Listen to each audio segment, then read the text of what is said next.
And we expect that the collective answers that are given will give the audience a unique snapshot of the work that is going on to build the future for Africa, the future for a united and free Africa. So the first question that I have, we're going to go ahead and start with Secretary General Louise Kinshasa, and we'll just go right down the list of all the regional representatives. And the first question is, the chairman speaks about the importance of building the region as a socio-political hub.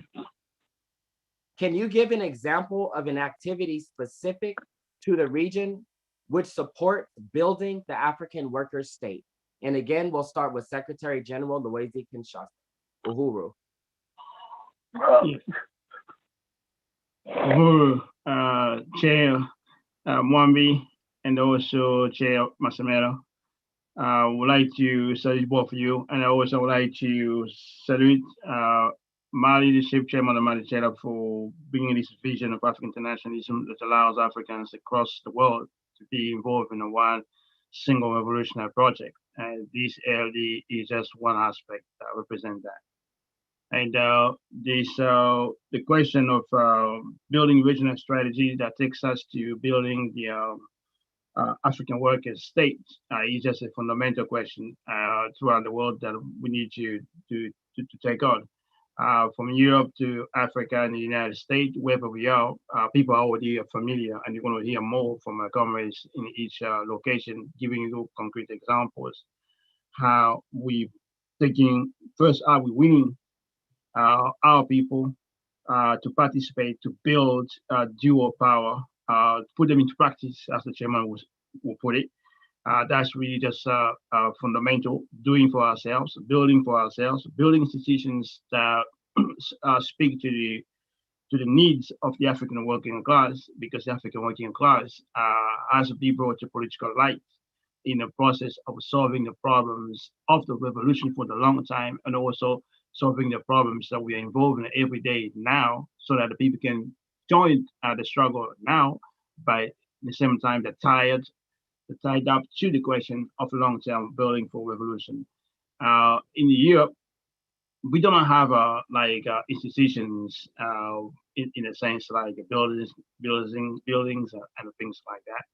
But where we are, our first work has been for sometimes on winning people to African internationalism, winning people to a new vision of the world, winning people that a revolution will be the only way forward, and winning people to necessity of power.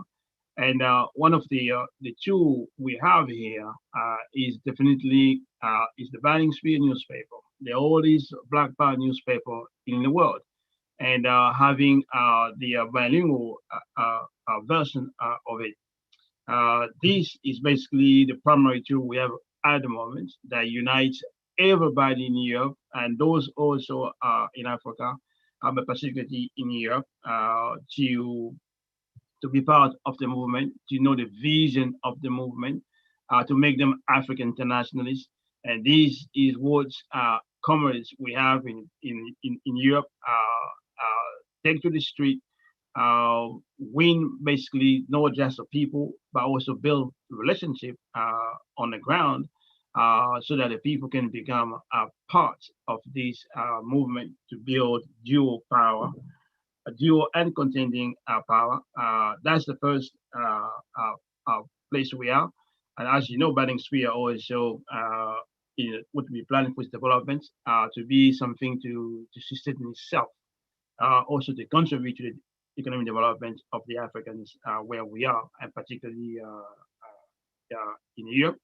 As I said, everywhere else, you're going to hear from the representative, we in Africa, the plan we have, how we're going to build the vision and strategy, and also how we're going to get to the question of African worker state.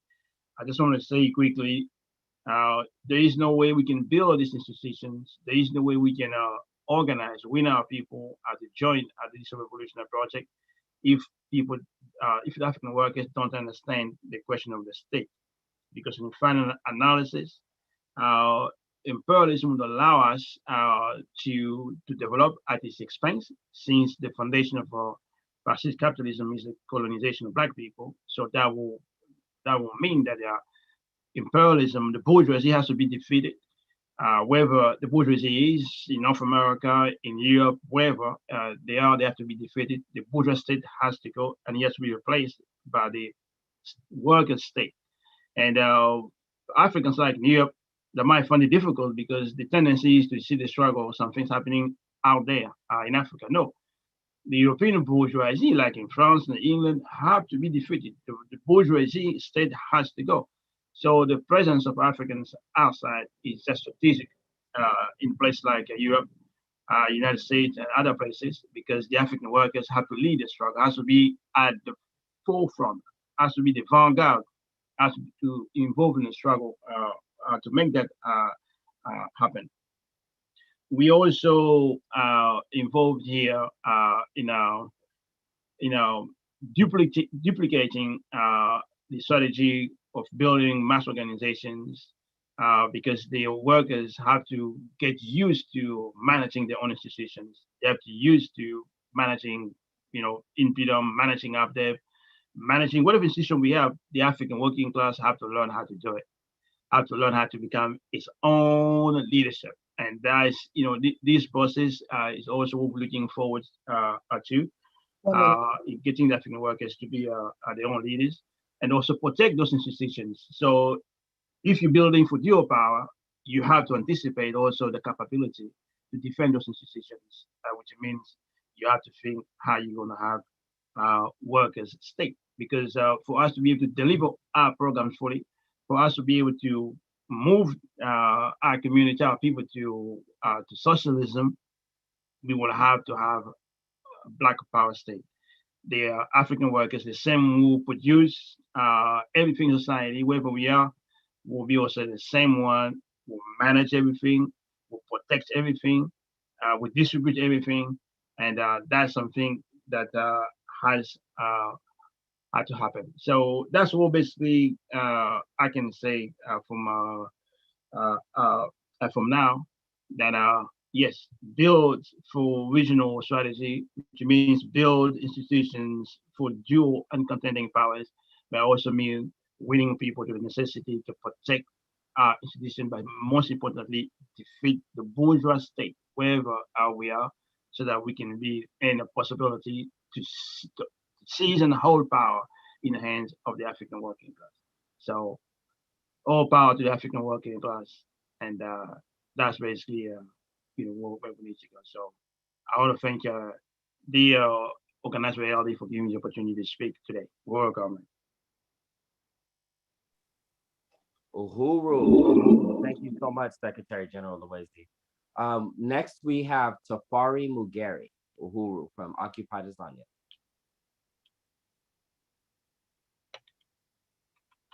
Uhuru Tafari. Uhuru, one Africa, one nation. Uhuru comrades, really excited to be here at this African Liberation Day event of the African People's Socialist Party, the vanguard party of the African working class across the world. As it has been said, I am Tafari Mugeri, and I am the Director of Organization for the African Socialist International Africa region. I really want to salute the leadership of the African People's Socialist Party, Chairman Omali Yeshitela, for the development of the political theory of African internationalism, and really building, applying the practice to the theory of African internationalism, and really to the leadership, the National Central Committee of the APSP, and the International Central Committee of the African Socialist International, SG Luwezi Kinshasa. So responding to the question, really, this is a matter of life and death in terms of the African working class. And actually, I think the chairman did say that the African working class is the only consistently revolutionary social force, in the world, because the whole social system rests on the backs of African workers. I just want to say a few quick things that as opposed to, actually, I think what we need to understand is that since African internationalism is an ever developing theory, it has placed us at a point whereby we are able to resolve all other outstanding questions that were left unresolved in the last period, the Black Revolution of the 1960s. And when we talk about the regional strategy, we're talking about the question of solving the problems of the revolution so that we can take this to its final conclusion. And I want to just say, in the manner in which we are organizing here on Africa, we are building here in Southern Africa. We have regional committees. We have the West Africa Regional Committee, the Southern Africa Regional Committee, and we also have the East Africa Regional Committee. And if you look at how we organize ourselves, is the African working class getting organized in these committees and also these party organizations throughout the continent. And this is like contrary to what was being advanced by both reactionaries and sometimes even progressive forces.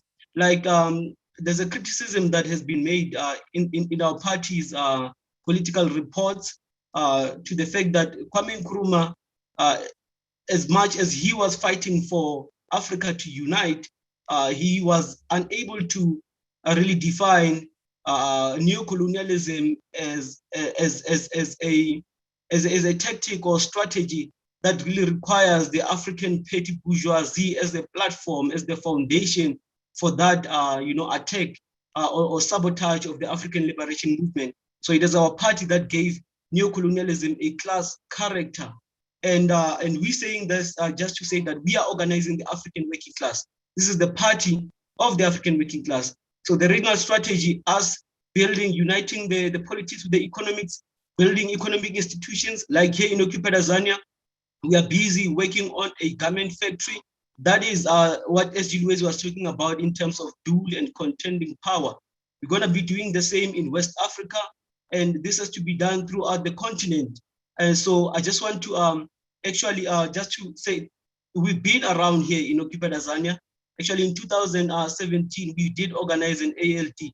So I want to call for the moderator just to like open the slides for everyone to see here in terms of what our history here in occupied Tanzania as as members of the African People's Socialist Party. So as you can see from that picture, that's us over there in one of the townships called Kagiso on the west of Johannesburg. In 2017, we organized our debut African Liberation Day.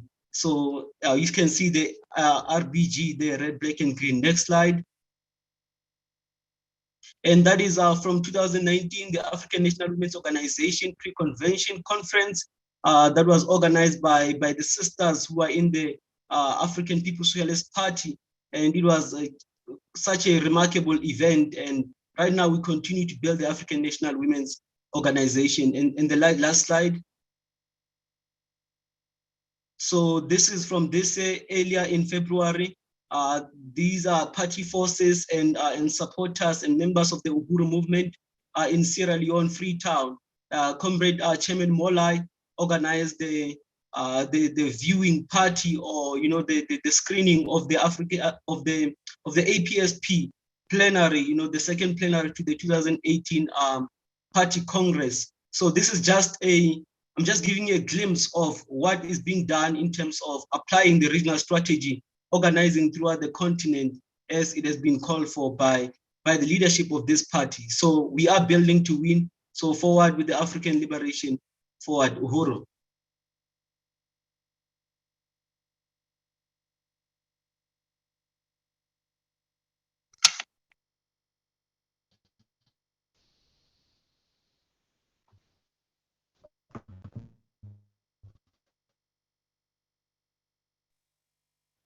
Uhuru, thank you so much. Thank you so much, Comrade Tafari. Next, we have Bertine Dowdy from France, in France, representing the European region. Uhuru. Uhuru, tout le monde. Uhuru. Donc, je suis Bertin, le représentant du mouvement Uhuru ici en Europe. Je salue tout le monde, tous ceux qui sont là, surtout le chairman et tous les révolutionnaires qui sont sur la place. Oh. My name is Bertrand Rudy, and I'm the regional representative of the party in Europe, and I salute chairman and all the leaders who are present in this ALD. Oh. Ici en Europe, on essaie de s'organiser dans le but de gagner toute la communauté noire qui se situe en Europe, parce que l'Europe est vraiment le centre névralgique où toutes les colonisations sont parties, et nous voyons que dans plusieurs villes, plusieurs pays européens, les Noirs sont présents. Donc, nous nous organisons pour arriver à mettre en place l'internationalisme africain. We are getting organized in Europe. Europe is significant because colonialism started from Europe, and Africans live in many cities throughout Europe, and our basically work is to get to those Africans in every country and win them to African internationalism.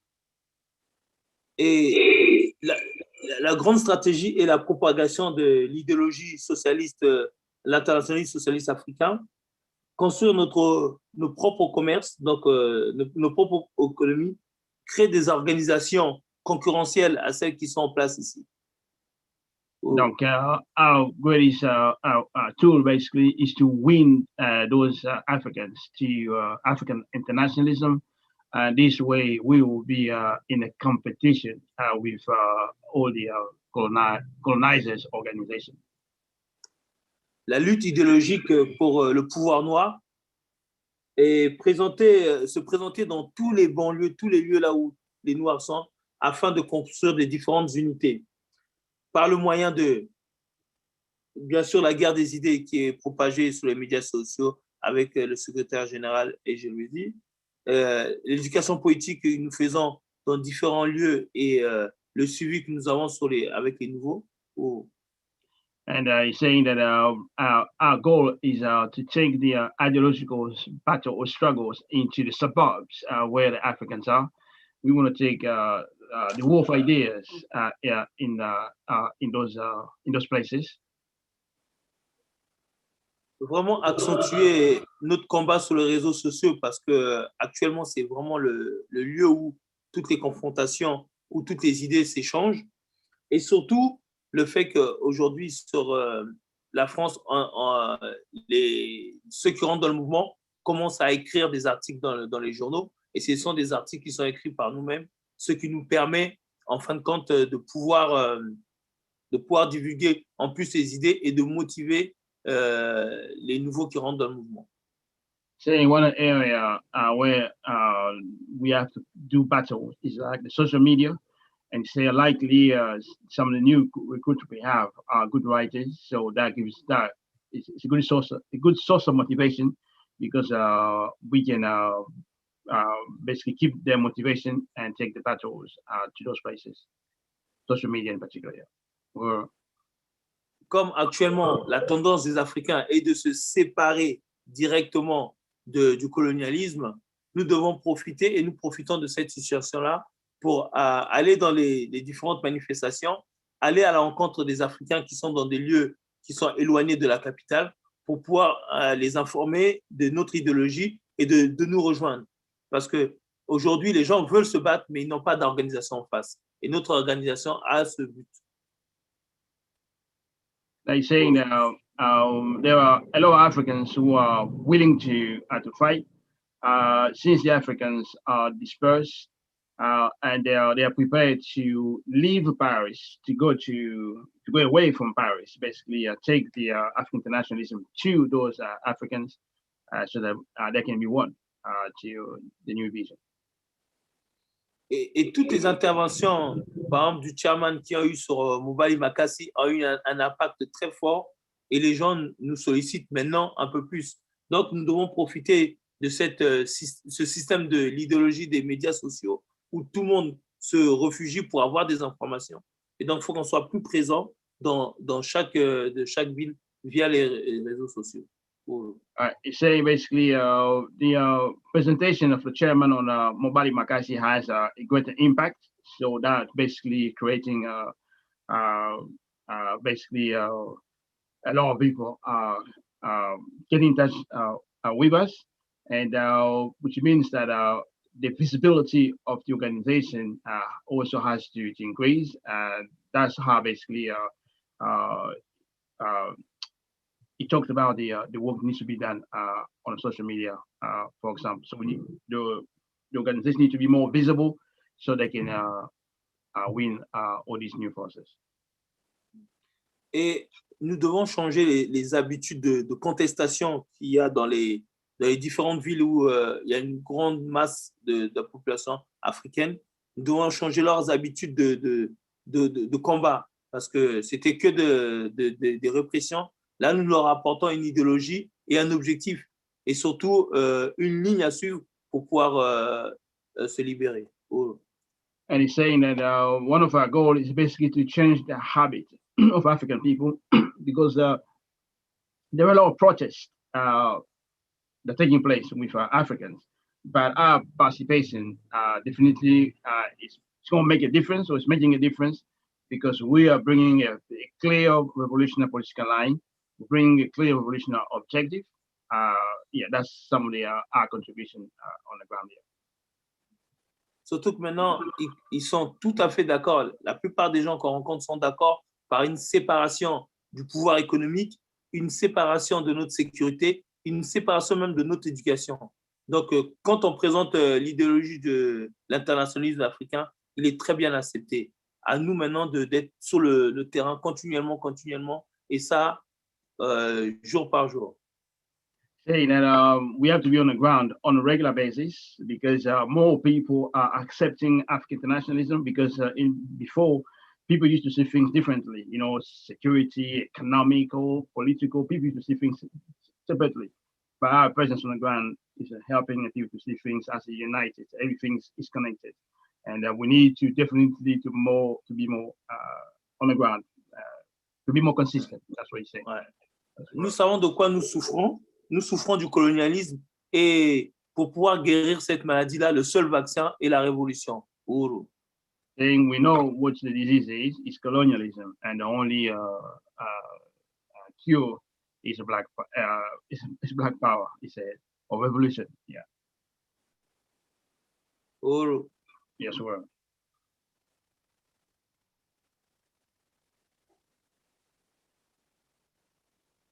Quand j'ai fini là. Uhuru. We want to thank you so much, comrade, for your presentation. Were you finished? Yes. Okay, cool. Thank you so much, comrade. Uhuru. All right, so next we're gonna hear from Enoch Morgan, who is in Bermuda, representing the Caribbean region. Uhuru, Enoch. Uhuru, comrade, can you hear me? Yeah, we can hear you. Uhuru, comrade. Uhuru, happy African Liberation Day. I'm excited to be a part of this. Thank you to the chairman and all the organizers. I just want to say in Bermuda, we're pushing the party line to change the narrative. And actually, I can see that, just on social media, sometimes people post things and the response is colonialism, whereas a few months ago, it would have been some other argument. Being in the islands, we tend to, it's a big learning process after living abroad for so long.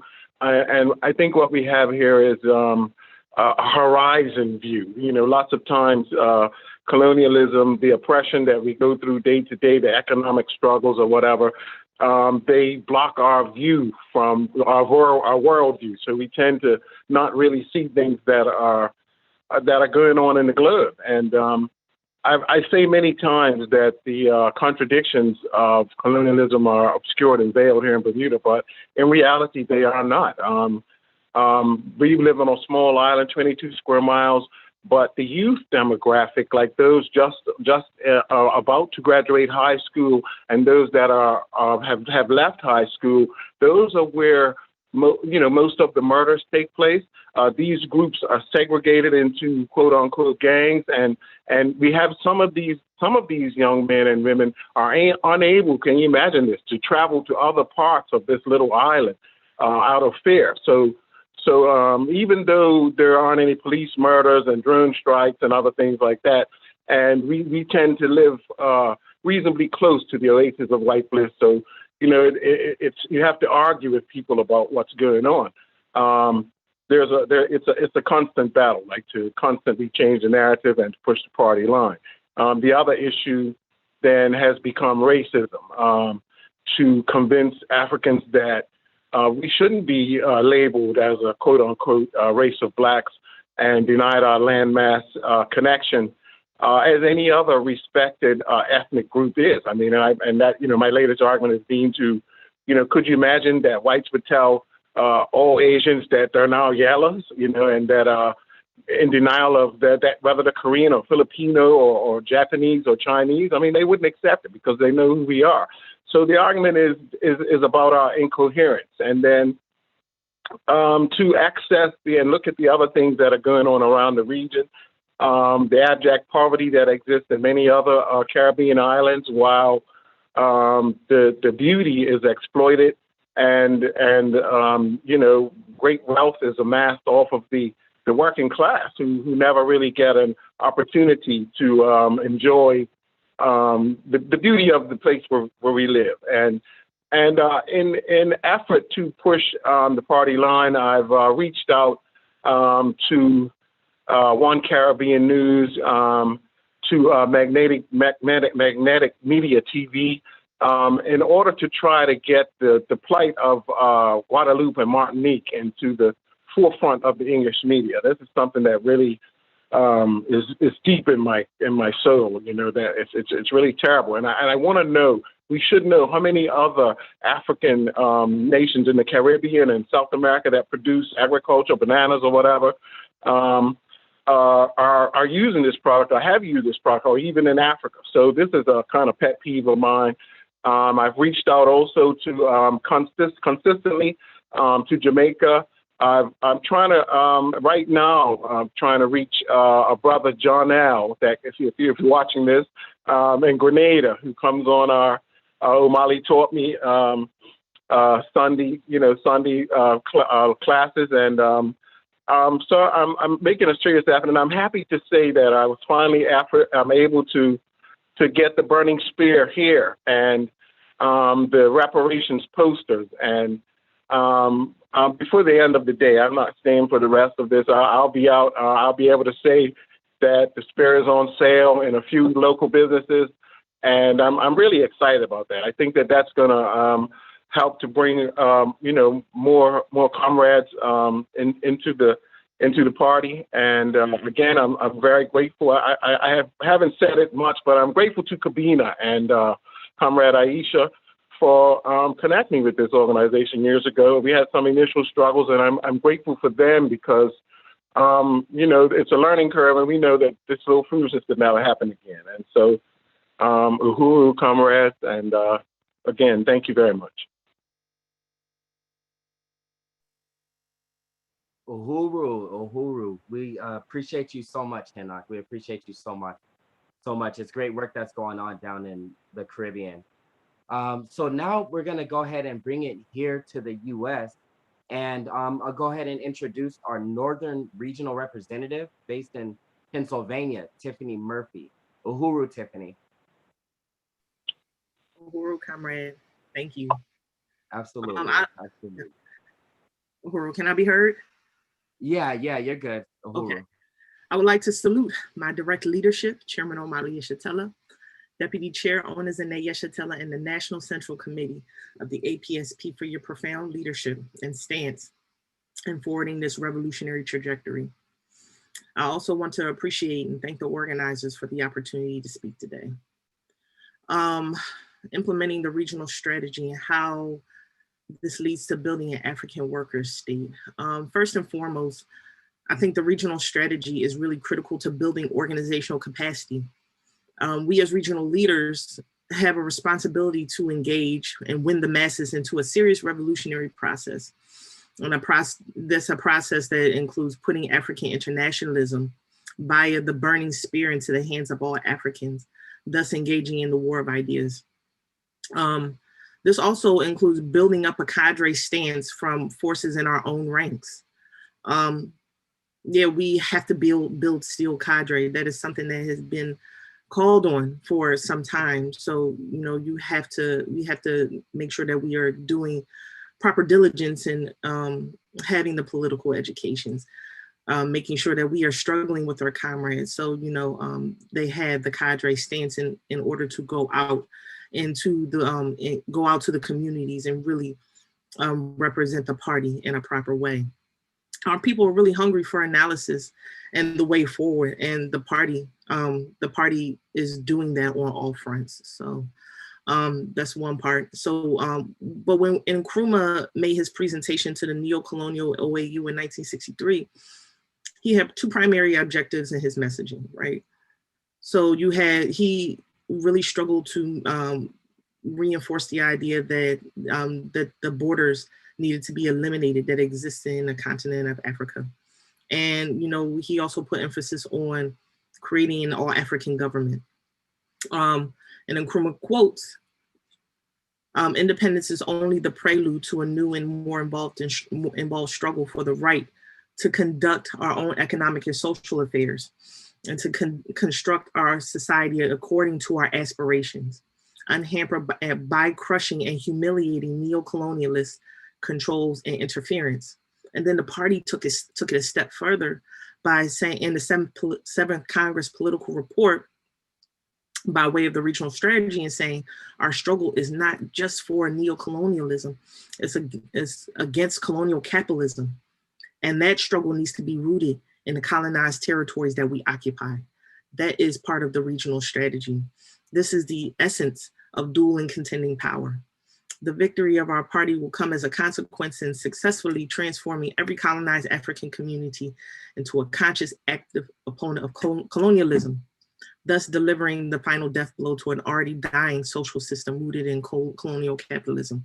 So this is what it means to implement the regional strategy and to take up all the political space. And the regional strategy really allows each region to unleash the genius amongst its ranks and develop tactics to bring the theory to every block in every city. The strategy also allows us to have honest and critical discussion about the needs and problems of each city in our region and develop concrete solutions in a succinct way.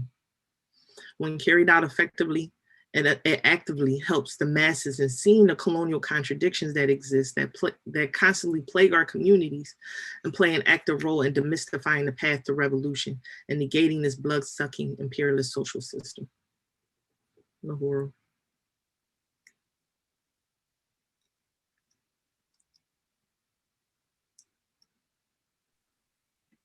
Uhuru, thank you so much. Thank you so much for such an informative presentation.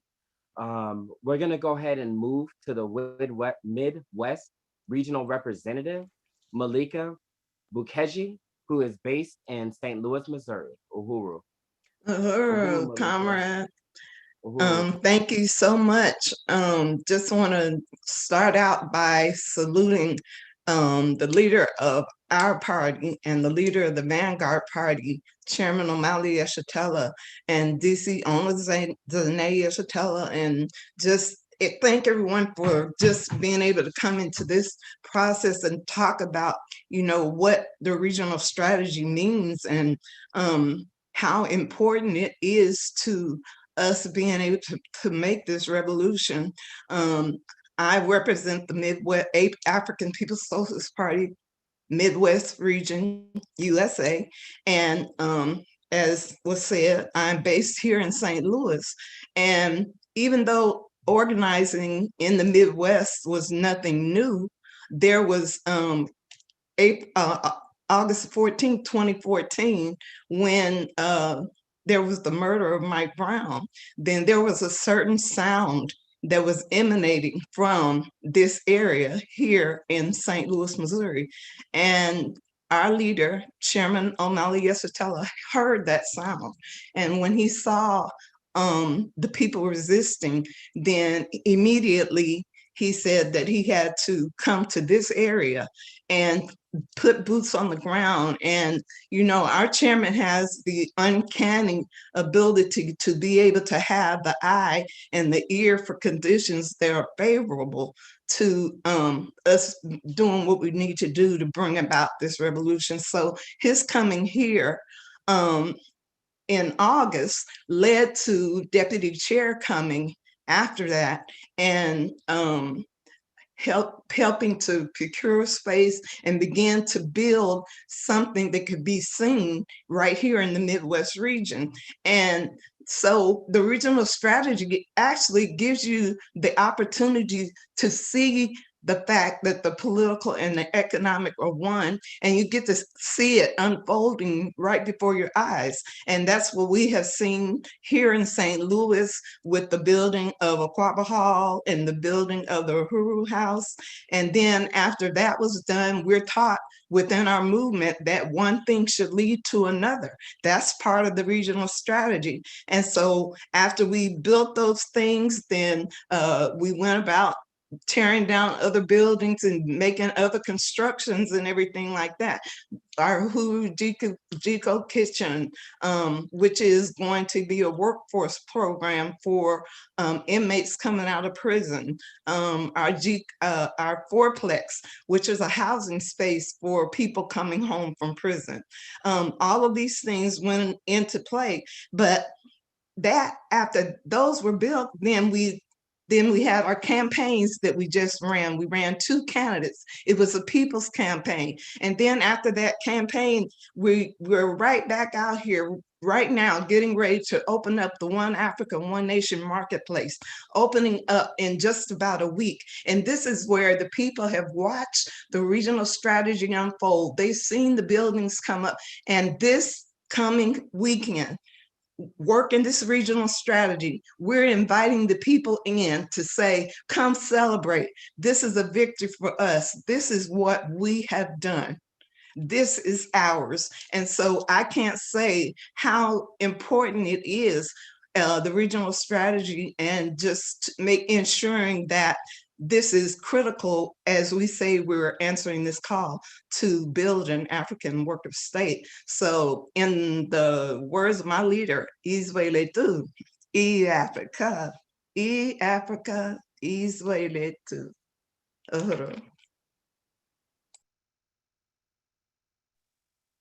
Uhuru. It's always great to hear a report coming out of St. Louis. We know there's so much amazing work going on with the work that's been going on since the rebellion after Mike Brown was murdered. And so we want to go ahead and move to the Western region. And we're going to go ahead and bring Matsamela Odom up, who is standing in for the regional representative, Bakri Olatunji. And our comrade and co-host, Matsamela, is based here in California. Uhuru, Matsamela. Uhuru, everybody. Uhuru, and I'd like to salute the Western Regional Representative, Bakri Olatunji, who is dynamic leader and all he's doing, and especially in his work placing the economic and the political at the center of all the work that we do out here out west, especially the largest region in the U.S. for the African People's Socialist Party. The Western region, especially the largest, but it has the least Africans. Nevertheless, every state in the region has major cities with significant African populations of African people. And we must also recognize the significance of the Western United States to the U.S. settler colonialism, which stole land from the indigenous people of North America and stuffed them on concentration camps, commonly known as reservations, and into barrios of the urban centers. The U.S. project of settler colonialism is directly linked to the colonial enslavement of African people and the domestic colonization of African people until today, which highlights the crucial importance of a place like the Western region to our revolutionary project. Africans in the Western region might be spread out and in few numbers compared to other regions, but there is a revolutionary spirit in this region that is historically historically was encapsulated in the African Rebellion in South Los Angeles, historically known as the Watts Rebellion, as well as the founding of the Black Panther Party in Oakland. But we are here today because of the revolutionary leadership of Chairman Omali Yeshitela and the African People's Socialist Party. The Uhuru movement made its way into the Western region by way of its revolutionary journal, The Burning Spear. Bakri remembers coming across the spear at the Black Panther Party headquarters in Oakland, late 60s, early 70s. In the late 70s, the party began to build in the West Coast, and Oakland became the international headquarters from the 80s through the 90s. In the region, the party is building as a social political hub by meeting the mandates and leadership provided by Chairman Omali Yeshitela and the National Central Committee of the APSP. In the region, we are casting a net and organizing throughout the region and even into the Pacific.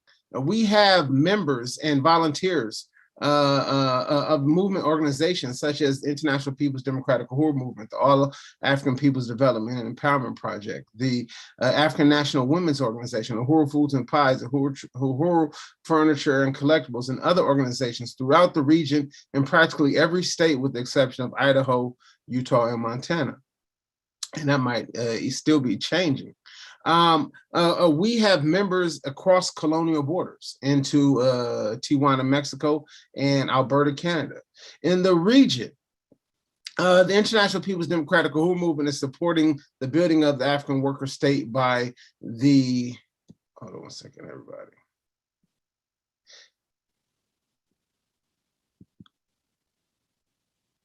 Cool. So in the region, Impedum is supporting the building of African worker state by bringing Africans into political life. Impedum organizes working groups under its main campaigns: African Charged Genocide, African Reparations Claim, and Black Community Control of Police. Impedum has supported an animal-led campaign in Arizona to defend African mothers against the genocidal CPS system over there. Impedum has organized African workers across colonial borders in Tijuana.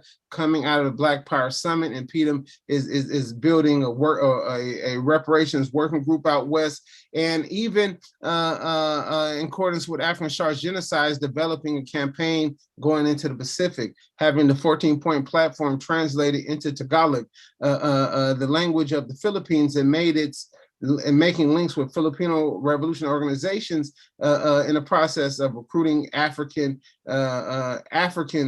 in the Pacific. We are developing in the African working class communities.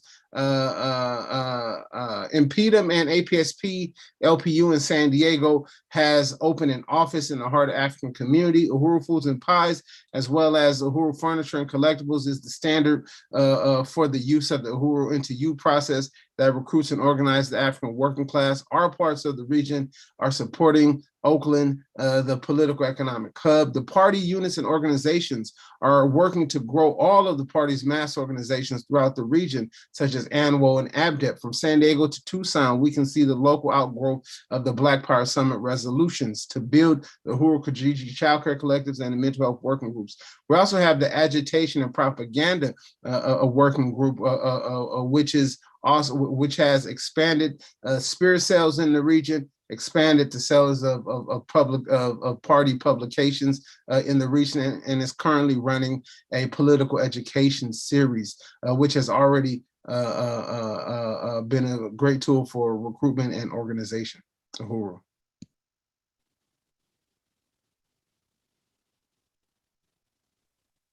Uhuru.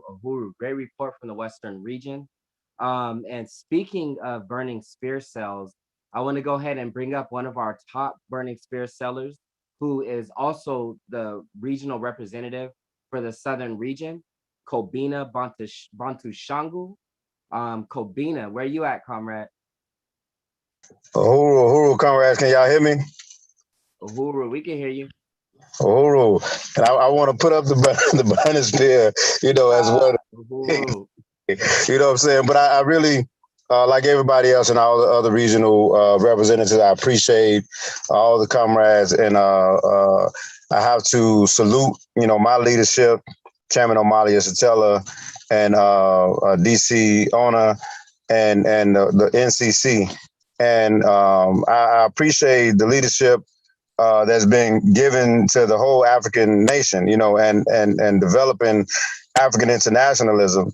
And it's so important, like you mentioned, that we, one thing that we have to do is increase the spear sale and get the spear out there, because this is what helped to change the terrain on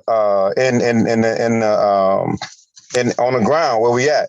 And in the southern region, we have a Hoover House in St. Petersburg, Florida, and right now we are waging a campaign, a reparations campaign to take back the Dome. And the Dome Tropicana field, which is a national baseball team, a professional baseball team that took land from African community. It was a thriving African community there that they displaced Africans and dispersed Africans throughout St. Petersburg and took that land. And we saying we need to have that land back as a part of a campaign to allow African people to be able to create an economy for themselves in St. Petersburg that was there before the Dome came. That's one of the campaigns that's being waged. Also, the Burning Spear is housed in its headquarters is in St. Petersburg, Florida. This is where the Burning Spear is made. Director Akile, who I salute as the director of Agitprop, who always get the spear out on time, and the layout of the spear, it seems like it gets more dynamic every edition. So I really want to really promote that, because we want to get to pushing the spear more. And if you remember in Garvey movement, the Negro World, the spear, the Negro World newspaper was being circulated throughout the world, 20,000 plus, a month. And we know that we can do the same thing. But other things that's happening in the region is that we're building ABDEP, we're building ANWO. We just recently got more members of in the party in Florida that will be building a strategy to build African National Women Organization, and we building ABDEP. We're going to have a Juneteenth. We've been doing the Juneteenth for the last 11 years. That was initiated and created by ABDEP and Omowale K-Fing, who is a martyr that has done tremendous work in the African People's Socialist Party and for the African nation itself. And he's dearly missed. And we're going to continue the work that K-Fing did, and having the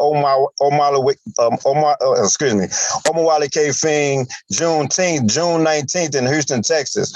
And we're in the process of building that right now, and we're organizing people throughout the region to come to Houston June 19th for the Omowale K-Fing Juneteenth Not Yet Uhuru festival that we will be having.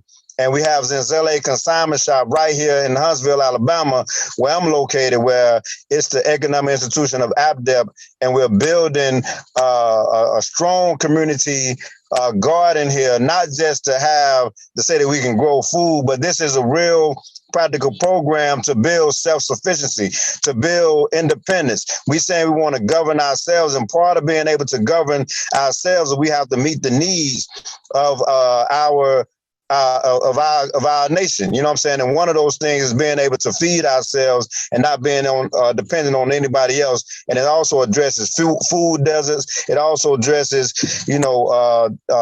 starvation in the community that you see on a consistent basis. And we're saying that we're going to take this over. And as more and more people from the community get involved, it gives us the ability to have influence over what happens in the community, and for us to have liberated territory right here in Alabama and in the southern region. And we say continue to support the party, ABDEP, join the movement, get your burning spear if you don't have it, you know, and I was glad to see Henok got it in Bermuda. So Uhuru comrades, Vanguard up.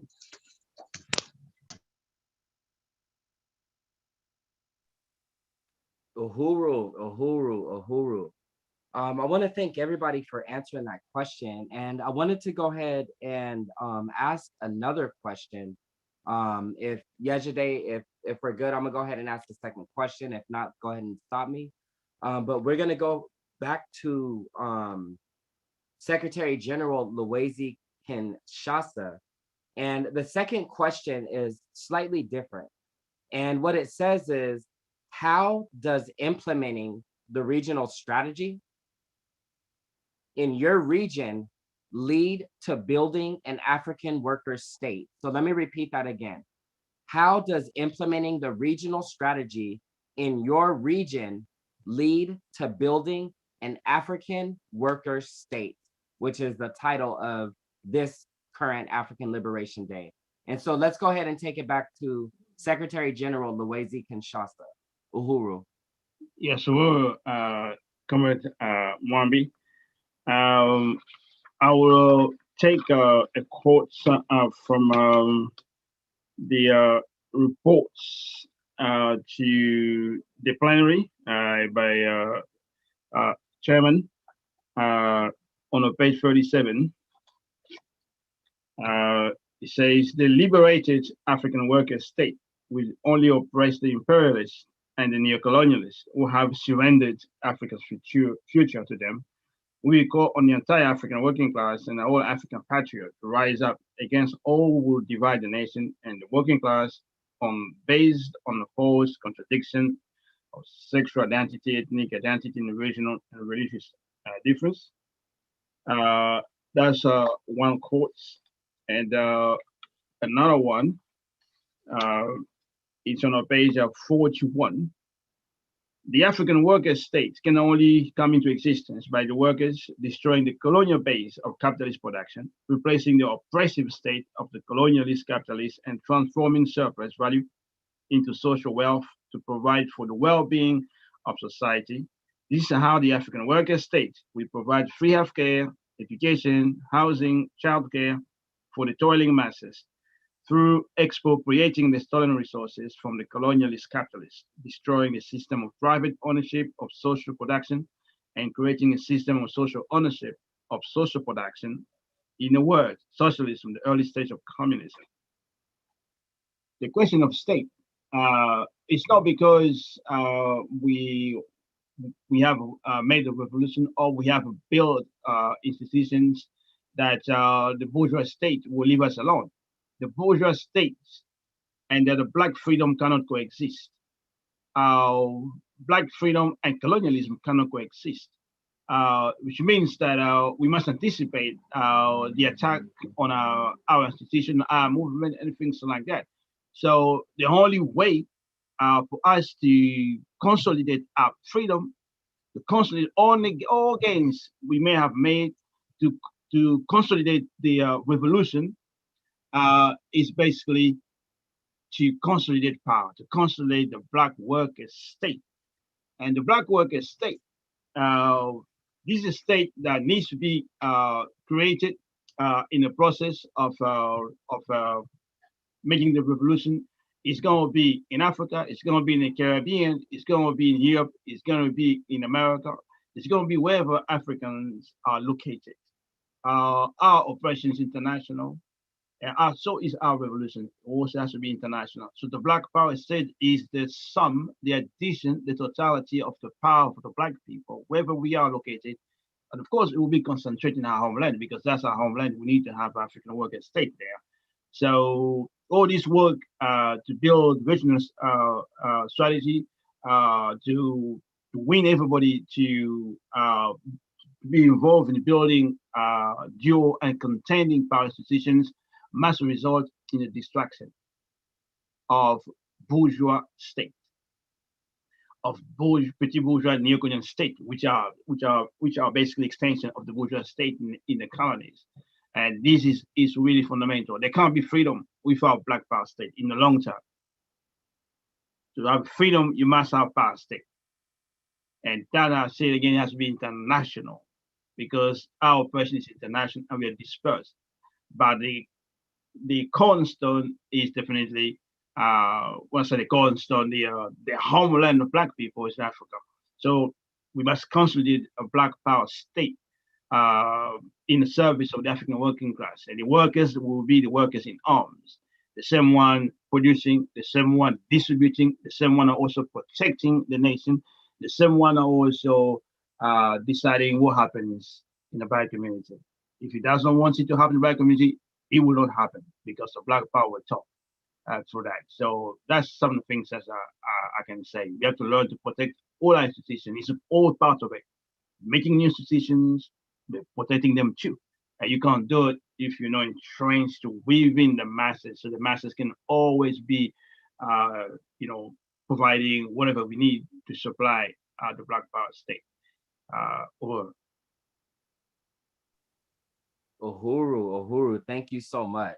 We definitely got to destroy the colonial state of capitalist production. Thank you so much, Secretary General Luwezi. Let's go ahead, and I want the same question for Chairman Tafari in Occupied Azania. And how does implementing the regional strategy in your region lead to building an African worker state? Uhuru Tafari. Uhuru, Comrade Mwambi. Thank you, Comrade.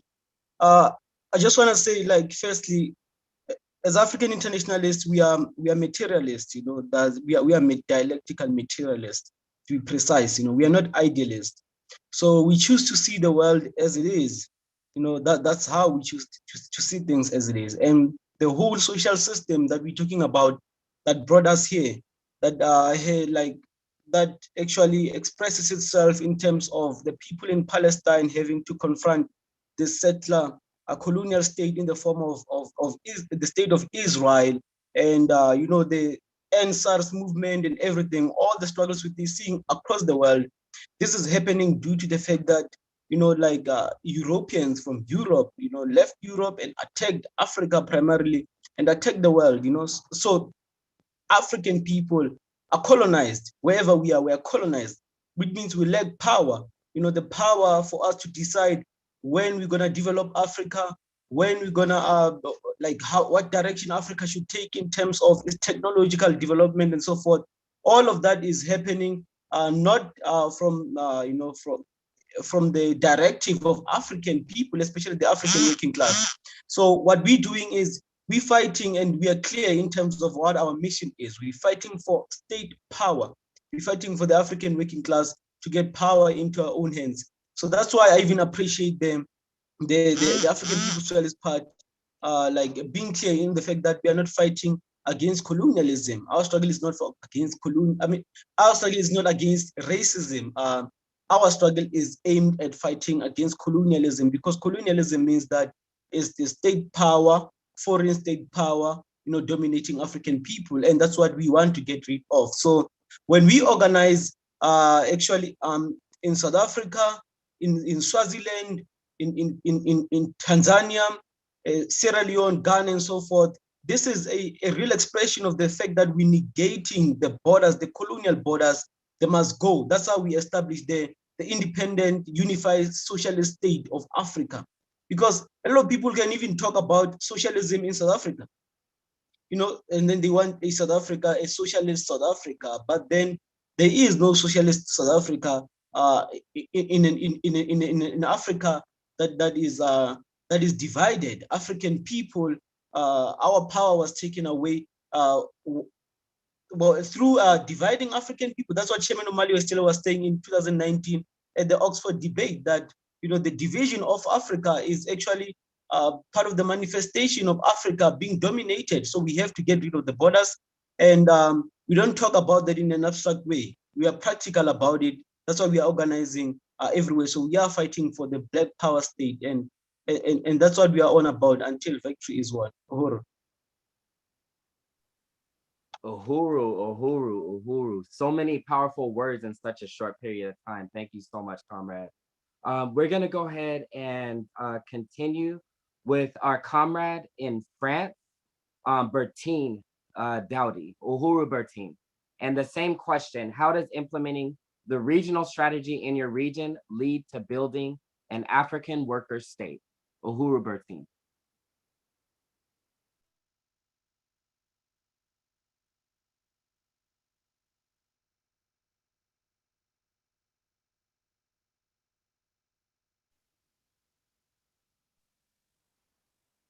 Uhuru Bertin, are you still with us, comrade?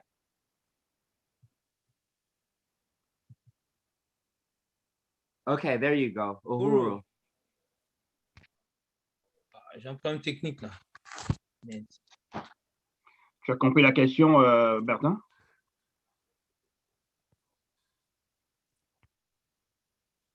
Oh, on m'entend? Ouais, j'entends. Tu as compris la question.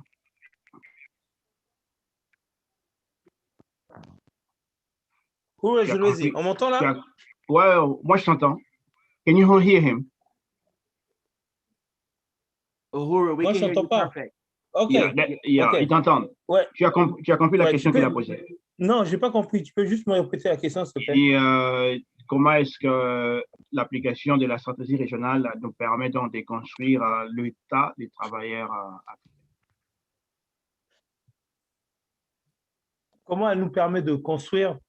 C'est en fin de compte, c'est l'idéologie en fin de compte qui est le cœur central de la stratégie.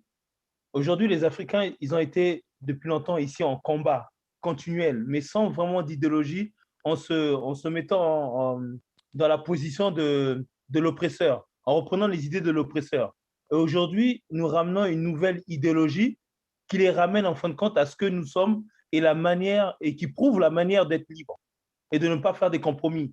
Et donc, la stratégie, quand nous arrivons en fin de compte à l'expliquer à des gens, par exemple, ou qui soient panafricains, ou qui soient révolutionnaires sans avoir d'idéologie, on arrive en fin de compte à les ramener, à les faire comprendre en fin de compte la différence qu'il y a entre l'oppresseur et nous, et comment en fin de compte se battre pour gagner réellement. Et non seulement que ça soit quelque chose d'instinctif. Par exemple, aujourd'hui, on attaque la Côte d'Ivoire, on va manifester. On attaque la Centrafrique, on va manifester. Alors que là, on leur donne un plan pour pouvoir enfin combattre sur la durée et arriver à un but bien précis. Et c'est ça qui permet de faire la différence et qui fait qu'il y a des gens qui nous appellent ou qui nous écoutent un peu plus par rapport à avant. Cool. He's saying that everything really comes with willing people to unite with us ideologically. These constant battles with all kind of persuasions, all kind of people we engage. People, Africans basically, they do organize separately based on where they're coming from. It could be Ivory Coast here or any other neo-colonial nationality over there. By saying the key thing we're trying to do is definitely to bring them to understand that we are involved in a protracted struggle in the long term. So if they understand that, the oppressors on one side and then the Africans on the other side, but the question that they have to understand is a long, protracted struggle for us to begin to talk about freedom. Bertin? Oui, et quand on voit ce que dans Mobali Makassi, quand le chairman a expliqué la différence qu'il y avait entre le panafricanisme et l'internationalisme africain et qu'est-ce qu'était l'origine du panafricanisme, ici ça a fait un boom énorme. Attends, Attends, Bertin, il te reste 2 minutes. Hein. Il faut que tu adresses la question de Okay. l'État. Hein. L'État, il faut que tu adresses le pouvoir de l'État, le pouvoir étatique. Continue, vas-y. Le pouvoir étatique ici en France ou le pouvoir étatique que nous voulons mettre en place? Comment est-ce que nous, on va arriver à concrétiser ça? La question, c'est ça. OK. Donc, nous, pour pouvoir concrétiser le pouvoir étatique, il faut qu'on aille dans tous les lieux, construire le parti, construire l'économie, des choses qui sont palpables pour la population africaine parce qu'ils ont besoin de ça. Ils ont besoin d'avoir des leaders dans chaque domaine. L'économie, il nous faut vraiment nos propres économies pour qu'on puisse se distinguer complètement de l'économie coloniale. Et surtout au niveau des banlieues, parce que c'est là où sont concentrés tous les Africains, arriver en fin de compte à se détacher économiquement et participer maintenant idéologiquement dans tout ce qui est organisation de la banlieue. He's saying two things basically. The first one, he just said the presentational chairman on Mobali Makashi, when the chairman said that we are not Pan-Africanists, we are African internationalists, he said that this has a big impact. But then back to the question of how the original strategy takes us to the question of the African worker state. He said we've got to win people also economically, particularly in the suburbs. That's where really the concentrations are. Yeah. Continue. Ouais, parce que les plus grosses compagnies comme les Carrefour, qui sont les gros magasins distributeurs, n'étaient pas dans la capitale. Ils étaient dans les banlieues parce qu'ils savaient que les gens des banlieues avaient un pouvoir d'achat. Et nous, notre pouvoir d'achat, nous devons le diriger vers nos propres produits. Il faut qu'on leur vende nos propres produits et en même temps, on leur vend notre propre idéologie et surtout qu'on gagne les mairies parce que c'est là où tout se décide. Oh. Yeah, they say basically most of the companies, like the commercial companies or food companies, supermarket, they were concentrated in the suburbs. And then it makes it necessary for us to organize in suburbs so we can win our power in institutions where those Africans are. He talks about municipalities. I'm not sure what he meant. I'm not sure what he meant with the Japan elections or not. I'm not sure. But he said we have to win power where those Africans are concentrated in the suburbs. Yes, well.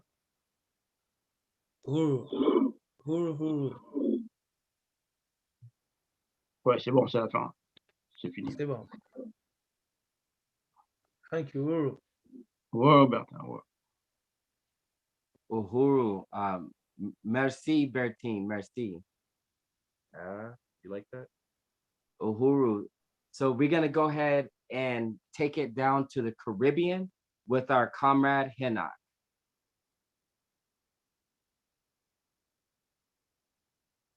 You there, Hinnock? And I just want to remind you of the question again. How does implementing the regional strategy in your region lead to building an African worker state?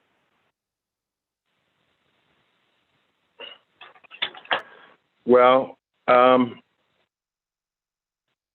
you know, my ideas about it are what we're doing locally.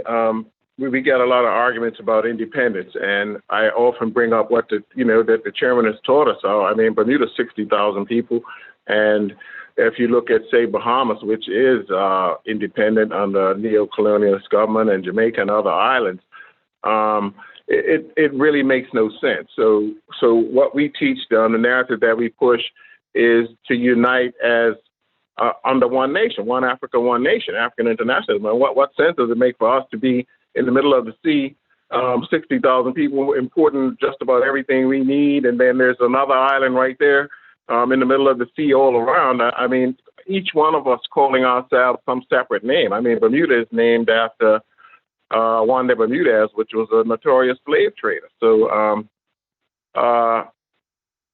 you know, it's a constant effort all the time to unite the people, to understand that. I mean, this is pretty simple to me. I heard the chairman say a long time ago that this is something that needs to happen, you know, in our lifetime. And I'm not a young man, but in reality is when we consider that it's us, the most despised segment of any society, the poor working masses that are exploited to generate the enormous wealth that sustains this full wicked system that we've been under for centuries. That's what we do. That's what I'm after promoting, and a lot of good information. I mean, just our webinar that we had about Palestine. I Googled some of the things that Secretary General said about the Balfour Declaration and the San Remo resolution, and I'm pushing them on the social media to show our people, is this who we are with our burgundy passports? Are we happy about what these people are doing in our names? And at the same time, using it as an example to show how important it is that we unite, that we become one people against this colonialism and imperialism. And so that's the message that I push here, that I'm attempting to spread across the Caribbean, is that we are one people. We share the same historical material reality, and of a necessity, we must unite, or there will be no chance for us. Uhuru. Uhuru, unity, unity, unity. I appreciate that so much. And so we have our 4 regional representatives here in the US, and we'll get started with Tiffany Murray in the Northern region. Uhuru. And the same question, how does implementing the regional strategy in your region lead to an African worker state? Uhuru, thank you. And I just want to offer self-criticism because I think I may have inverted the questions, and I answered the first, I answered lead to the African, building an African worker state first instead of answering it now. So I summed that up. But having a vanguard party with a strategy and an infrastructure that will be prepared to govern after the social system is destroyed is definitely paramount. And integral to carrying out that regional strategy is building our economic development capacity, further reinforcing what the chairman says, that politics is simply concentrated economics. So I'll talk about the political economic work that's happening in the Northern region right now. In the region, we have 2 longstanding critical economic development institutions, with the Uhuru Furniture having been in Philadelphia, creating jobs, developing programs, and defending the interests of the African community for the last 27 years has been a bedrock of African resistance and a really important social political hub. And as of recently, the region has been given the custody of the One Africa, One Nation marketplace. And we just had our first marketplace last Saturday. The 16-year anti-colonial institution is a concrete reflection of a social political hub. Its consistent presence along over the years in struggle and unity with our longtime vendors and shoppers have actively fought back against gentrification and the attempts for the city and the white gentrifier population to take us out of the park, thus solidifying the markets and all of our institutions, honestly, as liberated territory. Over the course of its existence, the markets have actively assisted vendors in building brick and mortar businesses, which is a direct correlation of building the African worker state because it actively negates the colonial capitalist chokehold it has on our people. Lastly, the marketplace strategy is, the regional strategy to build the African worker state because it practically meets people where they are. It gives vendors the platform and the ability to feed, clothe, and house our people on a consistent basis. And Africans also have access and the ability to handle our own institutions and affairs, engaging in the dual and contending power institution that engaging in the dual and contending power institution for what it is.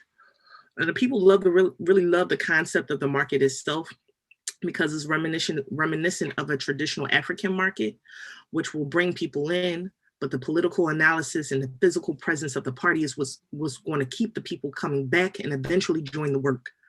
Having an economic development institution also gives us the ability to solve our own problems. We can bring in vendors and organizations to provide a plethora of resources and goods that will seriously forward economic and political self-determination and self-reliance, thus reinforcing the need for this and all dual and contending power institutions of the party. Uhuru. Woo, Uhuru, comrade, coming with it. Uhuru, let's go ahead and go to the Midwest with Malika Bukeji. Uhuru. Can you give me the question again, please? Absolutely.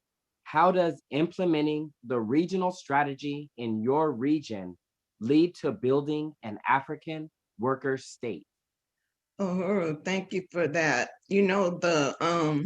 The party has been, very clear on the fact that we recognize that every situation that faces our people, no matter where they are, hinges on the fact that the people are colonized. And so as we implement the regional strategy, we have a 14-point platform that we work for. And if we implementing the regional strategy is just saying that we are what we have, want, and what we believe. And we've been set in the region, and as in the Midwest, to be able to get into every space that we can reach individuals to get about this message that we have pinpointed in that platform, which starts about saying that we can't even know peace or dignity or anything until we have power over our own lives. And then it ends with saying, but what we're working for, and it gives all of the regional strategy, puts all the things that we need to happen in the middle. The regional, you go into the community and figure out how to take the message that's specific to where you live and reach those people so that you can come to the conclusion that ends up with the 14th point, which says, it ends with a quote by Kwame Nkrumah that says, we want, it said, each one according to his ability and each one according to his needs. So the regional strategy demands that, first of all, we recognize that revolution is the only solution. And then as regional communities working out the regional strategy, then we are going into every space, economic, political, whatever, to do what we have to do to engage the people, meet them where they are, show them a different thing, restore hope, restore a sense of we can do that with the marketplace. Yes, it's a food desert. So you speak to the needs that are specific to your region and bring all of this to the table and invite the people to the fight.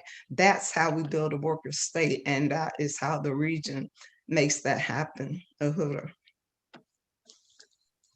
Uhuru. Thank you so much, Malika. Okay, this is amazing. The answers that I'm getting are amazing. And so we're gonna keep going. We're gonna go to the Western region to Matsamela Odom. And again, the question is, how does implementing the regional strategy in your region lead to building the African worker state? Uhuru, thank you. I want to first and foremost say we're conceding no territory to colonial capitalism in the Western region. I want to reinforce all the political work that we're building today that I talked about in the first question. I also think it's important to acknowledge the point 5 of the African People Socialist Party 14-point working platform. So salute to Comrade Malika. And point 5 says, we want the international political and economic association with Africans and all other peoples anywhere on the face of the earth. We believe that all Black people are African people and are a part of a single national identity. That's what Hinnock was talking about, which is important out here as well. We believe that the genuine freedom of the African people everywhere is irreversibly linked to the creation of an independent, united, and socialist Africa. Salute to Kwame Nkrumah, salute to Chairman Omar Yeshitela. We believe the struggle of African people in the U.S. represents the U.S. front of the worldwide movement of African people for African liberation and political independence and socialist democracy. So we can see the Western U.S. as a front in that. We believe that the worldwide struggle for African liberation is the unity and the struggles waged by the majority of peoples of the world to end the oppression of nations by nations, and to create a new world within which the toiling masses will end the system of workers and bosses and slaves and masters, and will own and benefit from the means of products of our labor, and we will have the political authority. And then it goes on to talk about who the toiling masses are, the people in the Middle East, Asia, Latin America, even progressive workers of the world from Western and Central and Eastern Europe. So I want to acknowledge the anti-colonial fraternal bond of the African People's Socialist Party and the Uhuru movement with the Mexican Revolutionary Organization, Unión del Barrio, here in the Western a region which is very important to our work. On May Day, I gave a speech at the demonstration organized by Union at Chicano Park in Barrio Logan, San Diego. Following the leadership of Chairman Omali Yeshitela, I noted the African Revolution in Haiti was the first workers' revolution in the world. I made a call for the unity of African indigenous and other colonized people in the spirit of the anti-colonial struggle that came out of Haiti. That bond between African and indigenous people in the Western region that we have by way of our work with Union is a crucial part of our regional strategy in building the African worker state, Uhuru. Uhuru. Thank you so much, VP Matamela. And so we're gonna go ahead and finish off this question with the Southern region, Kobina Bantu Shangu. And how does implementing the regional strategy in your region lead to building an African worker state? Uhuru Kobina. Uhuru, I think that's what separates us from any other organization or movement, is that everything that we do help us to build an African worker state, because that's what it means. When we talk about, the workers coming to power, the thing is that we have an end goal, and our end goal is we plan to govern. So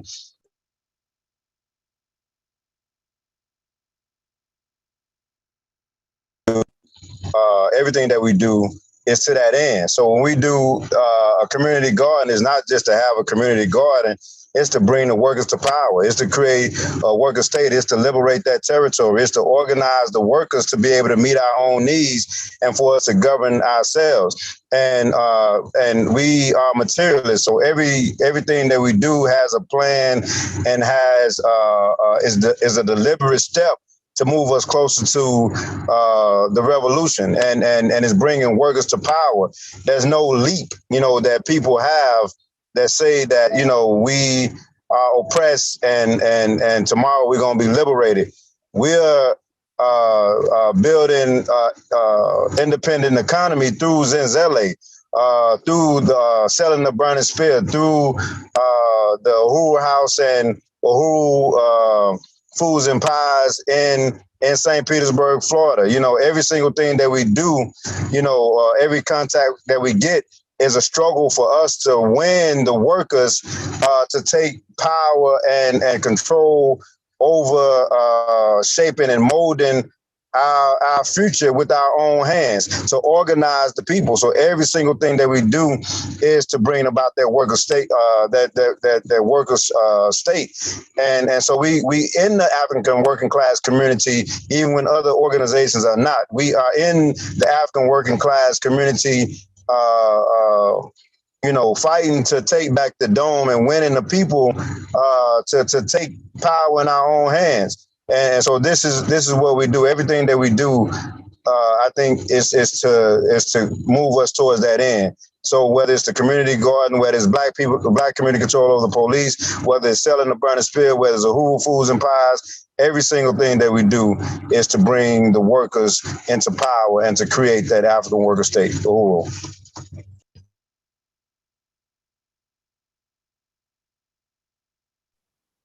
Uhuru comrades. Such brilliant answers, such an incredible panel of African revolutionaries. And I think, Kobina, I think you said it great. Clearly you can see that we're building to win, that we have a to what end, and that we're really kicking the ass of the white ruling class. So I just appreciate this panel so much. And we know that our audience has questions. So we're gonna go ahead and open it up for these questions. If you have questions on Zoom, please put them in the question and answer feature.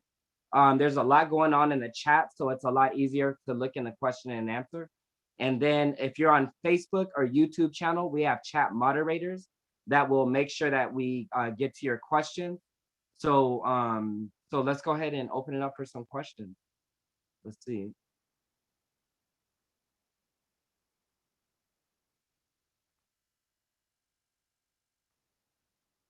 Okay, so I have a question from Kumba asking Tafari, Uhuru Tafari, can you speak to the clean work in Azania that that the party is leaning, cleaning up the land?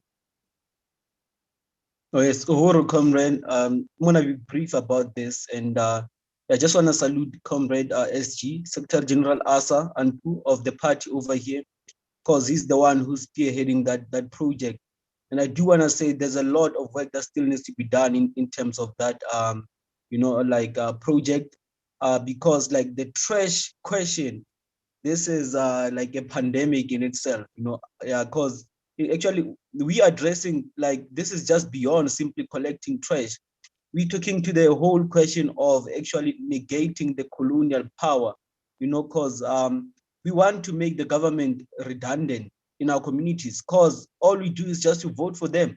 After voting, and then we protest for service delivery, for water and sanitation, protest for tar roads, and all the time it's always protest. But then what we can do is organize ourselves, and we saw this as a good platform for us to be able to do that, because we are addressing the question of labor. If you look at townships, these are not places where like Africans were recommended to stay there and create a life. It was just based on the question of labor, to create a reserve for labor. That's why initially when they were established, you could only live in a township if you had something called a dompas that certifies the fact that you are employed working for some white man, And if you look at today, that's still the same reason, the same relationship we have with the township.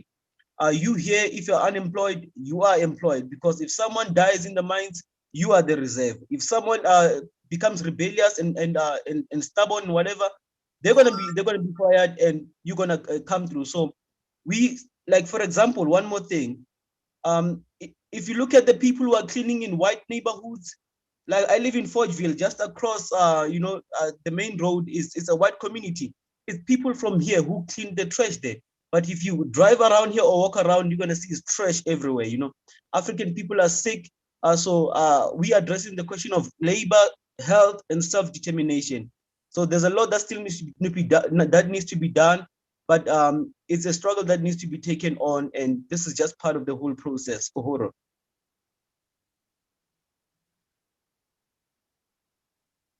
Uhuru. Now there's a I'll go ahead. There's another question from Kumba, and I'll go ahead and just open it up for who can answer it. And some people actually did start to answer, but Kumba says, how does all the regions use the 14-point platform to recruit? And so I just want to open it up for a few answers, but I don't think we need all 8 answers, all 8 panelists. Uhuru, this Kobina, and I would say just real briefly, and that's something I didn't say in the initial presentation, that the southern region, and I think Masamela said from the West Coast, is doing a 14-point political education series, other 14-point platform, and the southern region is doing that as well. Every Thursday at 7 p.m. Central, we take 1 point from the 14-point platform and study that, and has been a successful recruiting tool for us in that process. That mass forces are coming onto that political education, and through this process, through this series that was developed by Agitprop of the African People's Socialist Party, we are winning members and successfully recruiting people throughout the southern region for the party, and that's every Thursday. 7 p.m. Central. Uhuru. Uhuru. I'm not sure if it was a general question that was being asked or what, but the use of the 14-point platform by the regions or by any party member could be used as a recruitment tool, because, as I said, it's the working platform of the party, and any member of the party that internalizes the 14 points, and I've heard the chairman say this, would be able to go in any room and have a conversation and be able to be strong in what they're saying and telling what the party is and what they're about, and being able to speak to whatever interests might be happening in that room at that time. So the 14-point platform, if internalized, can be used as a powerful recruitment tool because you can meet people right where you are and then have a discussion with them based on the ideology that we have learned from that 14-point platform. Uhuru. Uhuru. Anybody else want to answer that question?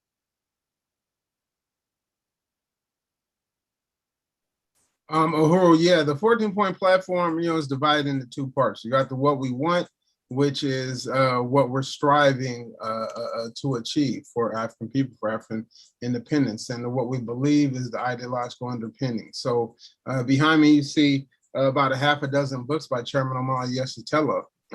But those 14 points in the what we believe aspect can be your springboard to explaining African internationalism to the masses, what we want what we're building for in terms of the African worker state.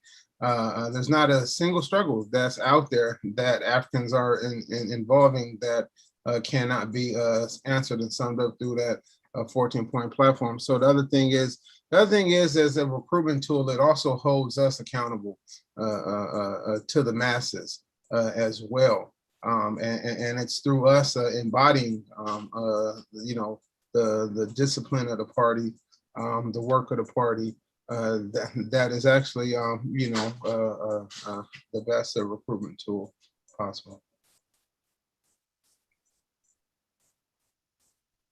Yeah, so Chair Mwambi, the 14-point platform is a very good tool, particularly not just to recruit for the first time, but also when the people will respond to the call when they come to in contact with us. It's also a very basically a political tool, basically to unite them in very early stages to understand our program, to introduce them to the first, probably that will be the first program that will have made of the African working class. And, we use that basically to consolidate that bond when they come to us by going through each of those points. And I think it's a really powerful tool, basically, to consolidate the unity of the new people. So we do use that all the time. We do use it. It doesn't matter where the Africans from. We do use that in a very early stage. It's really good. Or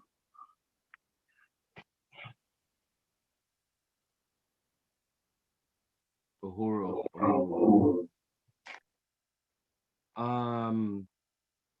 Did anybody want to answer that? I have another question that came in from YouTube, but actually before we move on, I wanted to go ahead and take some time to acknowledge a couple of new comrades that we have on the continent of Africa. During this webinar, during African Liberation Day, we had two Africans sign up to join. And one of them's name is Arinze Chenwuko, and the other one, Samson Amos. So salute, comrades. Welcome to the fold. Welcome to the party. And let's build this new world. Let's build this African worker state. Comrade Mwambi, can you say which countries they from? If I could find out what countries they're from, that would be dope. If somebody could send me that message. I'm not sure exactly where they're from now. Nigeria. Uhuru. What was the first country, comrade? Matsunola? On the chat, it says Nigeria. Nigeria. Okay, Uhuru. Okay, so let me go ahead and go to this other question, which came from YouTube, from a viewer named Set the Record Straight. And the question is, how can my group be a part of How can my group be a part of the movement, Uhuru?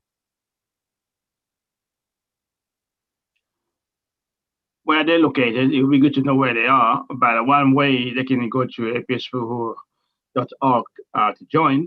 That's always a starting point. And if we know where they are, the local organizer, if they are in a city where we are located, somebody can be in touch straight away with them. Okay, Uhuru, thank you so much for that. So definitely set it straight who's viewing on YouTube. If you could let us know where you're at, possibly get us some contact information, and as Secretary General Louise saying, they have. Yeah, we can ask them where they're from. Yeah, you can go on the website as well to sign up. But yeah, or we can put it on the chat. Since if you commented on the chat, we can put down on the chat too. I'm not sure where the comment came from, but I also want to say just a couple of things. Going to the question before this on a platform, what's important platform, why it's so important. Nobody talks about revolution socialism, and that program does. People don't even talk about colonialism. So the party is the one who is, reinstating colonialism, that we have not defeated colonialism yet. The independence, so-called independence, was just a transfer of power to the treasure sector of the African nation, the African petit bourgeoisie. It also introduced reparations. The chairman and the APSP, basically in the party, they are the vanguard of the struggle for reparation. It introduced, where people are from, I bet you would not have a struggle for reparation taking place there. So he does introduce that as well. But also identify the United States as the enemy for everybody who wants to be free, for all colonized people. And I think that's pretty powerful, because one of the problems we had in the 60s, we were fighting against Belgium. And if you're in the French colonies, you're fighting the French. And all of a sudden, we saw the US, emerging almost, I would say, from nowhere, because the Africans didn't pay attention to, or didn't understand the international character of colonialism as the foundation of fascist capitalism. So the US was the leader of white power, and the US was the force that emerged in the assassination of Patrice Lumumba, when the people in the Congo were not mobilizing against the United States. They were mobilizing against Belgium, things like that. So that's what he does. He also introduces, if you're not from the US, of course, he does introduce you to recognize that, among other things. So I just want to point out this. Uhuru. Let's see. Are there any more questions? Any questions from Facebook or YouTube? And let me check the question and answer section one more time. What I will do is, let's see. Now, earlier in the chat, there was a question posed by Kumba that was answered in the question and answer, but I just wanted to bring that out because I think some other people might have that same question. So, so Kumba asked Comrade Hinnock, what work is going on to address the colonial contradictions among the youth sector?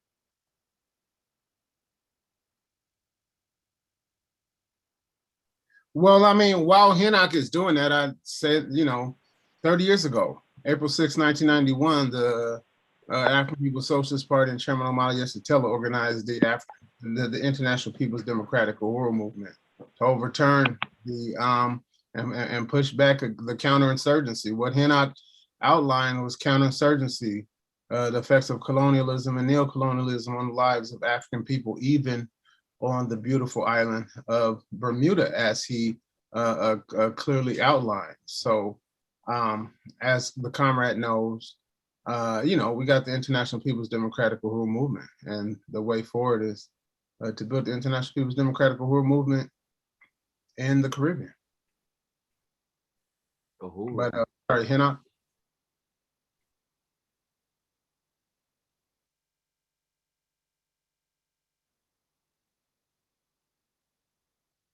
Uhuru Henoch. I seen you turned your camera on a little bit earlier. But we'll go ahead and Uhuru, Comrade Mwambi. What Uhuru, about Uhuru Chairman. the answer he typed? I see that his Henoch's response there on the chat. Is it possible for it to be read, maybe? Okay, appreciate that.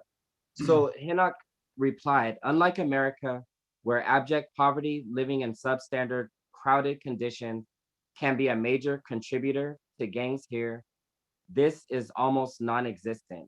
It's so sad in any protest, the youth demographic is blatantly absent. Unlike America, also, there aren't years of bloodshed on opposing sides. I haven't been able to put my finger on how to reach into it, honestly. In America, I could walk in any hood as a big dread, GD, Bloods, Crips, whomever. In fact, once the chairman came to Alabama A&M University to speak in a big glass building on the very edge of campus and near the main entrance, I was responsible for security. A potential security nightmare. We were so respected by the Bloods, I used them to help our comrades lock down the whole area. I'm in contact with one group regularly.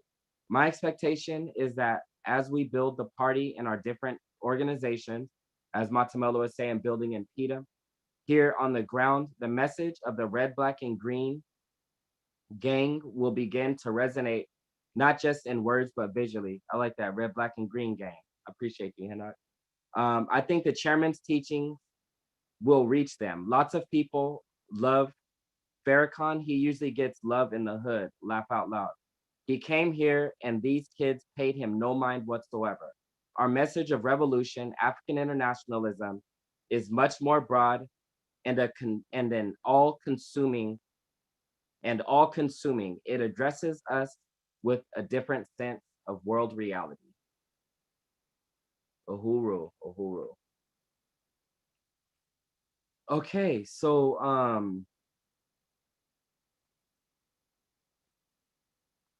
it looks like those are all of our questions. I have another one. Okay, so we got another question. Uhuru. I'll just read it. It's faster. Brother, well, I don't know if it's a brother or sister. Process from YouTube. What challenges have y'all met in this period? Uhuru. Great question.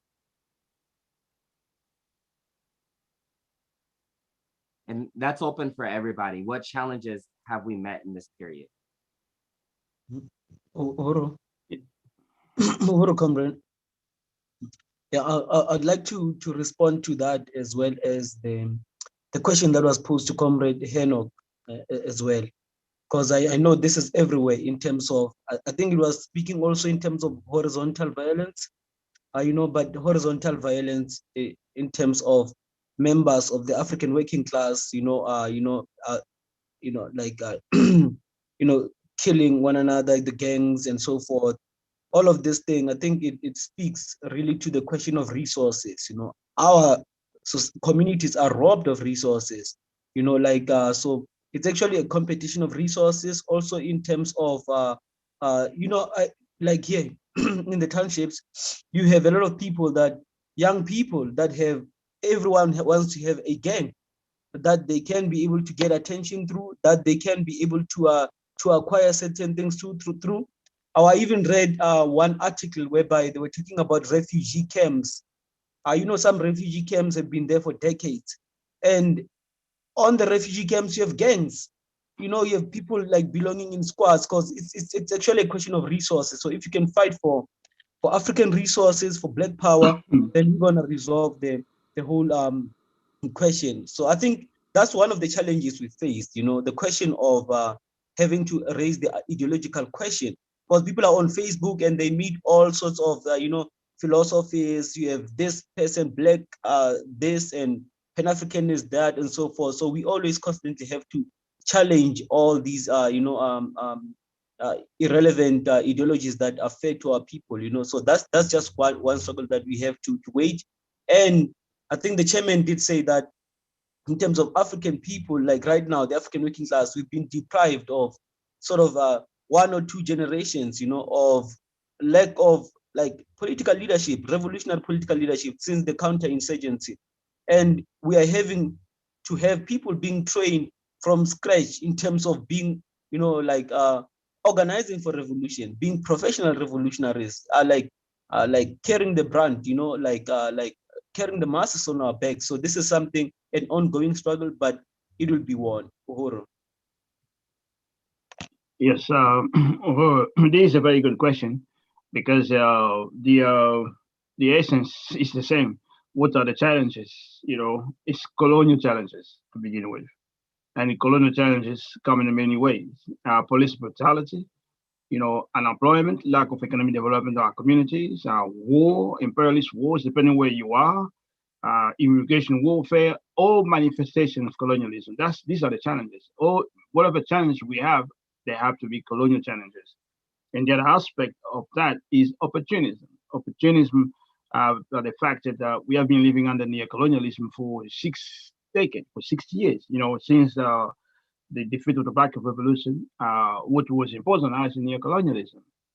It's neo-colonialism that protects, that keeps the status quo, prevent the masses from coming to a realization that the only way to go forward is to return to political life, to complete the revolution. So, and of course, the other challenge is the revolutionary challenge, which means the challenge for us to bring the masses back to political life, to grow our capacity, to bring African internationalism everywhere, to make sure everybody knows of existence of the African People's Socialist Party, that African internationalism is the way forward. That's the most important challenge because they represent the future. When the other challenges represent just the status quo, the past, the everyday colonial oppression. But the most important challenge we have is to bring people to political life and bring them to revolution life. And particularly since we're talking about young people, the future of young people is in a revolution. To be young and be revolutionary has to become synonymous, but work has to be done. If it's not done, of course, they can take any young person. Remember, Mobutu was 30 years old when he took side against the revolution. Kabila was 29 years old. You can find many sellouts like that, being young. So the challenge of young people themselves, as Brandon said, is discover your mission. And we are the one who have to help people discover their mission, which is the mission of the African working class. Basically, build the revolutionary party for African internationalism and engage in a struggle to unify the Black nation and establish Black power as the power in the hands of the African working class. This is the mission of African nation, but particularly of the young African working class. That's what the future is in a revolution and struggle for Black power. That's the challenge they have. What challenge they're going to have? That's the challenge. Embrace the mission of the African working class. So, yes, we're.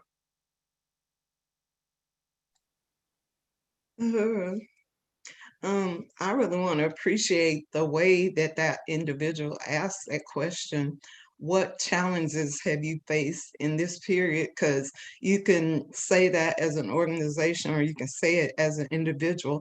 And I heard the chairman recently in a meeting where he said, and I think it defines the challenge that we all face every day. He said, you go to bed, colonize, you wake up, colonize.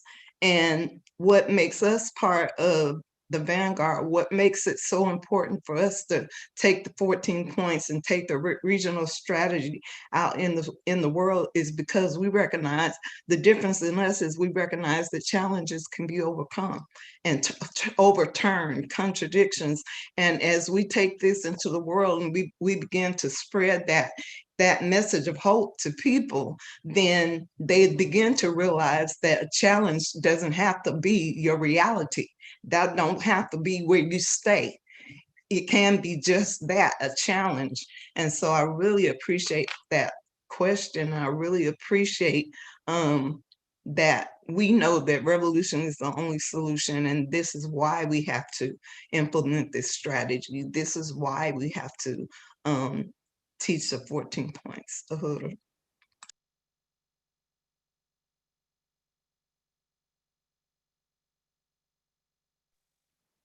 Uhuru. And if anybody else wants to answer that question, feel free to jump in. We have about 10 minutes left for question and answer. Uhuru.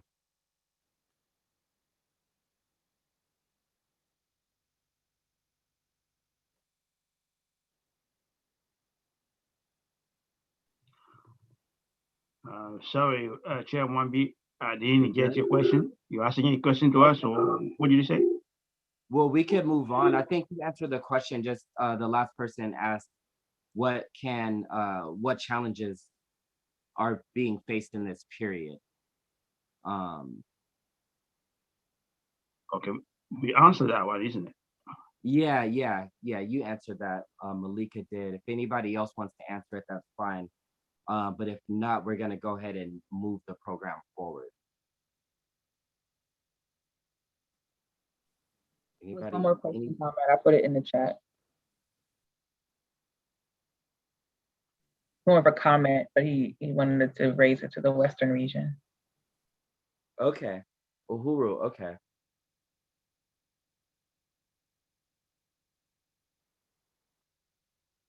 All right. Question. I can read it if it's faster. Yeah, go ahead. Yeah, you could go ahead and read it. From A.T. Sankofa, homelessness out of control on West Coast. People need sanitary, affordable housing. U.S. economy is already collapsed. And I guess he wanted to see what, how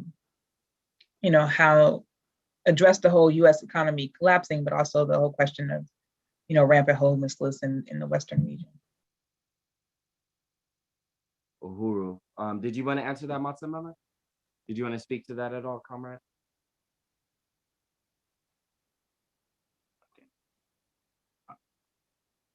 Can I go on while Comrade Masamore is not on yet?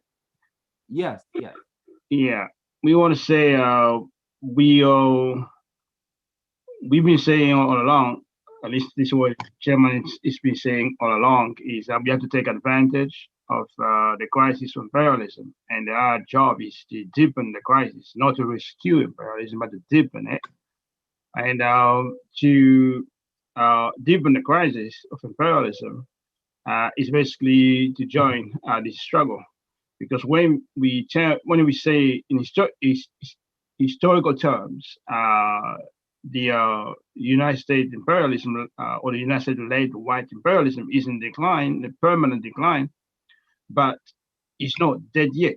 So our job is to make sure it's dead, and you can't do that if you're not part of this movement. So that's the sense of urgency for Africans, is to join the party, so the party can have great ability to make sure basically the United States imperialism is defeated. So basically that the revolution happens, and it happens as defined by the African working class, because many forces are taking advantage of the crisis for their own interests.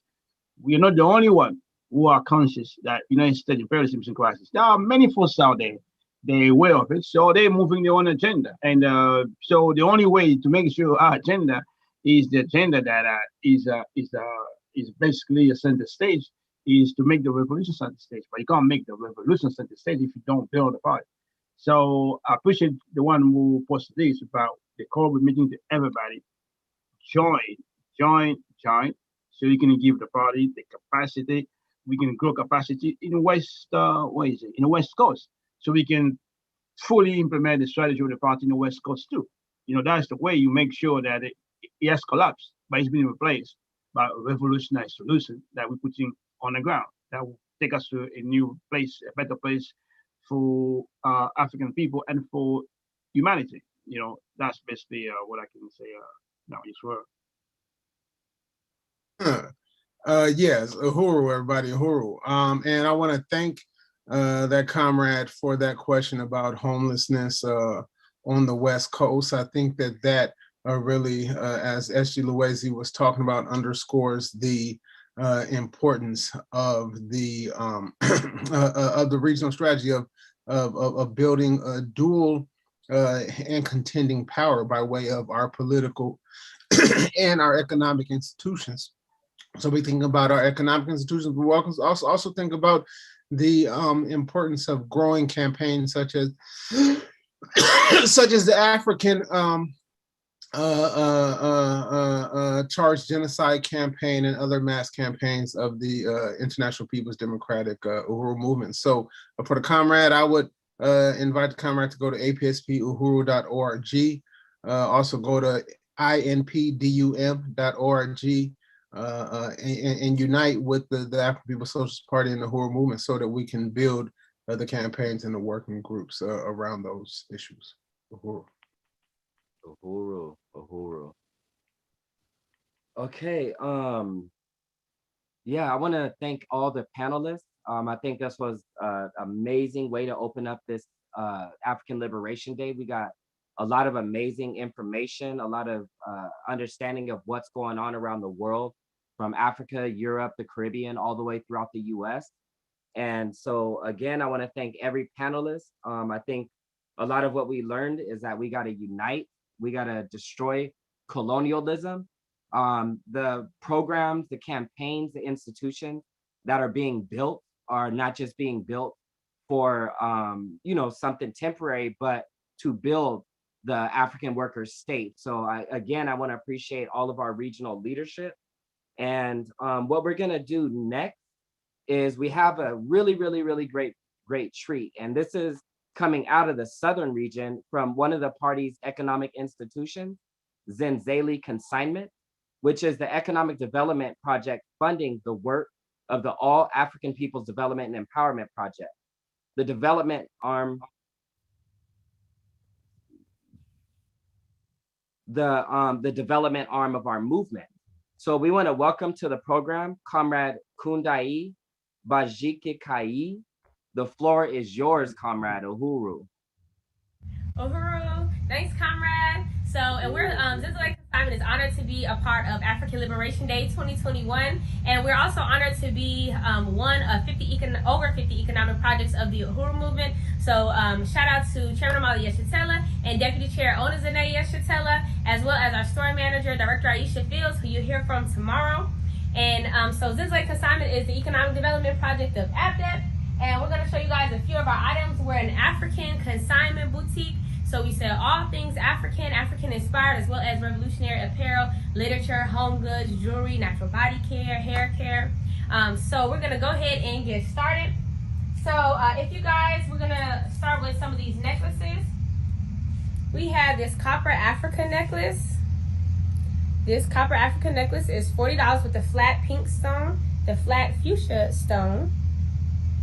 If you are interested in this one, you're going to comment sold copper Africa, sold copper Africa, right? SOLD, and then copper Africa in the comments. And also how this is going to work is, and once you guys put sold and whatever you're interested in purchasing, we'll send you an email invoice. So make sure if you purchase something that you also go ahead and put your email in the comments so we can get your invoice sent to you if you're not already a shopper at Zenzele Consignment. And then we have this other flat stone. This flat stone copper choker is $31. This one is $31. You're gonna comment sold copper flat. Sold copper flat. And if you don't know how to spell, it's okay. I'm not the best speller either. Just put it in there and we'll figure it out. Now let's go to some red, black, and green because we are the 21st century Garveyites. We stay with the red, black, and green flag. So if you are interested in purchasing the small little tabletop red, black, and green flag, you can keep this, put this in the office. Let them know, you know who you with. You recognize you're an African person, you're part of the African nation. Or you can keep it at home, just a small flag for you. This is $6.99. $6.99 for this small red, black, and green flag, $6.99. Comment sold small RBG. And if you are interested in the 3x2 red, black, and green flag, this is a 3x2 red, black, and green flag for $14.99. You're gonna comment sold large RBG. Sold large RBG. We also carry African fabrics. You can use these for anything you want. We cut these for head wraps. If you want to do some new decorating at home, you can do that as curtains or tablecloths or whatever you want. If you want to make your own outfit, if you sew or if you know somebody that can sew, you can get it for that as well. So we sell the fabrics for $10 per yard. It's $10 per yard.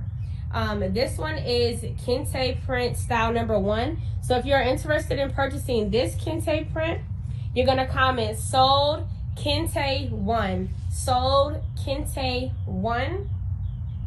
And then just let us know in the same comment how many yards you want. If you don't write any yards, we're gonna assume you just want 1 yard. And then for this one, you're gonna comment sold Kente 2.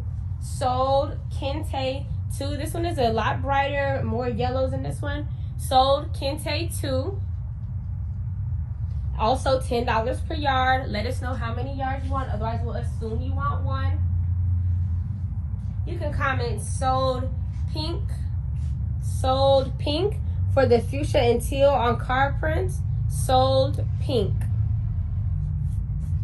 Again, $10 per yard. And the last fabric that will show is orange and blue. You can comment sold orange, S-O-L-D orange. Again, $10 per yard. Comment in the same comment, put how many yards you want so we can get you right. And let's keep on going. Let's show some earrings now.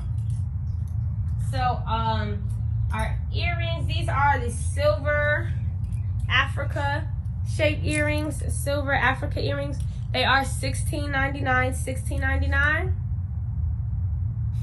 $16.99. You're gonna comment sold silver Africa, sold silver Africa for $16.99 if you're interested in these earrings. Let's see what else. Oh, let's do this this Ankh set.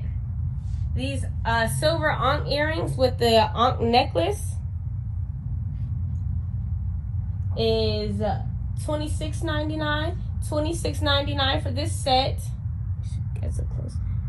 $26.99 for this set. You can comment sold Ankh set. Sold Ankh set for $26.99. And let's do some buttons now. Let's do some buttons. And let's start with our parent organization. Parent organization to Zenzele. So if you would like an AppDev button, first of all, you could become an AppDev member, but if you're not quite ready to join AppDev yet, and maybe you're thinking you want to volunteer, maybe you just like our mission, like what we about, you can purchase a button for $5. The AppDev button is for $5. So, okay, let's do some bags now. So we got some bags. Oh, and just in case anybody's wondering, this dress behind me is a size, like a size 8. A size 8 or 6, really like a size 6. And it cuts all the way down. This dress is $60. You can comment sold Kente dress, sold Kente dress for $60. Now let's get into some of these book bags. So we have this pink on card print book bag, and this one is actually on sale. The pink on card print book bag is $24.99, $24.99. You can comment sold pink Ankara, sold pink Ankara, or actually just put sold pink book bag. Sold pink book bag. And we have 1, 2 pockets on this one, okay, and adjustable straps. $24.99, sold pink book bag. We also have the mud cloth book bag with the leather on the front. This is $58.99. $58.99. You can comment sold brown mud cloth. Sold brown mud cloth for $58.99. And we have 1, 2 zippers as well on this one. And then we also have another leather mud cloth book bag, but this one is the black and white one. So you're gonna comment sold BW book bag, sold BW. So I know it's the black and white mud cloth book bag, sold BW for $58.99, leather and mud cloth. Okay, and now we do have some more leather now. So those book bags are from Ghana, but these bags are from Nigeria. And these are the adjustable straps on this bag. So it's $36. $36. You're gonna comment sold blue purse. sold blue purse for $36. Let me show y'all something real cool about this. So you can pull it up, pull this part down, and then pull it up through here to open it up. Oops. And ain't nobody getting in this purse unless you want them to, okay? So comment sold blue purse for $36. We also have it in this beautiful maroon color or burgundy. So you can comment sold burgundy purse or sold maroon purse. Again, $36.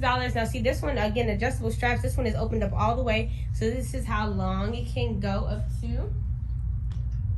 Then we have these smaller ones. Comment for this one is $25. Comment sold maroon small. Sold maroon small. If you're interested in this one for $25. You can comment sold orange small for $25 for this orange color leather. And same pockets on the inside, 1, 2, and we got the third one is this one with the zipper. These straps are not adjustable. I know it looks like it, don't do it, you'll break it. These are not adjustable though on the small ones. $25. Comment sold orange purse or orange small. This one you can comment sold black small for $25. Sold black small for $25. And this one you can comment sold fringe for $36 for this fringe purse. Look at this, pockets both ways and then the zipper. This is so cute. $36 for this fringe, Nigerian fringe purse. All right, so we got plenty of bags and we have some more card print bags over here. I'm running out of time, so I'm gonna go through this quickly. You can comment sold kente bag for $21 for this one, and it just has the zipper through the top, and you can tie it and loop it, things like that if you want it to be smaller. Then you can comment for this purple, black, blue, and pink one. You can comment sold black and blue, sold black and blue for this uncropped purse for $21. We have this black, white, and yellow on card print bag. You can comment sold black and yellow, $21. And I'm gonna show this red, brown, and blue. This red, brown, and blue one. This one has a flap on it now, okay? Still $21. You can comment sold flap. So that concludes our selling segment for today, and we really want to again appreciate and salute the African People's Socialist Party and the Planning and Steering Committee for African Liberation Day. I really appreciate being a part of this event, and we hope you guys continue to support and shop Zindele Consignment. If you made some purchases, we're going to be sending you an email invoice, so make sure you comment your email. And thank you guys so much, and we look forward to the rest of the event, the rest of the day, and uhuru.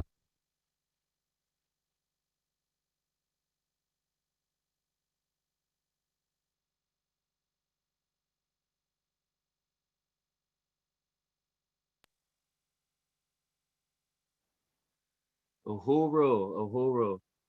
We want to thank our comrade Kundai. Those are some great items. And again, Zindele Consignment economically supports the All African People's Development and Empowerment Project. Such important work that's going on. And you're going to hear about more of that during this program. So thank you very much, Uhuru. Absolutely. Next, I have the honor of welcoming the Deputy Chairwoman of the African People's Socialist Party, Onezine Yeshitela, for our next discussion. Deputy Chair shoulders the responsibility to grow the African People's Socialist Party's economic front and provides economic programs for the masses of African people. She has provided the vision and leadership for expanding all of the party's economic campaigns and institutions, such as Black Star Industries, One Africa, One Nation marketplaces, Africans 1 Billion Strong campaign, Uhuru Foods and Pies, the Uhuru Houses and Aquaba Halls, and Uhuru Furniture and Collectible Stores. She has developed and trained African leadership, promoting and rebranding all of the party's institutions and economic campaigns with a clear African message. Our institutions are contending with the colonial economy, as we talked about. They represent dual and contending power. Welcome, Comrade Deputy Chair. Uhuru, comrades. Thank you so much, Masamelda, for that introduction. And I'm just happy to be here to speak for the African Liberation Day 2021. Next slide. Well, Uhuru, so Deputy Chair, before you, can you talk to us about how economic self-reliance and self-government contributes to building the African worker state? How does this relate to the work you are doing? I'm going to talk about all of that in my presentation, comrade, because I only have 30 minutes, so I want to get through this, and this is going to cover everything that your question is asking. Uhuru. So I just want to say I lead all the economic work of the movement. The Office of the Deputy Chair is to bring economic development strategies to every party, department, and organization.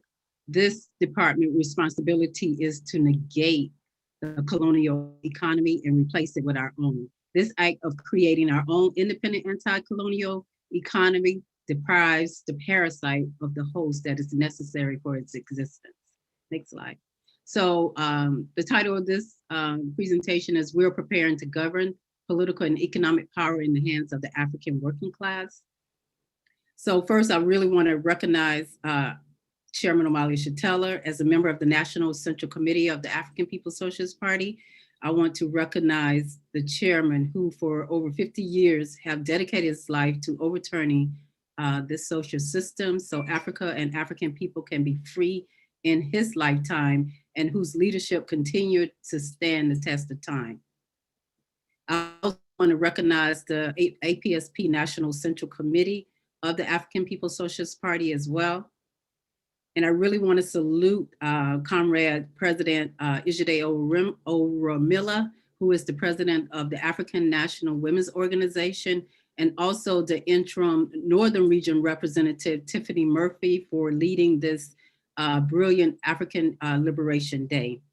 And I also want to salute the steering committee of the Northern Region, Basil, Dexter, King L, Umafima, Kingozi, Katrina, and Ali for helping to participate in this program.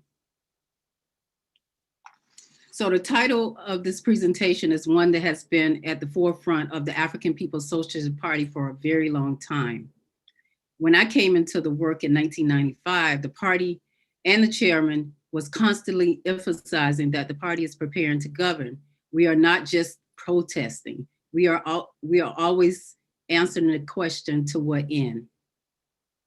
The chairman has summed up for the reason why this incredible Black revolution of the 1960s had been able to be crushed by the US government, who murdered and imprisoned our leaders such as Malcolm X and Martin Luther King.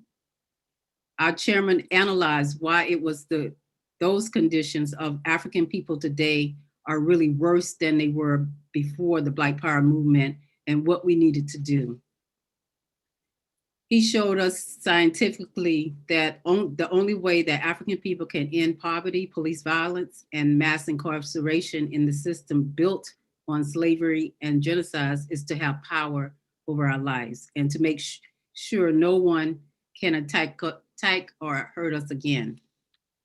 Chairman Omali also provided the stolen labor and resources of African people is built from the wealth of US, Europe, and capitalism that African people are owed reparations as a revolutionary demand. We are owed everything. This is why Chairman Omali and the party built the Tribunal of Reparations to African People that held its first session in Brooklyn, New York in 1982.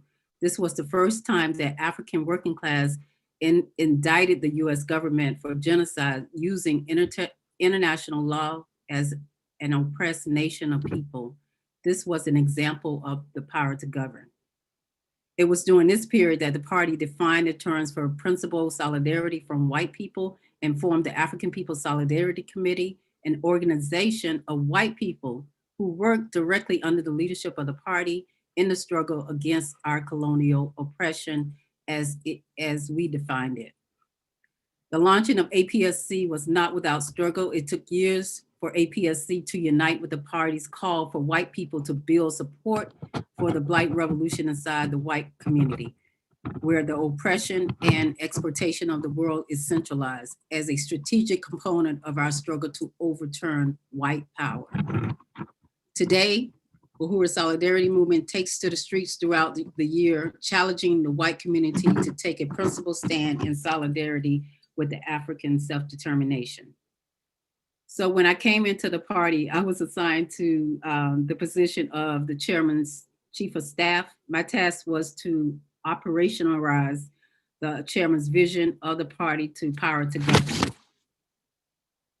So the office of the chair mission was to organize the office of the chairman of the African People's Socialist Party to its greatest capacity, to carry out its function as leadership of the party and the international African revolution by defining its responsibilities of building support staff, developing the policies and procedures that rationalize its organizational relationship within the office itself with a component of leading structures of the party.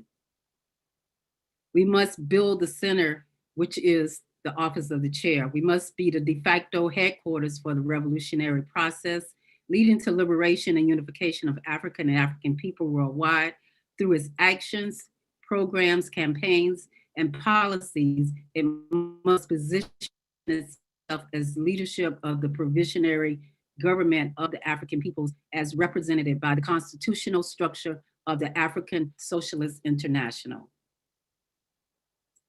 So some of the things that we started to do was, we created standard operating procedures. We defined the goals and objectives. We developed job descriptions, code of professional conducts and ethics, disciplinary measurements, operating procedures for record keeping, operating procedures for each branch. And of course, we developed procedures for a budget. The work to build our organizational administrative capacity was important for the work of the party, but in the final analysis, it was critical for our preparation to govern after the capture of political power. So creating standards throughout the organization and development of job descriptions were essential. My goal is to transfer the skills that I learned working in the colonial capitalist government to the African working class in the form of the party, the advanced attachment of the African Revolution, and the vanguard of the revolutionary African working class. So training the working class to govern along with the theory of African internationalism bring confidence to the working class to seize and control the means of production. I worked with city government for 20 years before coming into the African People's Socialist Party. I have come to learn that this is the colonial capitalist ruling class that controls the government, which means that the colonial capitalist government serves the economic and political interests of the colonial capitalist ruling class. The ruling class has a practice of governing. The African working class only has a practice of being governed.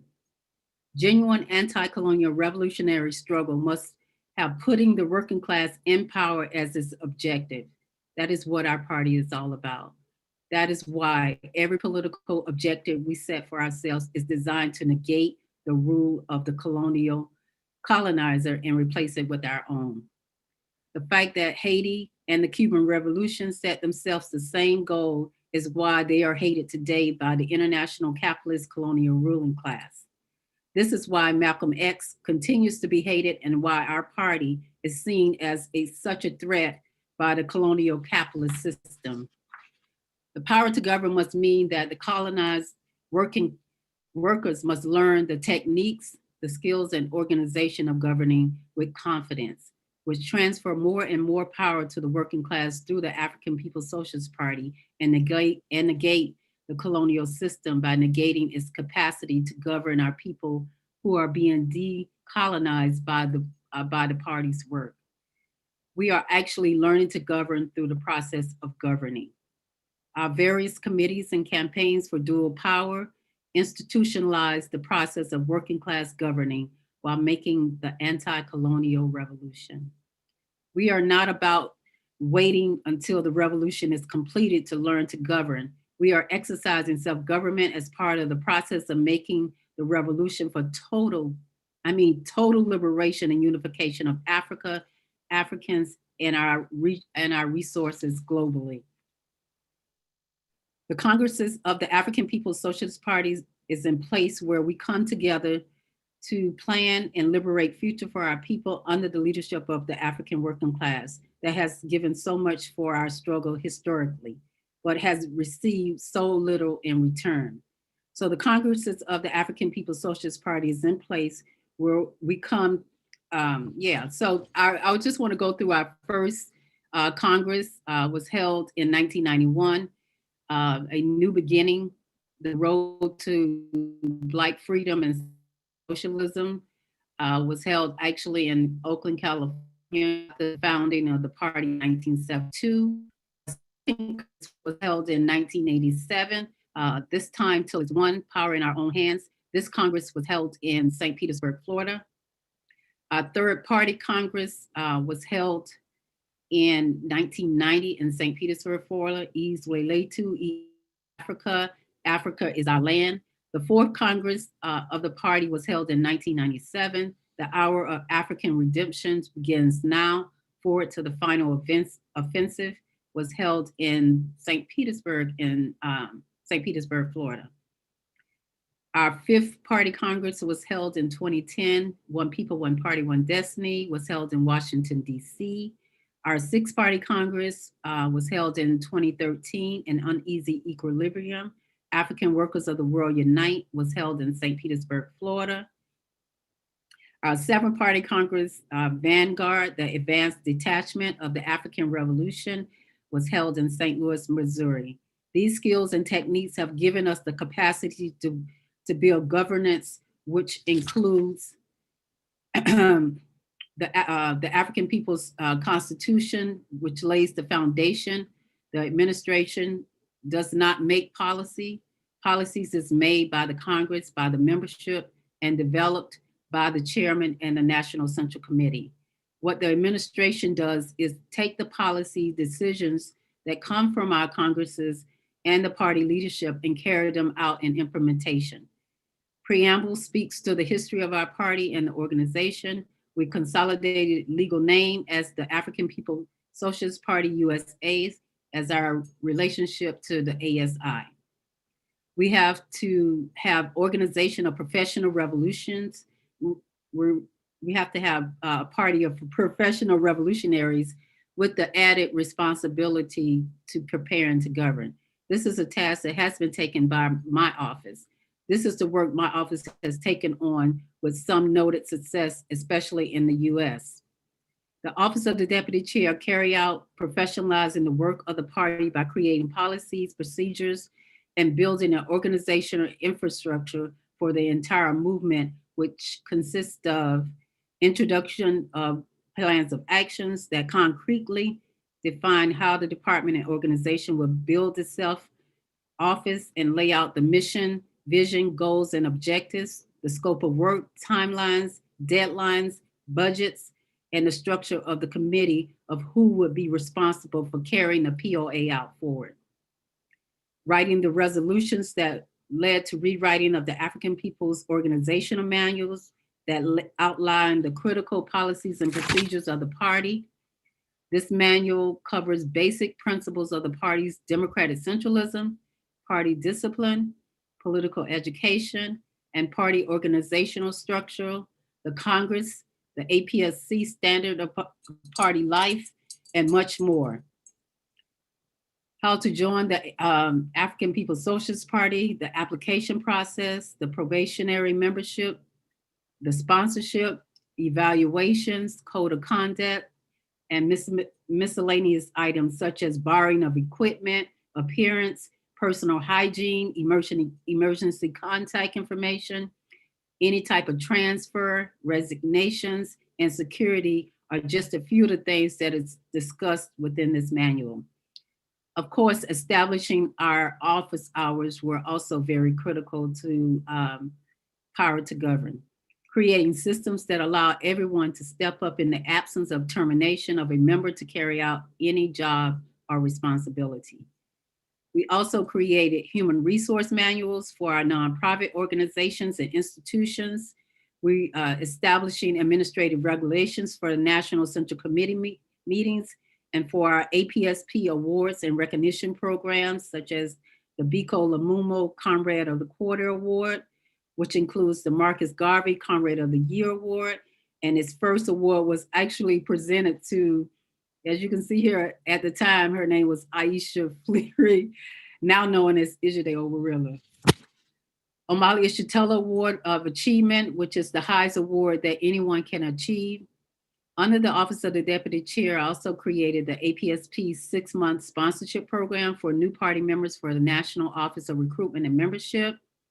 Through MPDUM, I introduced the Massive to become a member, a mission-centered organization for increasing membership and raising sustainable funding, building long life relationships with individual members and individual donors who truly understand and support our work. So the Massive include an introduction of a 4-step plan to win new members and to build sustainable funding. In summary, the results include a membership base that will understand our mission and vision of the organizations, members who are fired up, passionate, and inspired by what we do, members who will tell others about our organization, and members who will support our organization with their money. So we also created something called Bless and Release. Not everyone might not be interested in joining or being involved in our mission. So we said we wanted to bless and release them and thank them for taking the time to speak with us. The Office of the Deputy Chair met with every main department in the movement for over a year to develop the budgets based on specific revenue created for each area. The budget process was really huge. Chairman and the Office of the Deputy Chair began by concretizing the chairman's vision of an economic entity that would build economic development and commerce for and between African people worldwide. We call this bold initiative Black Star Industries. So the mission of Black Star Industries, as I stated, is building economic development for and between African people worldwide. Black Star Industries is the economic vision and institution created by the African People's Socialist Party, Chairman Omali Ishitela, as the key instrument for developing our own independent anti-colonial economy. The African People's Socialist Party is building an economy and political movement in the spirit of Marcus Garvey, the leader of the greatest movement of Africans in our modern history. The goal of Black Star Industry is to begin the process of building an economic system for African people. Africa and Africans have been taking care of Europe and others for more than 500 years, while our own people have faced hardship and starvation in Africa and throughout the world. BSI is about African people coming together for Africans, meeting the needs of all of our people everywhere for prosperity, decent housing, health, and the ability to follow our aspirations to contribute to the development and well-being of our people and our society. So some of the institutions under BSI is Uhuru Foods and Pies. We collaborated with Humble Sea for the African History Month beer named Uhuru Means Freedom that was launched this past February 21st. Oakland Uhuru Pies baked 1,000 sweet potato pies for Christmas with the Currys.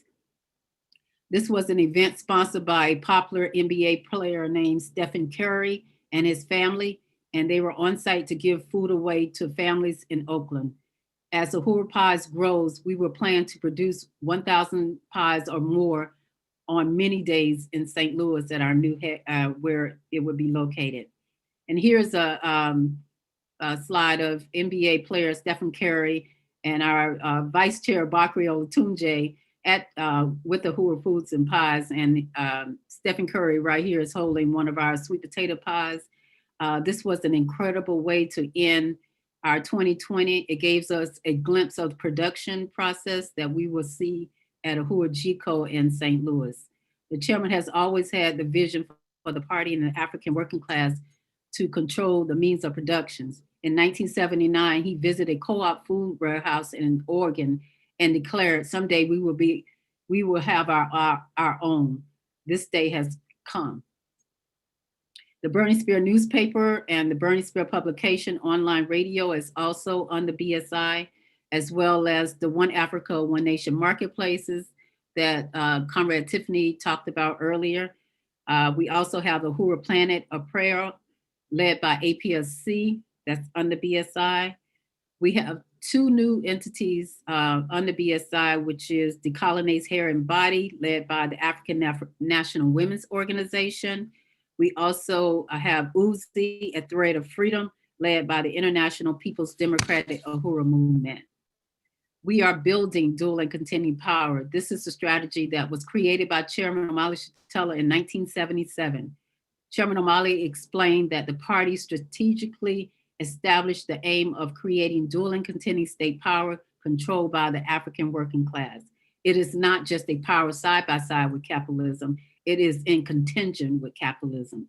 Chairman Omali writes, when we talk about the struggle for self-reliance for economic development, we're talking about the ability to produce and reproduce material life.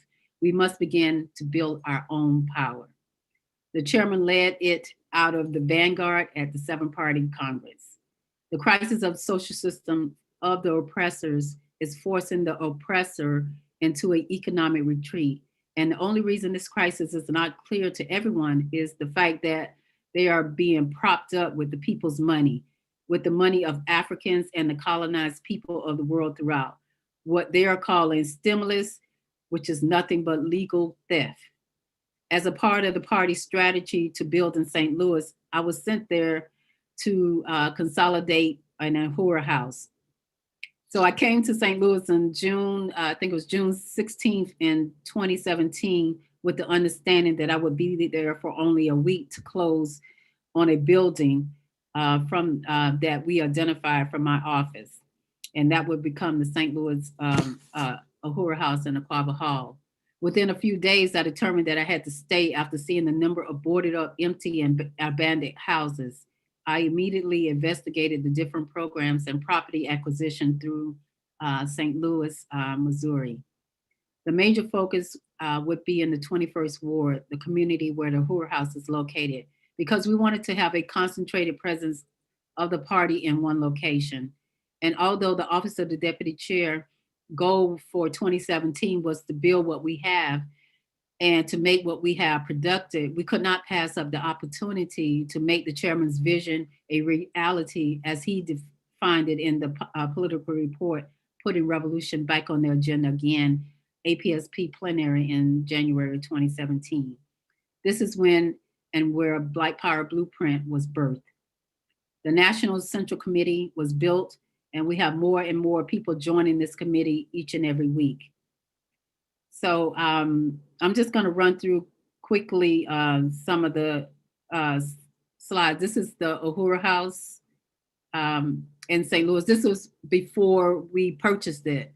This was on the way, during my visit there to find a Uhuru House. And so we decided on this, and I just wanna show some of the conditions of this building, because I know a lot of people have been to St. Louis already and saw the transformation, but this is what the building looked like before. So this is like the front entrance, and this is the side entrance on my left and your right. This is, this place was a mess. You see all the, how it was abandoned and furniture was left all throughout. This is the front part where the stage is. So this is, and these are some of the African contractors that we hired to take on doing some of this work. So you can see, like, there was no floor there. It was just, tore up from the floor.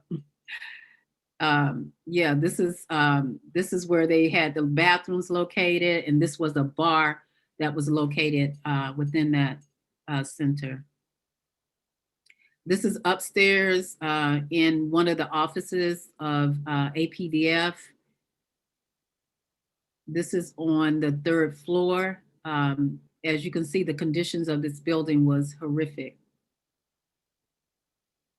And this is some of the pictures of the renovation process.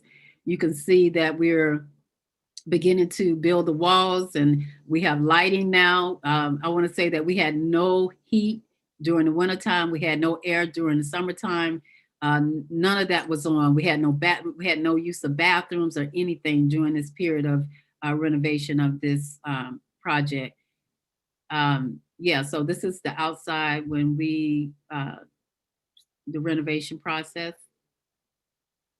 And this is the beautiful Aquaba Hall now. As you can see, is laid out, our beautiful stage and state-of-the-art facility. This is continuing.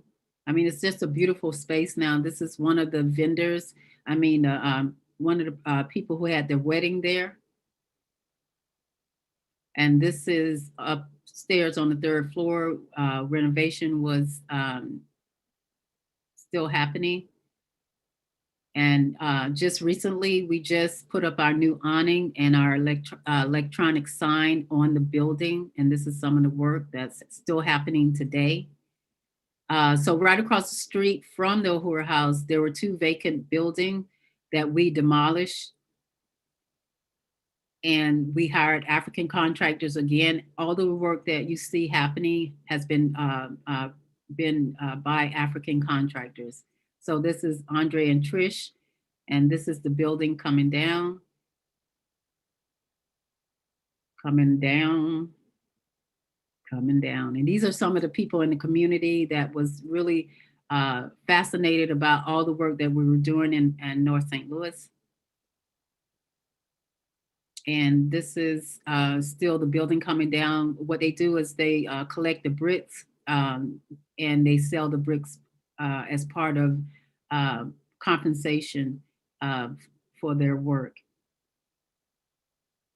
And then what they do is they fill the land back up with dirt to so it can settle. And then they seed it. You know, so this is the process of seeding it so it can start to settle and regrow back again. And this is where we started the process. That's the charm symbol on the other side of that tractor. We started the process of putting up our flag pole, our 50-foot flag pole. And we ran into a big, hiccup because this big rock that T'Challa jumped into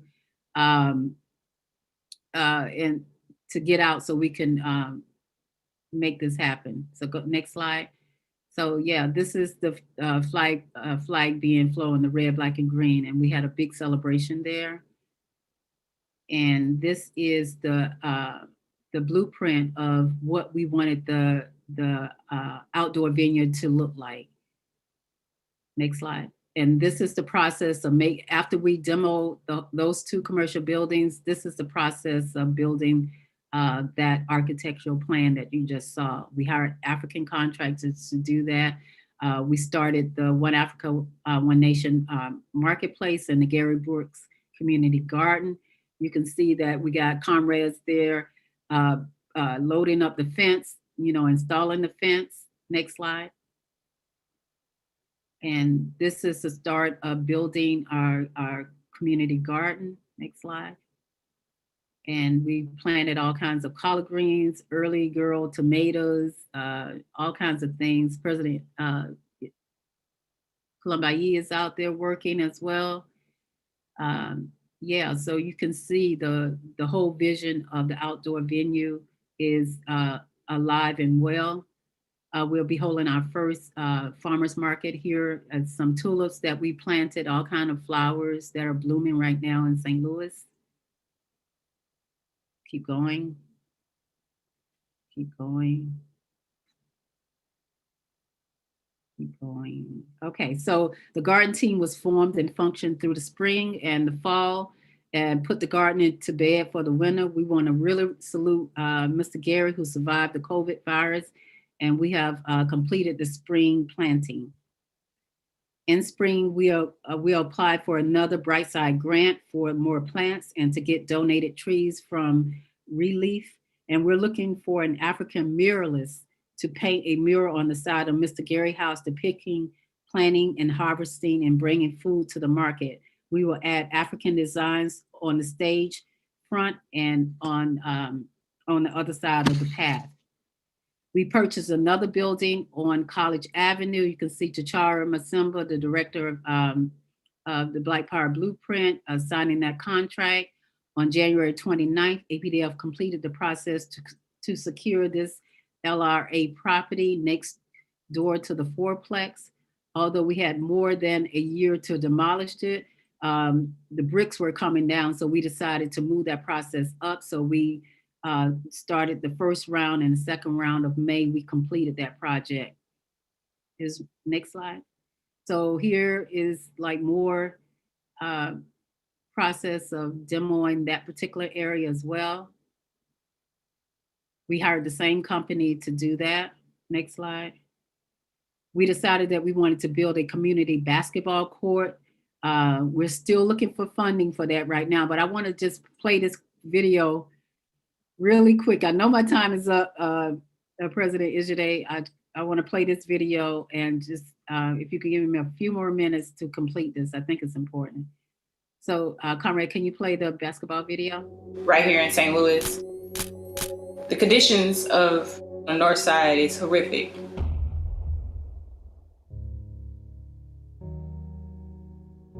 I just think that it's important to say that we believe in the democratic anti-colonial right to be able to have community control of every aspect of our lives and our communities. And I think the most fundamental, most democratic, most anti-colonial demand that I can conceive of is community control of the basketball court.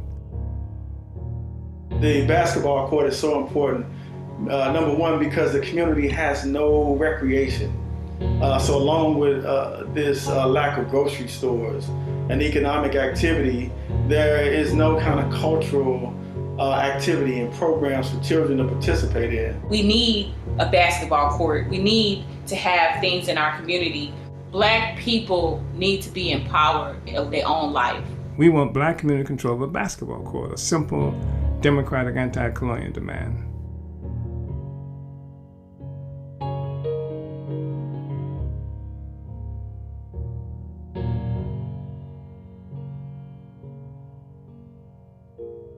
Who will step up and make the slam dunk?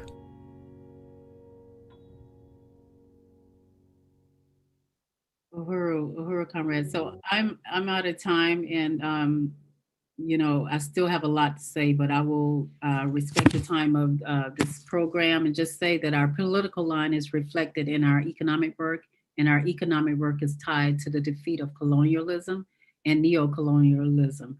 This is the practical application of our political theory. I just wanted to remind us that the colonial capitalist rulers represent the past. We represent the future. Everyone should go to blackpowerblueprint.org and sign up to be a part of this amazing movement. Uhuru.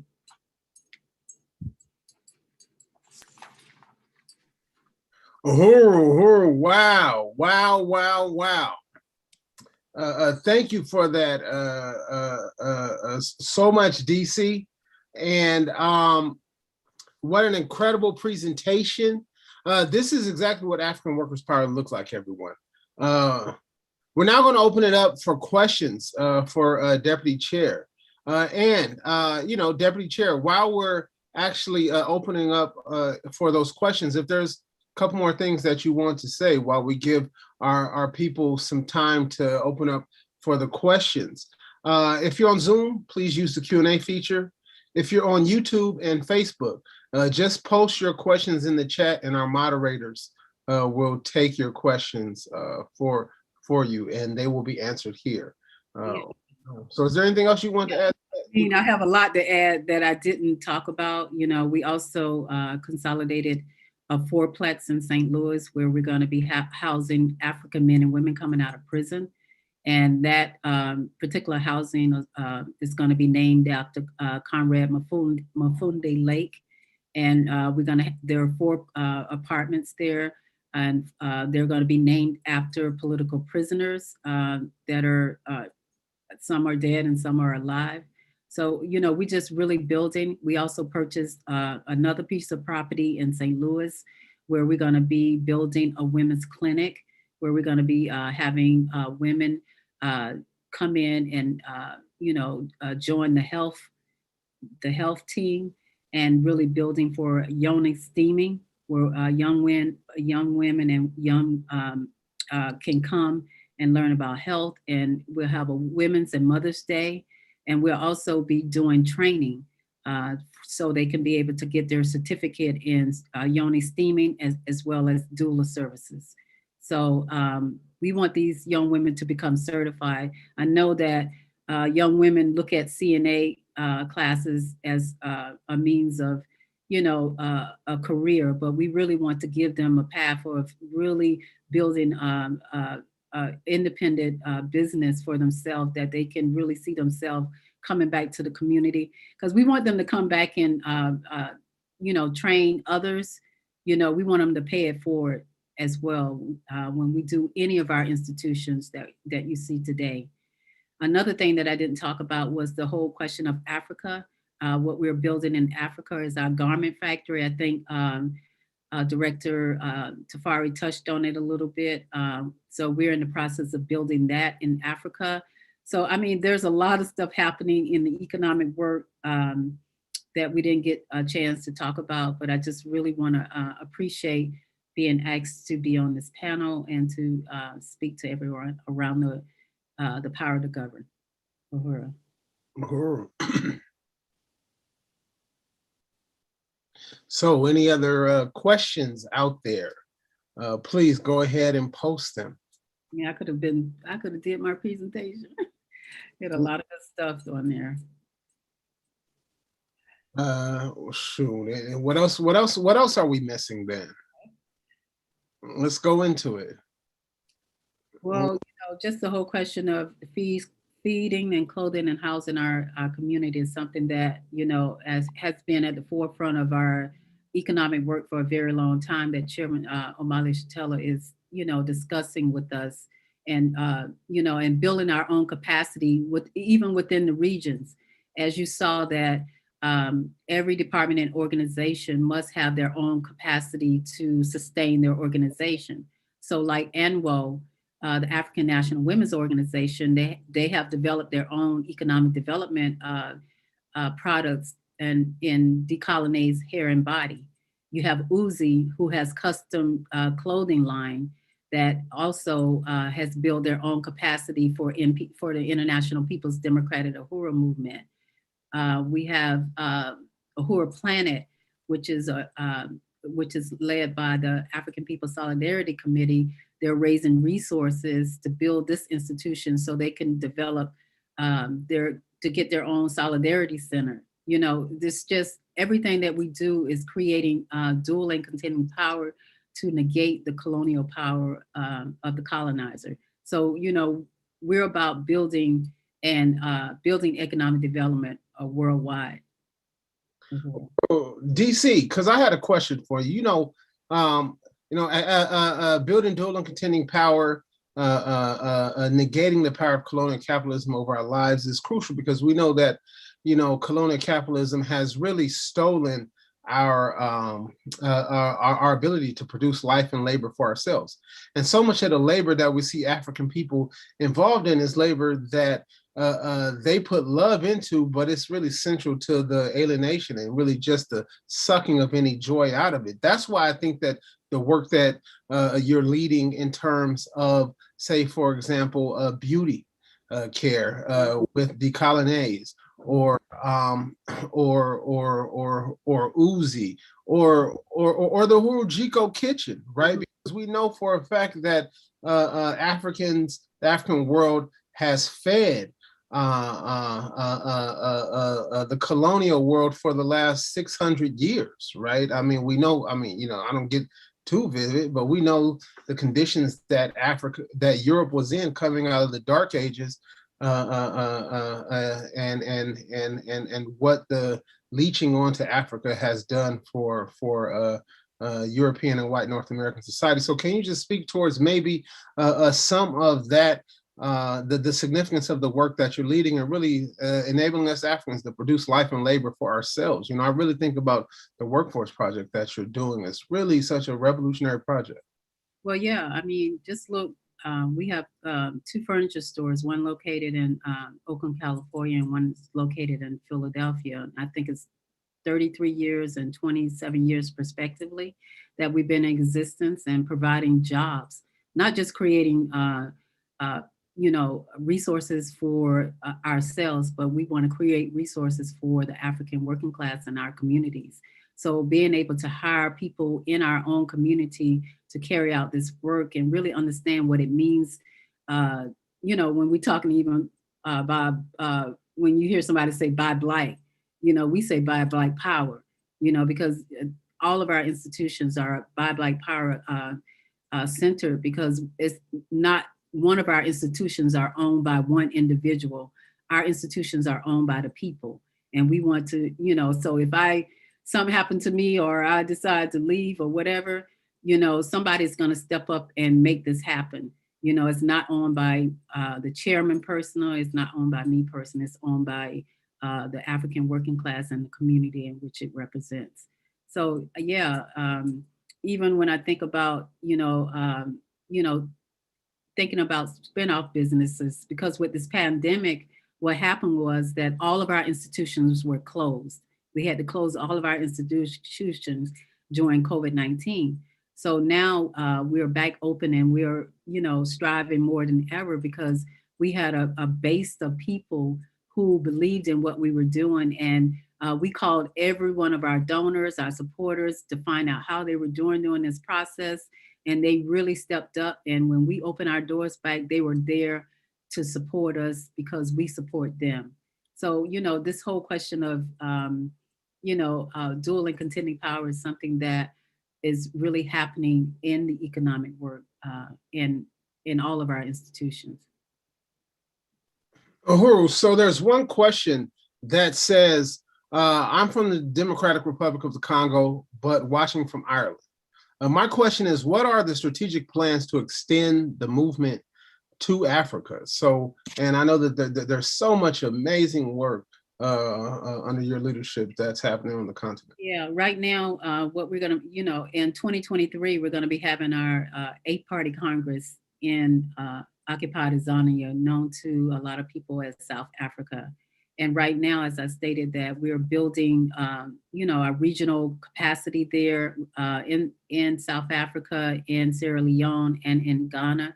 And we're looking to open up a garment factory that would also help bring, commerce from Africa to the US, to the Caribbean, and all over the world. When we build these factories that ultimately is what we're seeking to do, it's going to provide commerce for African people and also bring jobs for the people on the continent of Africa. So we're in, I wouldn't say we're in the beginning stages of this, but we are definitely in the development stages of really making this happen on the ground in Africa.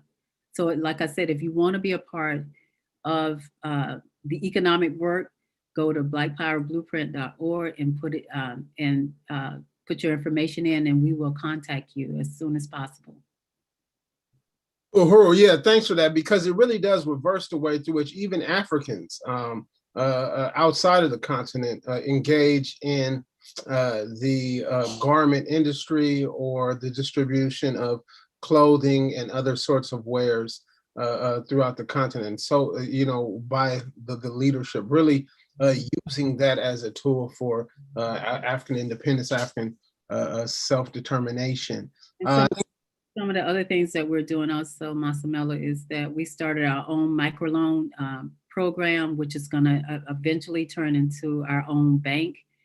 We initiated that last year, where every department and organization was to put in $2,000 from each organization. So our total was to raise $28,000. We've raised $27,000. So we'll be kicking off that microloan program where people in the movement, the department's leadership can put in for a loan to really help start a project or build their political economic capacity in some way or another within that department. So we're really looking forward to doing that and building that campaign and project. Right now, it's just an internal microloan program within the Uhuru movement. But like I said, eventually we want to turn that into our own Black Power bank. So I want to salute you, DC, because now you got the intellectual juices of everybody on social media working, and we're towards time, but I'll give you these last two questions as a bundle because they're kind of speaking towards the same thing. One says, are you thinking of sending our people worldwide to build globally? The next one says, is there a blueprint for localizing this model in other islands and countries, and can others have access to it? So I mean, we are an international organization, so everything that we do is global, you know, and that includes not just the political work, but the economic work. And so, yes, we are definitely building globally, and we are going to begin the process of putting this blueprint down because we want to duplicate this wherever African people are. We get this question a lot. And we want to invite everybody to come to St. Louis and see what we're doing on the ground and how we have built the Black Power Blueprint. So you can go back and take it to your city or your state and make it happen on the ground as well. So yeah, so you have so many people out there that know about what the book called The Blueprint for Black Power, but we have the Black Power Blueprint. This is African Revolution in practice, right? In practice and in theory of African internationalism. People say, what is that? So I just really want to salute you again, DC Deputy Chair Onizine Yeshitela, for your time. Just for your leadership, for your time, and for your great discussion. There was another question, and I'll concede to yesterday, but it says, oh, okay, it says, how can they register? So thank you, King L. Go ahead and place those links. So go to apspuhuru.org for the people interested in joining. You can go to blackpowerblueprint.org, buyblackpower.com or .org. No, blackpowerblueprint.org. No, blackpowerblueprint.org. And then also if they want to know more about Black Star Industries and Buy Black Power. The same website. Okay, Uhuru. So thank you. Thanks again, DC. Thank you, comrades. Uhuru.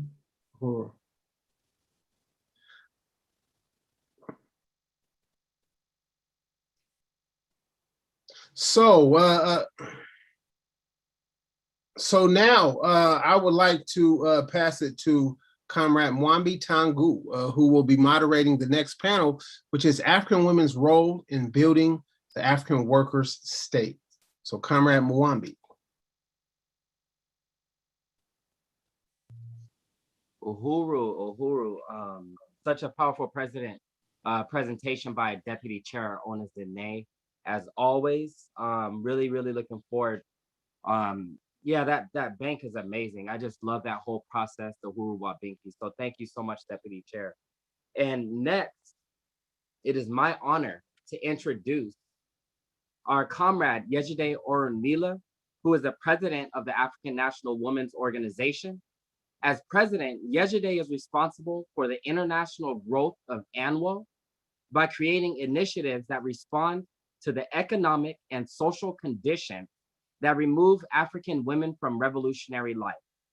Under her leadership, ANWO has built branches and established membership in the United States, Africa, and Europe. Welcome, President Yejide, to the program. Uhuru, welcome. Thank you. Uhuru, comrade. Comrade Yejide, can you explain the African woman's role or African women's role in building the African worker state and how ANWO builds the capacity for the revolution? Absolutely. First, I just want to appreciate my leadership, Chairman Omalia Shatella, and I want to repeat something that I said before, is that I'm an African woman fighting on behalf of other African women to be a part of the African Revolution, and I was taught to do so by an African man, and that's Chairman Omalia Shatella. And just the leadership that he has brought to me, being in this movement for over 12 years, really helps me get a deeper understanding about what we need to do as African people and how African women have to play a role. This is not even a question of whether or not we should. It's just that we have to play a role, and we have to understand how we can participate through really contextualizing the reality of how we living today, and also recognizing the importance of being dialectical materialists.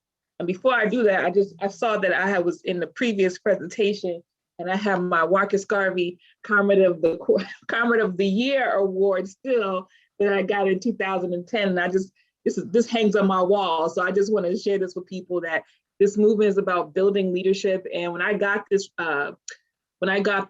award in 2010, I was a fledgling organizer with this movement. And now I'm the president of the African National Women's Organization, and helping to build revolutionary power for African people and African women all over the world.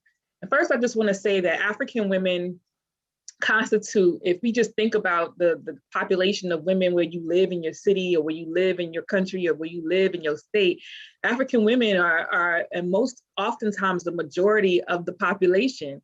And we cannot make the African Revolution with half of our population, or nearly half of our population, dealing with colonial contradictions that have us only looking at those colonial contradictions. African women have to be brought into the political revolutionary trajectory of our entire people. But in order to do that, the issues and concerns that are impacting the lives of African women have to be a part of the problem-solving mechanism that we introduce into this revolutionary process. So, we often see issues that people tend to identify as women's problems and primarily impact African women, but they're the problems of the entire African nation. So the African National Women's Organization's responsibility is to be in those places where those contradictions exist, organize African women to combat the issues that are impacting us as a result of colonial domination, but also use this as a strategy to pull in the rest of the African nation to deal with these contradictions. So whatever impacts African women's ability to be revolutionaries impacts the quality and the structure of the African Revolution itself. And so it's my honor to lead this work and continue to build and understand all the ways in which we can build the international revolutionary working class African women all over the world. And I think that it's really important that we identify some of the contradictions that are impacting African women in the United States. I think everywhere we are, the quality and conditions of which African women are giving birth is poor. In the United States, this is no different where I live, but the infant and maternal death rates of African women is quite poor everywhere. And that's the fundamental basis of building the African workers nation, is by having the capacity to produce and reproduce human life. And if the very basis of that is attacked, then we have to really look at how do we strategize and solve that problem while we are combating the colonial contradictions that contribute to those problems as well. I mean, we see other things that impact the lives of African women, like a lot of African women on the continent are involved in the agricultural and production processes. And many of those processes are antiquated. There's this regular, where there's machinery and technology that can really help produce and reproduce for the interests of African people. A lot of what we are involved in is very very old style of farming. And I'm not knocking that. I think that's really good in terms of maintaining I guess the knowledge and genius of African people and our obvious knowledge of how we can grow and develop food. But when we're developing and using that genius for the benefit of capitalist colonialism, none of it benefits us. And we are not also in the process of developing structures and infrastructures for ourselves so that we can develop those food and free up African women or alleviate some of the backbreaking, hard, laborious work that goes into producing the amounts of food that comes out of that process as well. So these are just a few things that we can talk about: sex trafficking and the sexualization of African people. We could talk about the whole question of childcare, which we will, because African National Women's Organization is really dealing with that in the United States, and we're continuing to deal with that all over the globe. And so all of these issues are things that compacted. I mean, many African women are dealing with all of these things at the same time. So when you have all these things compacted on us, and then we're saying, oh, let's make the revolution. And it's like, I can't even think about the revolution until I get childcare, until I'm able to put food on the table, until, I get to, deal with this economic question. I need to have a job. And all of these things are things that prevent not only African women, but much of the African world from participating in the African Revolution. And what we say is that, first of all, we have to have a clear picture of what the problem is. The problem is not just that we don't have food, just that we don't have the type of childcare and we cannot take care of our children in the way that we wish. It's because colonial capitalism has taken from us the resources by which we would normally use to deal with these issues ourselves.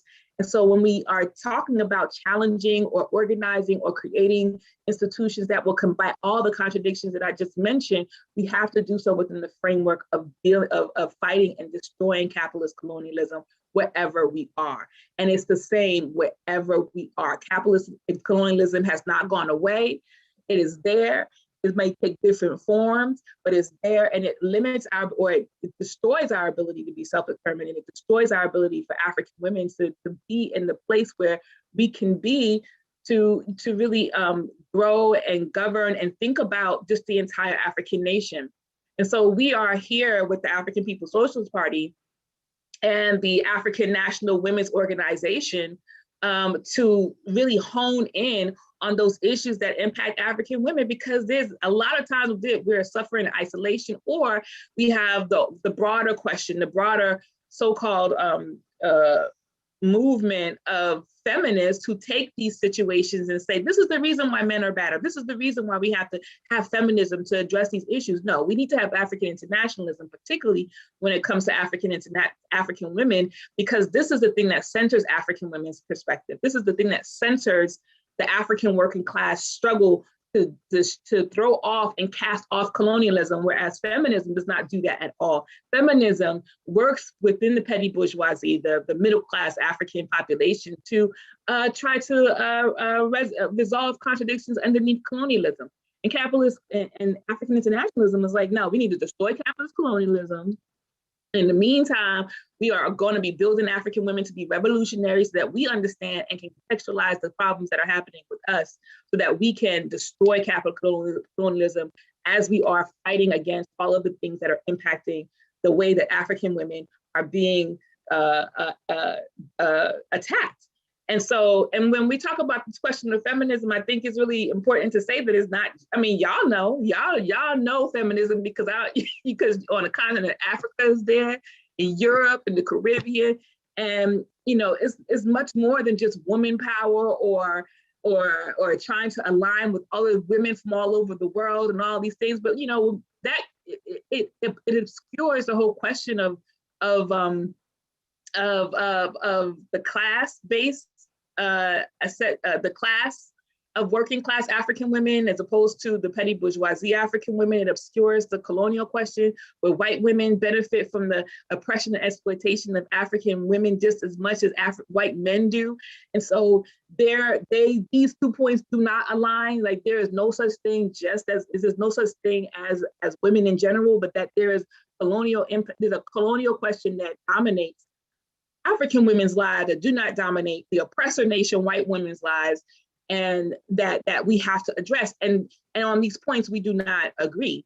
And no matter how many times there might be a well-meaning white woman or a well-meaning, petty bourgeois African intellectual who wants to tell us that African women are the same, when our interests are, trying to cast off, sex trafficking and sexual exploitation, some of these organizations and groups and individuals are saying, let's legalize this exploitative, horrible practice that leaves African people open to sexual violence continued.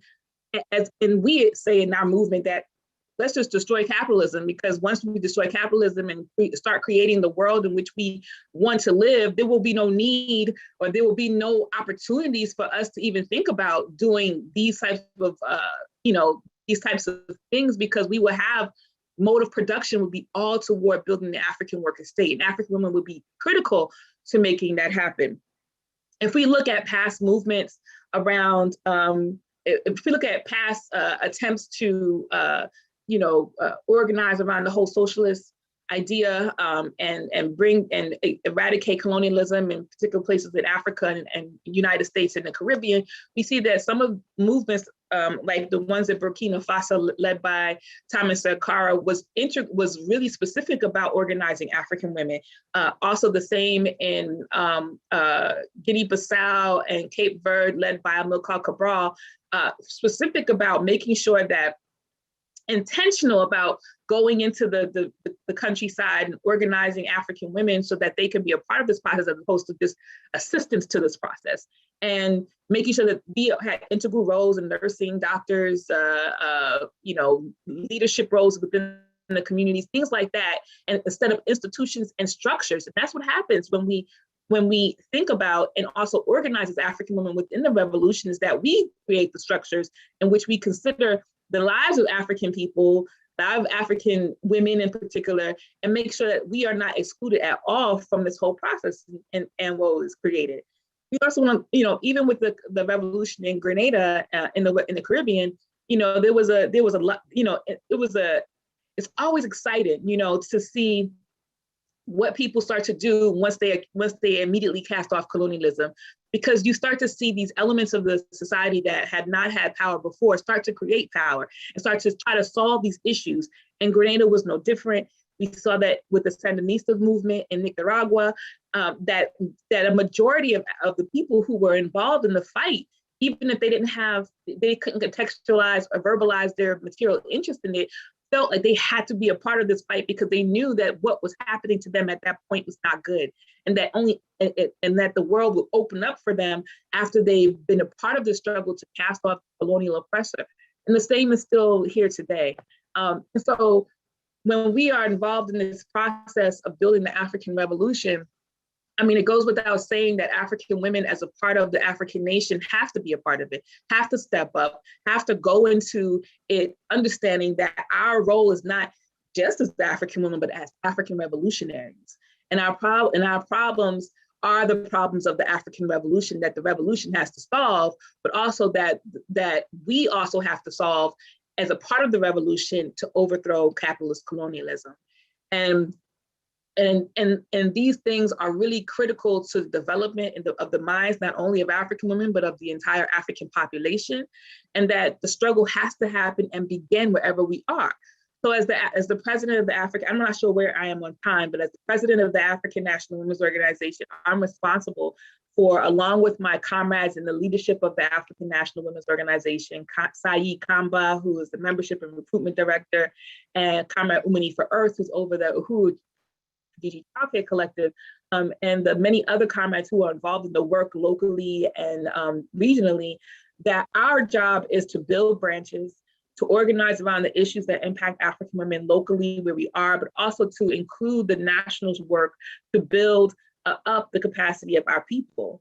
So some of the campaigns that we have led have been around things as simple as what we wear on our heads, like the head wrap campaign that we did a few years ago, that if you see, it pops up every few years with some young African child having to contend with the schools, or having to contend with work, or having to contend with some institution that is meant to repress African people, to just wear something as simple as a scarf on the head to represent her culture. If this was an open society where African people were valued and anything like that, obviously a headscarf or a head covering wouldn't be a thing that would be contentious toward a school environment. But this is the reality that we live in. And this is not just something that happens in the United States. It has happened in Africa, South Africa, to be example, where there was this young woman who wore an afro, and when they was like, yo, you can't wear afro because that's too Black, essentially, going in a place where the predominant the predominant population is African people. So I just wanted to say all of these things because I want to call on African women to join the African National Women's Organization and be a part of our campaigns. And the more people that come in, the more that we can cover, particularly in the African world. We have organization in South Africa, Occupied Tanzania. We have organization throughout the United States, and we'll be building in the rest of Africa, and also rebuilding in Europe. So if you're in any of those places, we want you. We want you to be a part of this work because this is an international body, and we are building a revolutionary home for African women all over the world.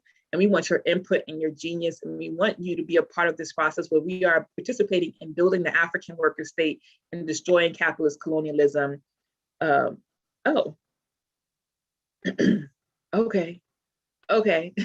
Destroying capitalist colonialism forever. I have more time than I expected. I must be talking fast. So yeah, I just think that I think that it's really important to mention like African internationalism. Obviously, it's important to mention it because I wouldn't be here because of African internationalism. African internationalism is a theory that defines for the African working class the basis for the continued oppression of African people. It helps us understand that if capitalism and if capitalism came as a result of the oppression, colonization, enslavement of African people and African resources, then that would mean that in order to cast off capitalism, African people have to begin to collectivize our labor and our resources in our own interest. And what will come with that is a whole host of things that we will get to, but that means that we start to build power. And everything that you heard before me is institutions, is the steps that we have to take in order to build power. So branch building, even something as simple as building a basketball court and defining it as a colonial project is an anti-colonial project are also things that that define the whole question of the African revolution. And let me talk a little bit more about some of our campaigns that we have going on right now. So the fundamental question for us, particularly around the whole question of child care and the ability for African mothers to be parents, come into question through our campaign called the African, those are not questions for me, I'm assuming those are probably questions that came from for Deputy Chair's panel, but maybe she can answer that if we have some time. But I'm just sorry, I'm looking at the comment section. The whole question of the state-sponsored kidnapping of African children in the United States and in Europe, there are agencies that define themselves as child protection service agencies. We have, in our work, been contacted by African women all throughout the United States and African women inside of the European, Europe, in places like England and places like Sweden, where we've done work and have been impactful around these issues, where African women are getting their children taken by the state. And the definition for how they're being taken could be things like a African woman has experienced domestic violence, and so the state takes their child and the state tells them, this is what you got to do to get your child back. Or there's nothing at all other than the fact that African women don't have enough resources in their house, like food, or maybe they don't have enough furniture, things like that. In the United States, many children are removed from the home based on the states identifying that you don't have enough resources in your home. And so the way that they solve that is by taking the child out of the home and not giving the woman any resources. So how the hell is she supposed to get her child back? And even when they do tell you what to do, it's still no guarantee that you're going to get your child back. And so the question for us around this is not just the struggle between getting your child back and not getting your child back. It's a colonial contradiction that's dates back from when Africa was first attacked by, Europe, and the first theft of African bodies that were taken to distribute all over the world, and the value associated with the bodies of African people. And so we don't see this question of the state-sponsored kidnapping of African children, or even the adoption of African children in Africa, and that whole scheme that many African women are being tricked out of their own children on the continent of Africa. We see that as a part of the same process whereby the state, the colonial oppressors, are stealing African children and associating monetary amounts to our capture that leads to more income in their coffers. In the United States, the federal government funds states for the number of children that they have in their care. And so a lot of over the years, much of our work has been around helping African women understand this whole process, helping them try to get their children back, and also to really challenge the whole entire system around this whole question of state-sponsored kidnapping of African children. And so we, true to party form, we are about building dual and contending power. So it's not just about challenging this, it's about creating a process, an infrastructure within our community that says, if we don't value this, if we don't want the state, the colonial state, to impact our lives, what alternatives do we have? Do we have an infrastructure whereby we are dealing with this whole question of whether or not an African woman is vulnerable to the state, or if we have the ability to create a network of African people who could help an African woman or African families, not just women who are impacted by this, but African people who are impacted by this. And so when we can create those internal structures, and that is what we're doing through our other project called the Uhuru Kijiji Childcare Collective, then we're able to try to begin to start to see the infrastructure that can happen around the African community control of child welfare. And so when we see further down the future, when we're talking about building the African worker state, this is going to be in place already, so that when we have governance over our own self, then all we got to do is just pull people into this process that has already been established. And then there we have a way to deal with the whole question of child welfare in the African world. Then we have these already educated African women who have been through the fire of fighting for their children, now being able to train other African people or heal other African women who have also been through this trauma. But it can only be done through an organized process. And so this is something that we've created and continue to create. And we are building a capacity to deal with the whole question of birth and reproductive justice in the African world, because that is critical to the production and reproduction of human life. And other elements of our work that can be further developed based on who comes into our organization and what issues are really integral on the ground where they are. And so these are the things that the African National Women's Organization are dealing with, but more than just dealing with those critical issues or topics or things that at any point, we are African revolutionaries. And so we tie everything into the destruction of colonialism and organize African women to that point. So childcare is anti-colonial. Fighting the state obviously is anti-colonial. Being a revolutionary is anti-colonial. Because colonialism is the thing that is preventing African people from self-determination.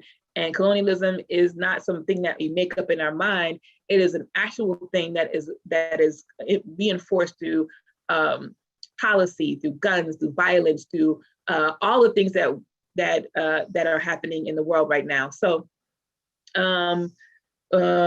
so I just, I think when I know that there are some African women out there who are hearing me and just like, yes, sis, I got you. I know that this is where I need to be. And I'm going to tell you right now, go to ANWOUHURU, ANWOUHURU.org, O-R-G, no matter where you are in the world, and submit an application to us. If you are having problems with that application online, you can always email us at info, I-N-F-O, at ANWOUHURU.org, so that we can, figure out how we can get you into this process, because we want you, we need you, and that's the only way we're going to build and recruit African women into this revolutionary process, no matter where you are.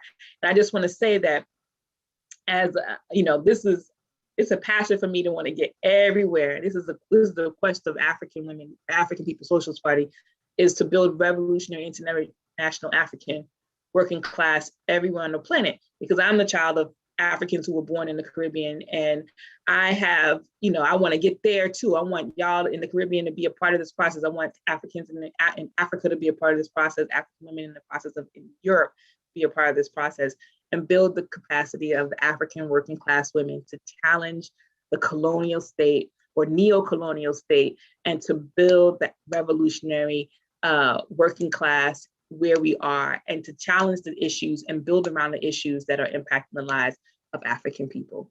So Uhuru, thank you so much for having me on the African Liberation Day 2021, Build the African Worker State, and Uhuru, comrades. Okay, we have 7 minutes for questions. Uhuru, thank you so much, President Yejide. I always appreciate hearing your analysis. It brings so much clarity to the African world around the question of African women. And as you said, it really takes away that obscurity that feminism, brought to the world, where it just creates this big blur of, colonized, colonizer, just no matter what, women, period. And so I just really appreciate your analysis and the Women's Commission, under the leadership of Chairman Omali Yeshitela. And so if you like what you're hearing right now during this program, anything that you've seen so far, as was just said, we want you to go to apspuhuru.org/join and complete the contact form. I know there's a lot of people who've been, even I'm looking in the YouTube chats, I'm looking in the Facebook, everything. There's so many people that are just like awakened by these presentations. And so take it further. A lot of people are asking, how can we get involved? This is how you can get involved. apspuhuru.org/join, and let us know who you are and why you want to be a part of this work. Our recruitment leaders will follow up with you and make sure you get started on a path to membership. So we have a few minutes for questions. If you're on Zoom, please use a question and answer feature. If you're on YouTube and Facebook, our chat moderators will take your questions. So whoever got questions, now's the time. One of the chat moderators lives with me, my husband. So he ran downstairs and he said it was a question that was being asked about when is your apartment too small? And I'm assuming that's in reference to the whole question of arrest CPS, the challenge to state-sponsored kidnapping of African children. Your apartment, if you have a roof over your head, in our opinion, your apartment is never too small. If you have a place that is sheltering you from the elements, but the state dictates requirements based on amount of children and things like that. And what we say is that's why it's so really important for us as the African community, as African women, as African men and African people to have that infrastructure within our communities, so that things like what the state determines as too small or never too big, but too small, is something that we can help alleviate. You know what I'm saying? We can organize around making sure that you have all the resources that you need, even if you live in a one-room apartment, and that your children have places to sleep and things like that. So the determination around what's too small is it's always going to be in the interest of the state. And we say in the African Revolution, if you are able to provide the resources that you need for yourself and your children, then that's great. And if you aren't, and we are going to build the community around African women that will allow for us to solve these questions that are impacting our community.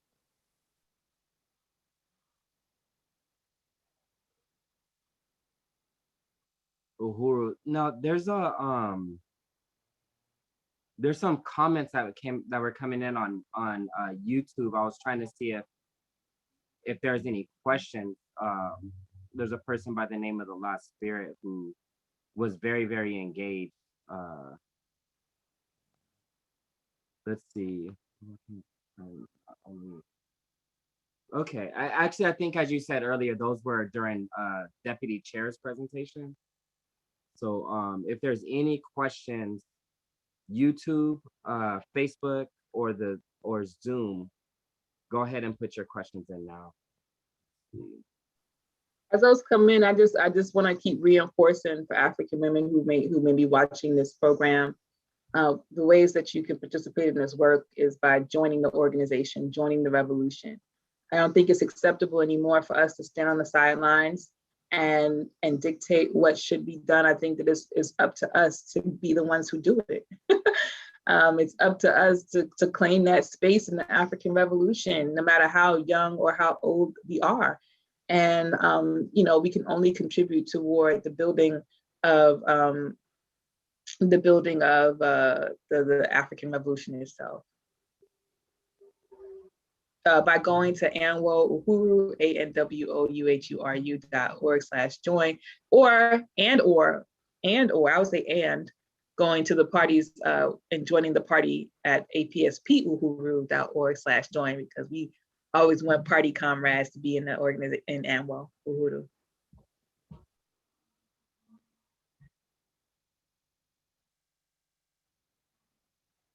Uhuru. Okay, so I did want to ask Matsamela, which question were you talking about around health?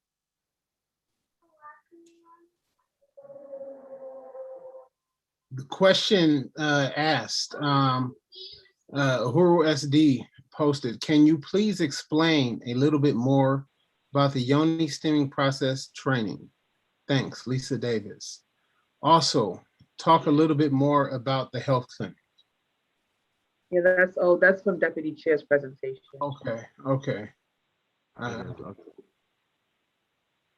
Uhuru. I would just say to those, I'm being a moderator here, I would just say to those that Deputy Chair provided ways in which you can learn more about all of those things and to ask questions by going to blackpowerblueprint.org and being involved in that work.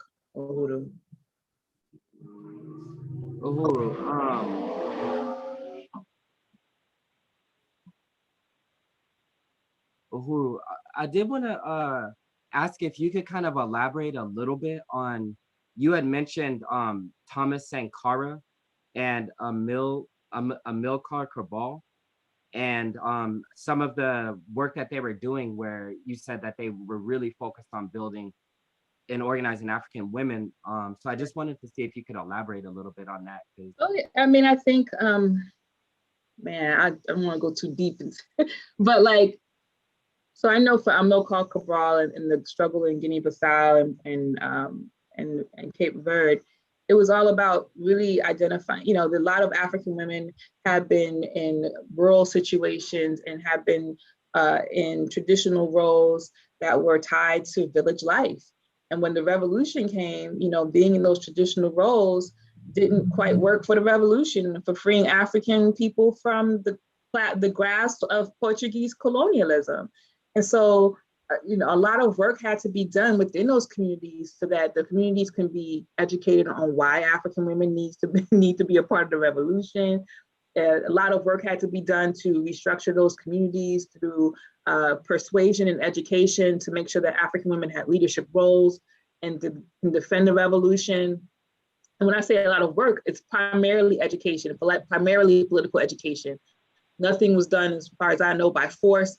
And it was about really winning African community to the whole question of African women taking part of the African Revolution, showing that this can only benefit society, African women leading local tribunals, local committees around education, even within the schools, the freedom schools that were set up where African children, young men and young women were taught how to come out of these traditional expectations of what boys and girls should do. And so this is the sort of work that was done in Guinea-Bissau. And then Thomas Sankara in Burkina Faso addressed the whole question of the sexual exploitation of African women by shutting that down and making that absolutely illegal. The whole question of female genital mutilation, making that illegal, and doing political education campaigns so that people won't resort to that as a means of economic come up.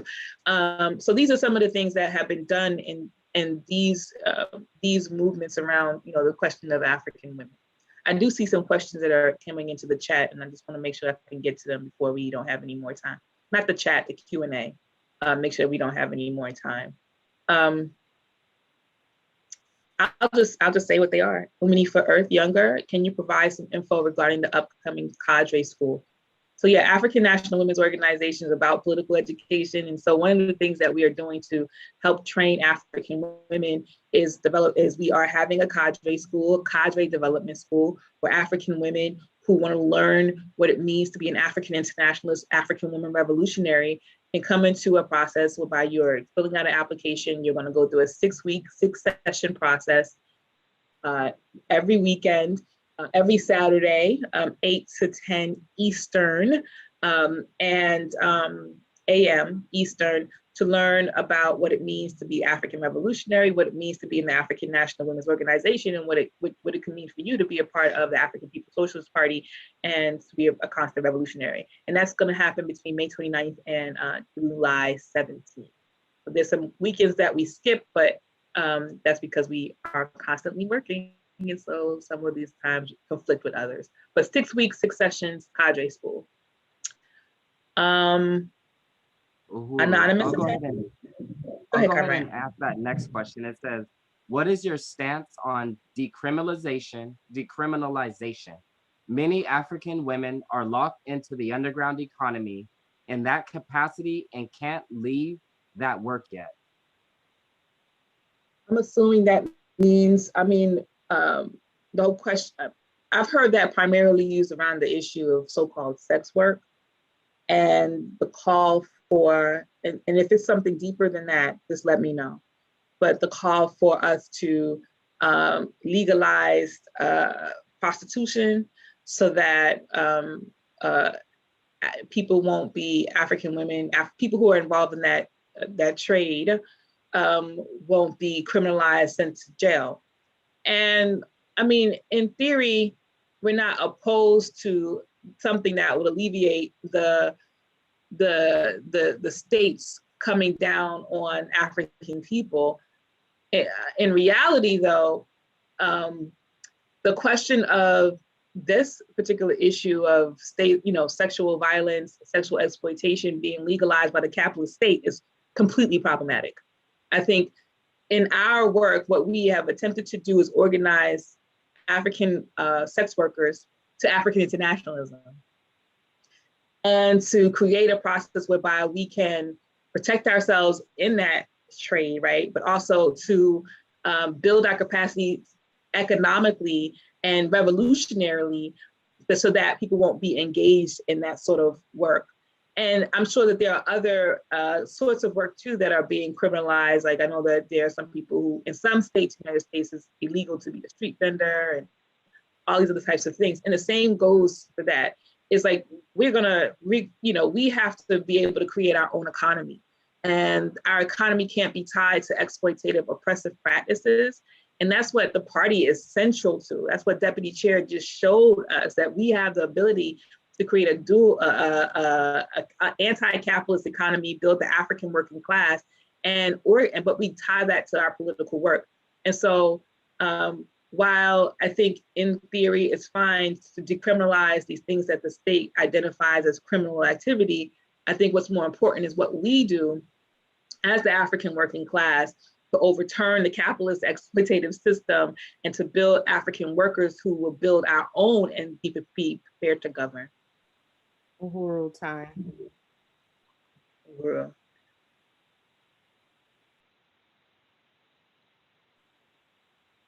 Uhuru, there is one more question. And I just wanted to get to that. It says, as an international movement, is there any plans for decentralized management of power or extension plans involved in creating partnership with African parties? Where did that question come from? It came from YouTube. L King posted it in the chat from YouTube. I'm gonna answer this as best as I can. The African People's Socialist Party practices democratic centralism. And we believe that we have to have democratic centralism in order to build the power of African people so that we can defeat capitalist colonialism. So decentralization is what, you know, is happening on the continent of Africa right now, where we have all these African states who can do whatever they want to do based on, you know, who they're speaking to at any point in time. But democratic centralism, we are African internationalists. African internationalists say, this is how we're going to get this work done. This is how we're going to protect African people. And this is how you should be involved in this process. And this is the policies and procedures that you have to adhere to. So it makes it very clear that this is what it means to build the African working class and defend the African working class. So yeah, we practice centralism. We practice democratic centralism, whereby the leadership of the theory is a thing that guides African people out of this muck and mire of colonialism. And yes, you can come into this process to be a part of that. That doesn't mean that we can't build in Africa or build in other places around the world, because we are doing that. But we have one theory that guides our work and builds the revolutionary capacity of African people that will contribute to building the African worker state. Uhuru.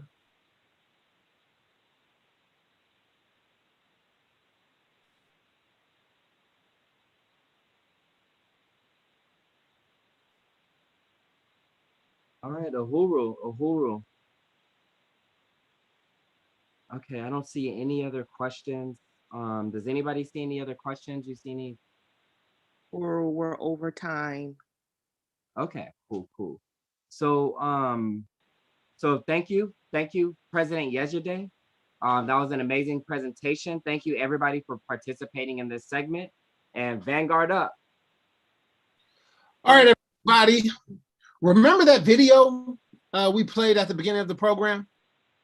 We're going to play it again as we transition from the past to the present. Let's play that video. Africa is rich and not poor. Colonialism and imperialism, our enemies are many. Colonialism. Call it what it is. This is colonialism. Our independence is meaningless unless it's linked up with the total liberation of the African continent. Africa! Free Africa! Liberate Africa! Long live African freedom fighters. Long live African independence. Death to colonialism. And long live African unity. Freedom! Freedom! Freedom!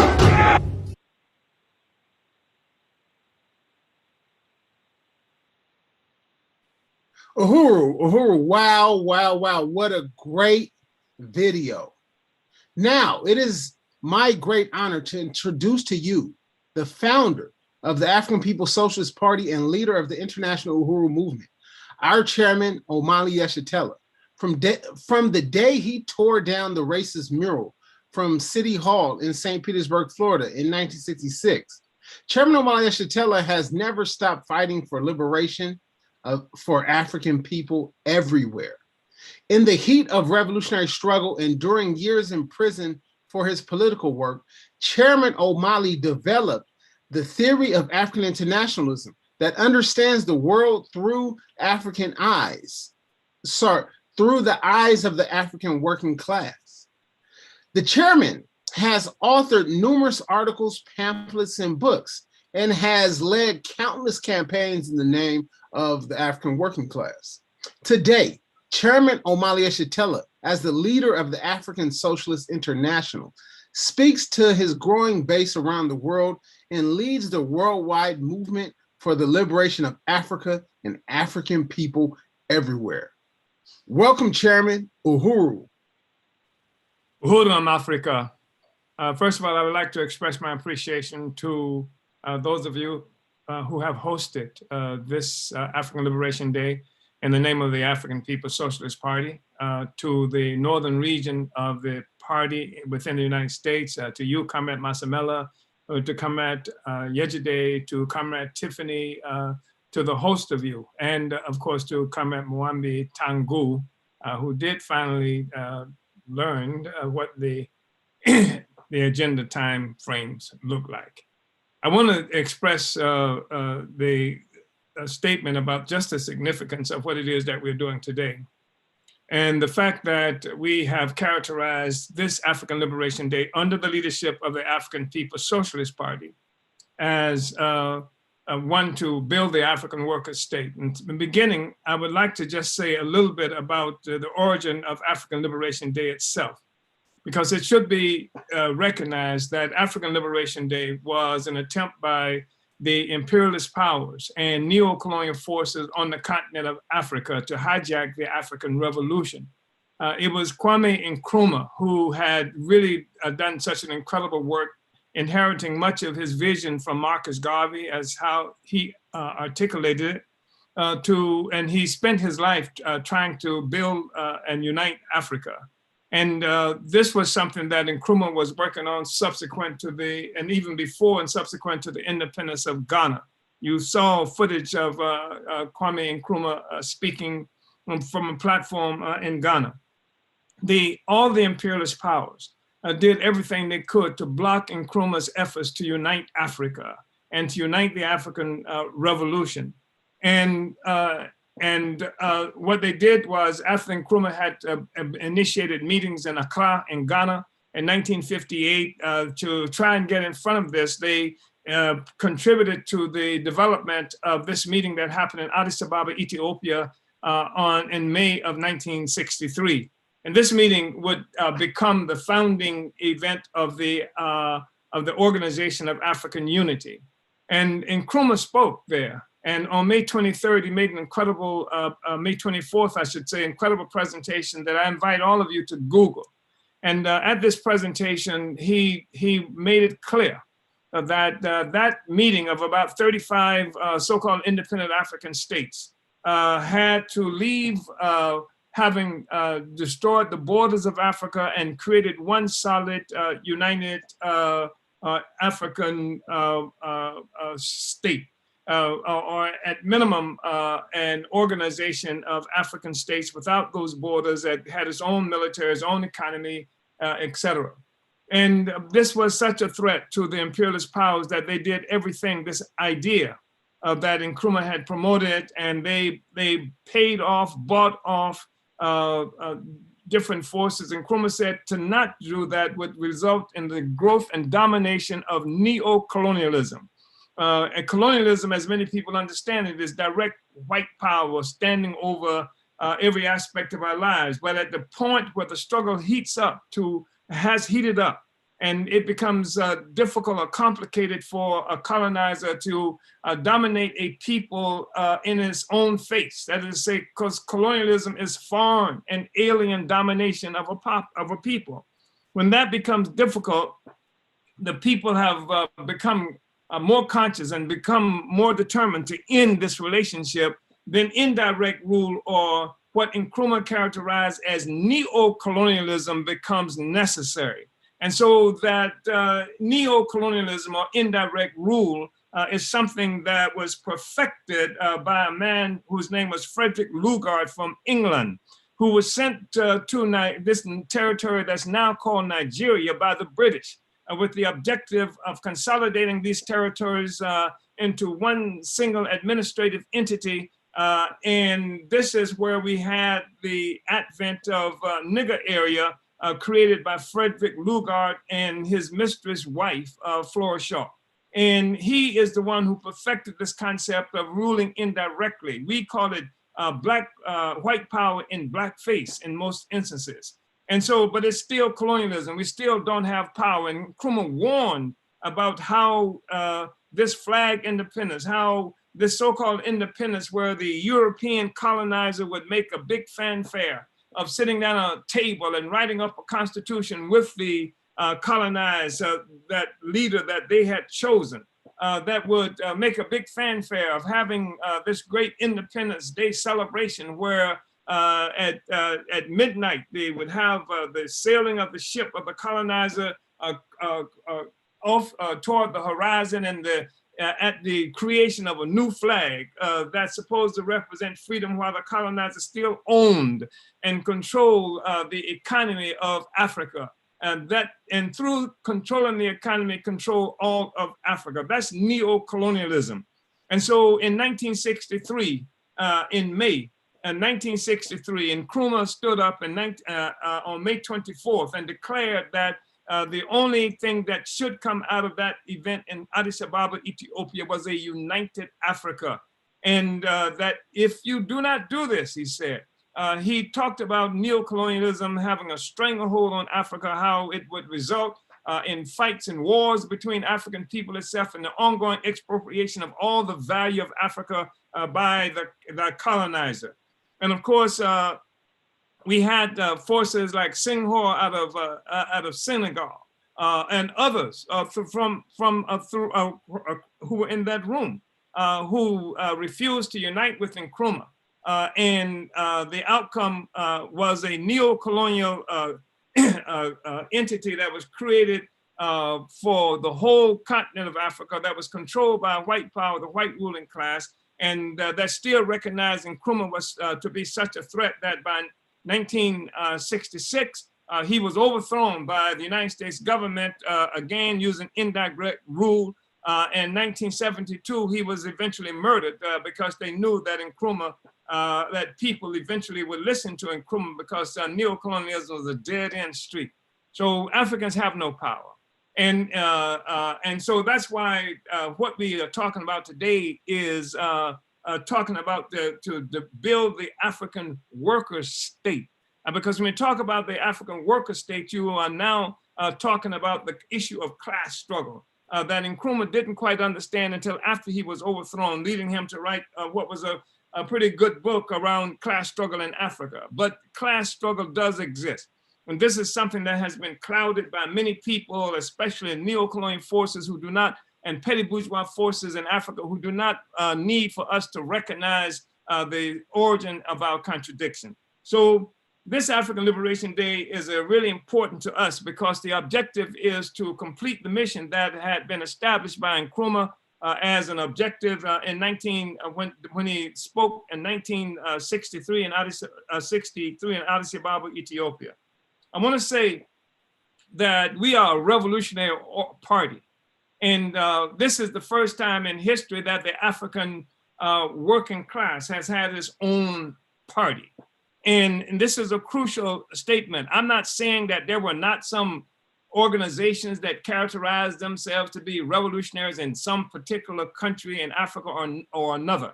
I'm talking about the African Revolution. When I say the African Revolution, I am including in that definition all of Africa and all the spaces occupied by African people throughout the world, centered, of course, in the total liberation and unification of Africa and African people globally. This is what I'm talking about. And this is the first time in history that the African working class the African nation has had its own revolutionary working class organization. Of course, there was a movement that was led by Marcus Garvey in the 1920s, or well, in the first quarter of the 20th century, that had more than 7 million African people globally, stretched all across the globe, from Australia, India, throughout the Americas and Africa itself. The Universal Negro Improvement Association and African Communities League. The African People's Socialist Party, we are 21st century Garveyites. The slogan of the movement of Marcus Garvey and the Universal Negro Improvement Associations and African Communities League was Africa for Africans at home and abroad. So we are 21st century Garveyites, but the difference is that we are self-consciously a revolutionary party of the African working class. And we recognize that a certain kind of organization is necessary if we're going to make a revolution, that is to say, to overturn the colonial domination of African people, however and wherever it manifests itself on the planet Earth. as a part of a collective effort. That takes a certain kind of organization. Marcus Garvey gave us a magnificent template for how that process could look moving forward in a broad and general kind of way, because it was a revolutionary organization. It was the most significant, most magnificent anti-imperialist organization of its time. And it was an organization that recognized there had to be one organization with one revolutionary center that gave strategic direction and leadership to the entire African revolution. This is the thing that made Garvey such an important force. And this is the thing that Nkrumah understood too when he tried to unite all of Africa. And that presentation that he made in 1963, May 24th, was a component of that struggle he was making. So we are the African People's Socialist Party. I just want to say that I mentioned the term revolution, but revolution doesn't come simply because you want it. And freedom doesn't come simply because you want it, so because you desire it, because the oppressor may decide at some given time to be nice as opposed to being unnice. There is much more involved in this question, and I want to say a few things. One, that revolution, for a revolution to occur, that is to say the overturning of a particular social system and its replacement by another social system.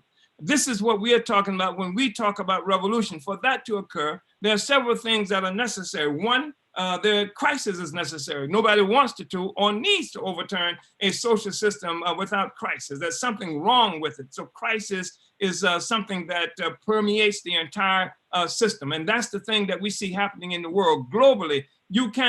Every day you go to your computer or you have access to a television or to a radio, you experiencing the crisis. You see what's happening with the United States aggression against all the peoples of the world, the permanent war that the US and the white power system has been engaged in for ages now. What's happening now with the murder of the people of Palestine, what's happening in Colombia, what's happening in Congo, what's happening in Chad and Mali, how the US is trying to destroy the movement in Venezuela and various other places throughout the Americas, the ongoing attack and murder of African people inside the United States. This is a part of a whole social system that's experiencing elements of crisis, but it is incoherent.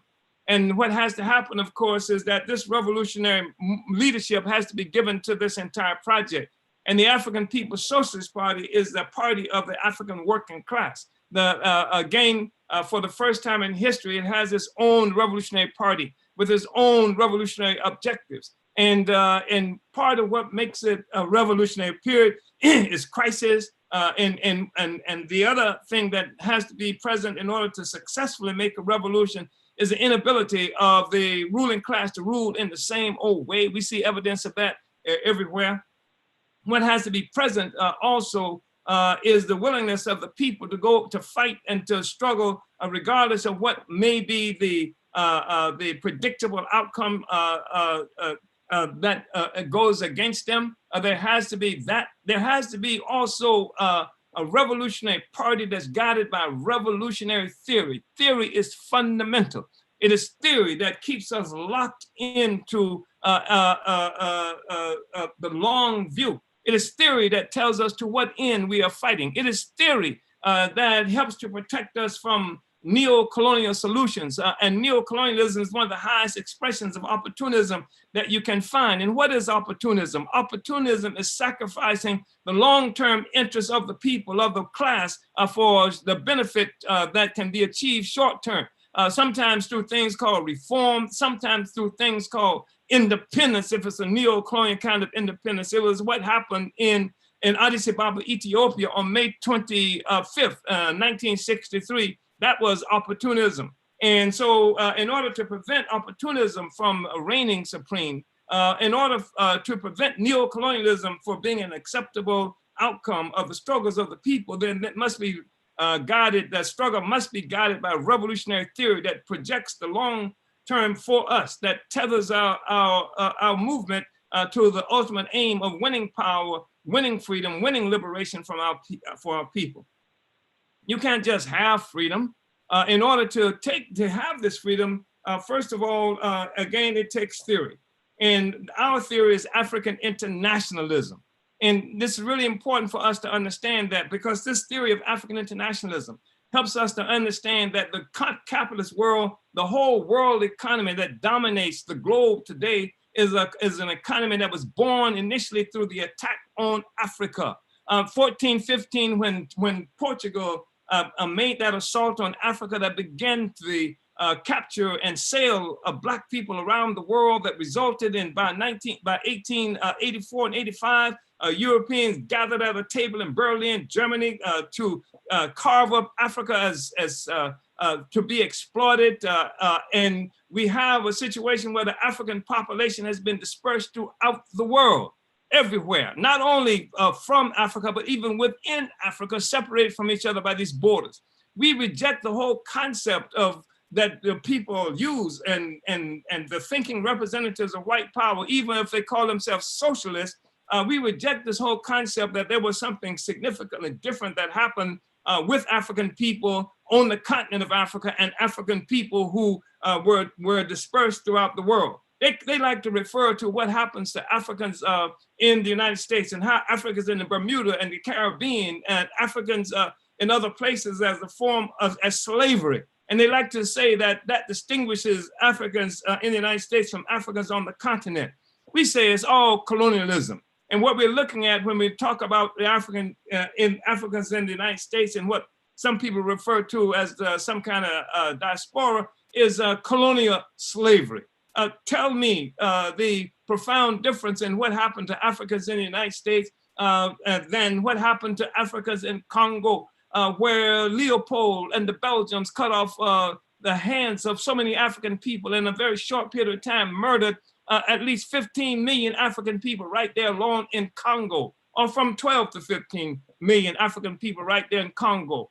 The fact is that the attack on Africa dispersed the African revolution throughout the globe. It's one African revolutionary movement, and objectively speaking, every time you see people working in Bermuda, trying to make freedom, or working in Haiti, struggling with the contradictions there, or working inside the United States or in Congo, we are engaged in fighting against the same contradiction, the one that was created when Europe made an assault on Africa and separated Africa and African people from our resources and from our capacity for self-determination. Sometimes this attack on self-determination was called colonialism. Sometimes it was called slavery.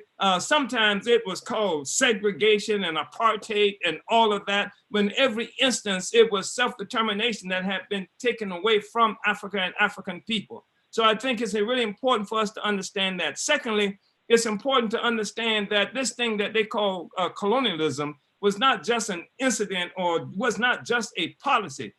Even if it were a policy at some moment where a European imperialist power, and we say imperialist power, we're talking about things like royal companies that went out and engaged in capturing African people and initiated what they call colonial slavery. Even if it began as a policy there, what happened really quickly was this thing that called colonialism became a new mode of production. It was this colonialism. It was this mode of production that dragged Europe that was being affected by disease and poverty and no freedom at all under feudalism, under European feudalism. It was this process of capturing African people, selling African people, getting resources, tremendous amounts of resources going to Europe for the first time.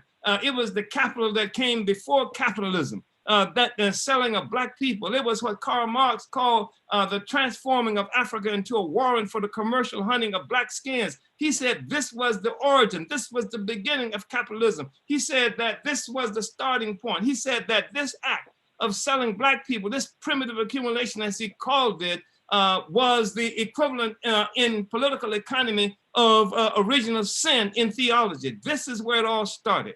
So the fact is that the whole global world economy that we are looking at today has its origin in the capture of African people. You saw there this mystery. We are talking about how the African People's Socialist Party, with the theory of African internationalism, is helping us to understand that colonialism was not just something that happened. and that primitive accumulation that Marx talked about was in fact colonialism. He's saying this is how capitalism got started. And he said this the pedestal upon which all capitalist activity in Europe is the colonial enslavement of African people in what he called the New World. So the whole capitalist system has its origin in that process.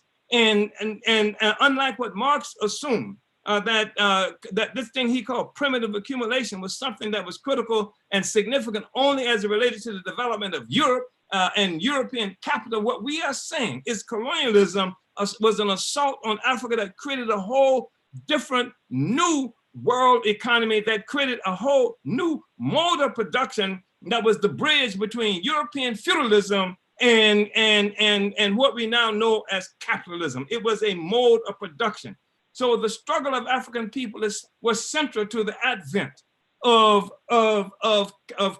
capitalism, and is central to the defeat and destruction of capitalism understood as colonial capitalism, because we see all kinds of people talking about fighting against capitalism, but they don't understand that to talk about defeating capitalism, you have to be talking about defeating parasitic capitalism. You have to be talking about defeating capitalism that has its foundation on the base of colonialism, and that means you have to unite with the struggle of African people and the colonized peoples of the world. Otherwise, you will never destroy capitalism. You will never have the socialism that you say you desire, unless it's that socialism that they talked about in the Second International in 1907 in Stuttgart, Germany, where the socialists from all over the world came and with 60,000 of these white people being in the outdoor rally surrounding around this, and this debate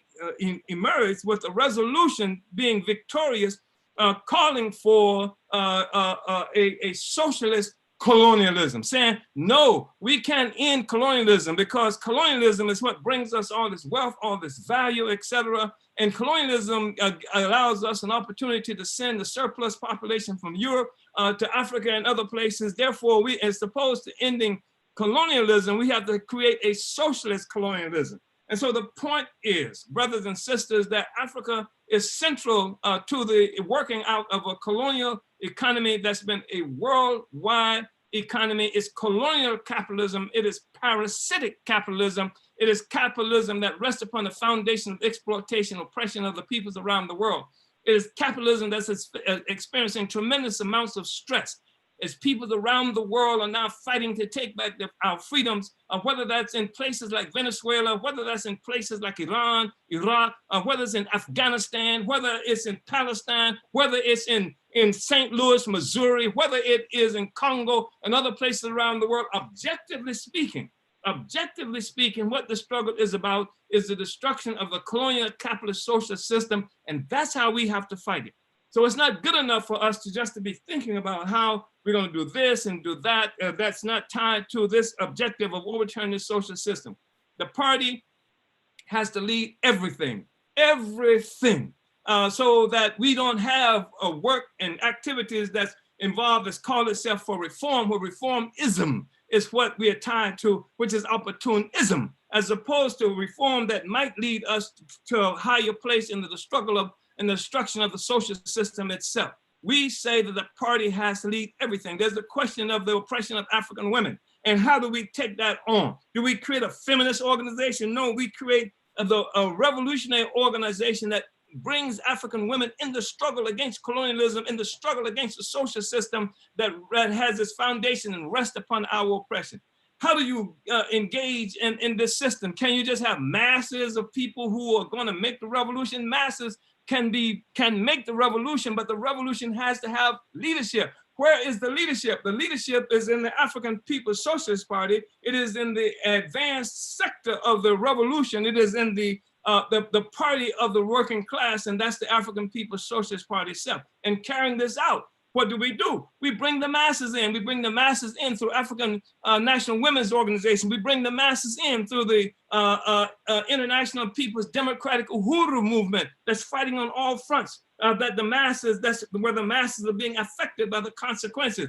We bring the masses in through creating cadre That's what the African People's Socialist Party is, an organization of cadre. And unlike what Comrade Muhammad just said, just because you say you want to join doesn't mean you're going to join. There's a process, because you can be a friend of the party. You can even maybe be in the party, but you have to meet certain requirements, because this is an organization of professional revolutionaries. Our profession is revolution. That requires a certain kind of discipline. It requires adherence to revolutionary theory. It requires us to be able to unite with the principles of our organization, which are critical, and especially democratic centralism, which is a fundamental principle. It demands that we now submit to the revolution through the existence of the African People's Socialist Party. In building the African Socialist International, which is the revolutionary party, the African People's Socialist Party expressed throughout the globe. You just saw and heard from some people from what they call South Africa, some people who are in Europe, some people who are in the Caribbean, some people who are in the United States. We are throughout the world because the so-called African Revolution, or the Black Liberation Movement, has run into its limitations when we're trying to fight and win our freedom within the context of the borders that have been created for us by white power. And what has happened in creating these borders, the additional thing that they have done is impose upon African people a false national consciousness, so that we are no longer Africans. Instead, we are Ivorians. Why the hell how are we Ivorians? How are we things like so-called Nigerians? Nigerian was created by white people. Ivory Coast was named just based on the fact that they found a lot of ivory there in that part of West Africa. And there are other things like that, the African American and the Black Brit. And all of these forces around the world liquidate, disguise our consciousness of who we are as a people. That's why the revolutionary theory is so important, because it keeps us connected with the past in a way that informs where it is that we have to go in the future. So we're talking about revolutionary organization based on revolutionary principles, revolutionary theory, based on bringing mass training, having a cadre, an army of cadre, who may be a small army, but capable of providing leadership for masses of people. That's what the existence of ANWO is. That's what the existence of the International People's Democratic Uhuru Movement is about. That is what the existence of party members who are going door to door on a regular basis, who are talking to, winning masses of people, intervening wherever possible to raise the consciousness of the masses of the people and take us closer to revolution. Then finally, brothers and sisters, if you're talking about winning freedom, our party has developed a strategy that requires us to begin negating colonialism in the process of making this revolution. We are organizing to govern. And so every place you find the African People's Socialist Party, in every country, in every community, in every township that we exist in, our objective is the power, is to seize power in the hands of the working class. So we don't have a neo-colonialism. We don't rely on any head of state anywhere to come together and unite our Africa. We are going to unite our Africa from the bottom up, starting with the masses of the African working class and poor peasantry. We will fight everything that stands between us and the liberated and united Africa. That means, that includes these puppet regimes that they have created, these neo-colonial states that they have created that dominates us everywhere. Everywhere we are, our objective has to be to capture political power through organizing and winning masses of people into political action, bringing them into political life in unity with all the efforts that we're making globally and around the world. So I want to say that this is what we're about. And this is why we have a regional strategy. So we have regions that have been developed in Africa, East Africa, West Africa, Southern Africa, Central Africa, etc. We have a strategy a region, the Caribbean. We have a region, and through 4 different regions in the United States. We have a region in Europe. And every one of those regions is a place where we are in the process of organizing with the objective of building our party presence there, putting revolutionary cadre on the ground there, whose commitment above every other thing that is in our lives is the total liberation of our Africa and our people to take power. Because if you're not talking about power, you're joking. And if this whole notion of fighting against racism is nonsensical, there's any notion that doesn't result in the actual capture of political power is nonsensical. This whole idea of justice that somehow will come to us, the idea of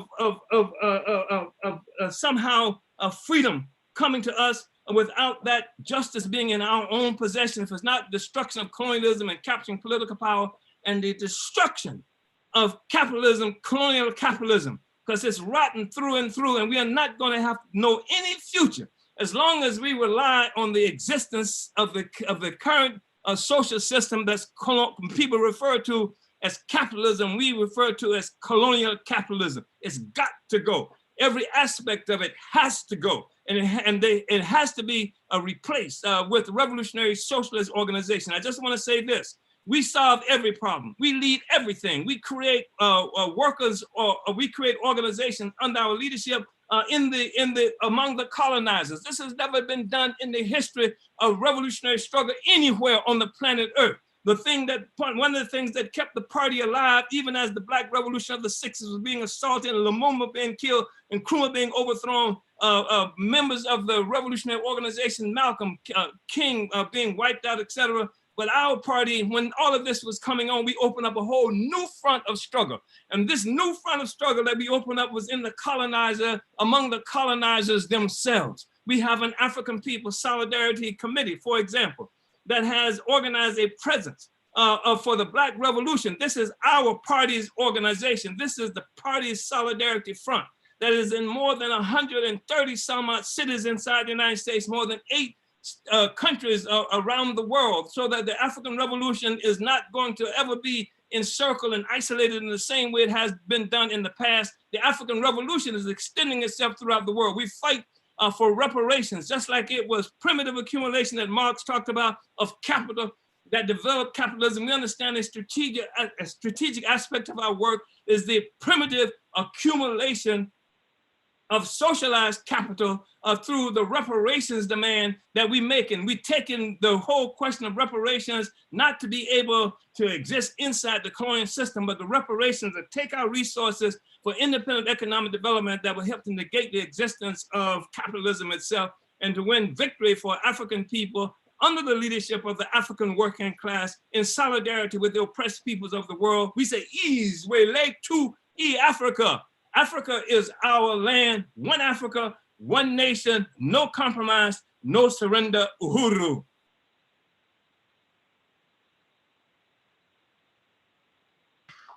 Uhuru, uhuru, Chairman, uhuru. Thank you for that. Thank you for that, Chairman. I just really want to appreciate Chairman Omali Yeshitela, the leader of the African nation, leader of the African People's Socialist Party, the creator and founder of the Uhuru movement, the African Socialist International. We proudly say we're the 21st century Garveyites. So thank you for that, Chairman Omali Yeshitela. We know you have questions for the chairman, but before we do that, we have some important messages from our comrades. I would like to welcome to the program Comrade Kiongozi and Comrade Yejide to talk about economic self-reliance.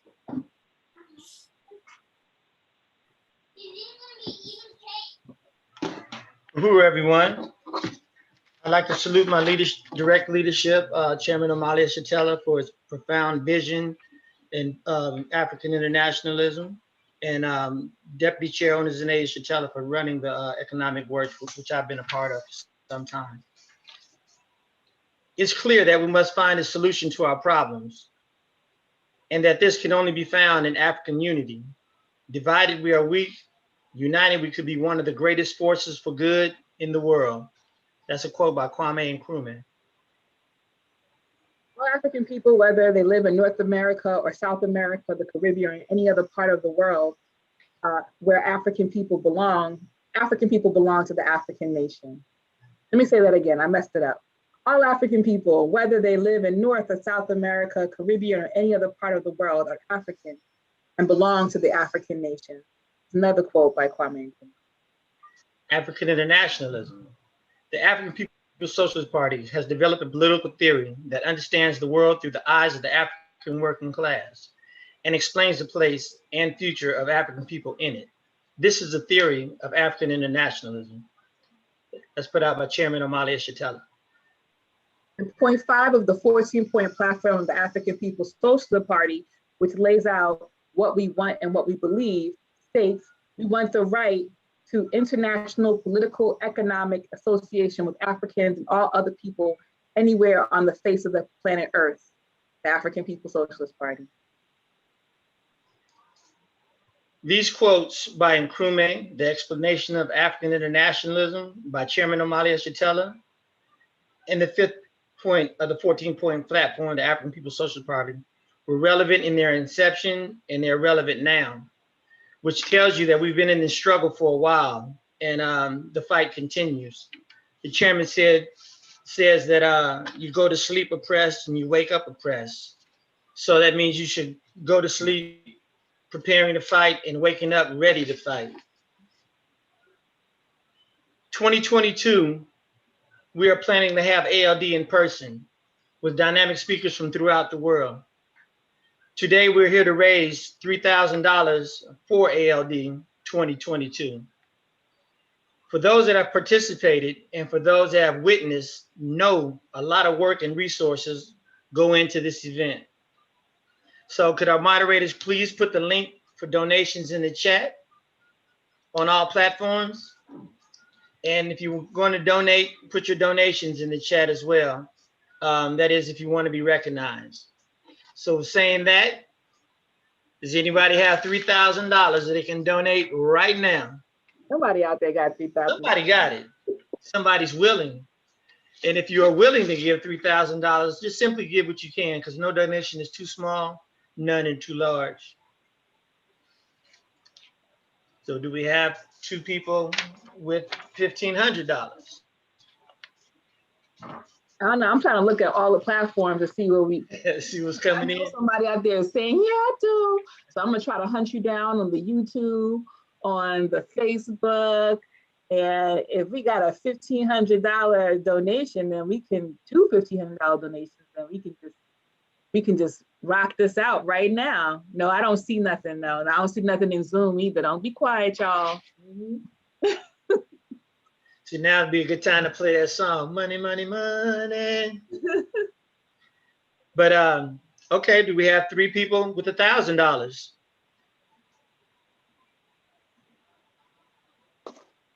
No givers yet, no givers?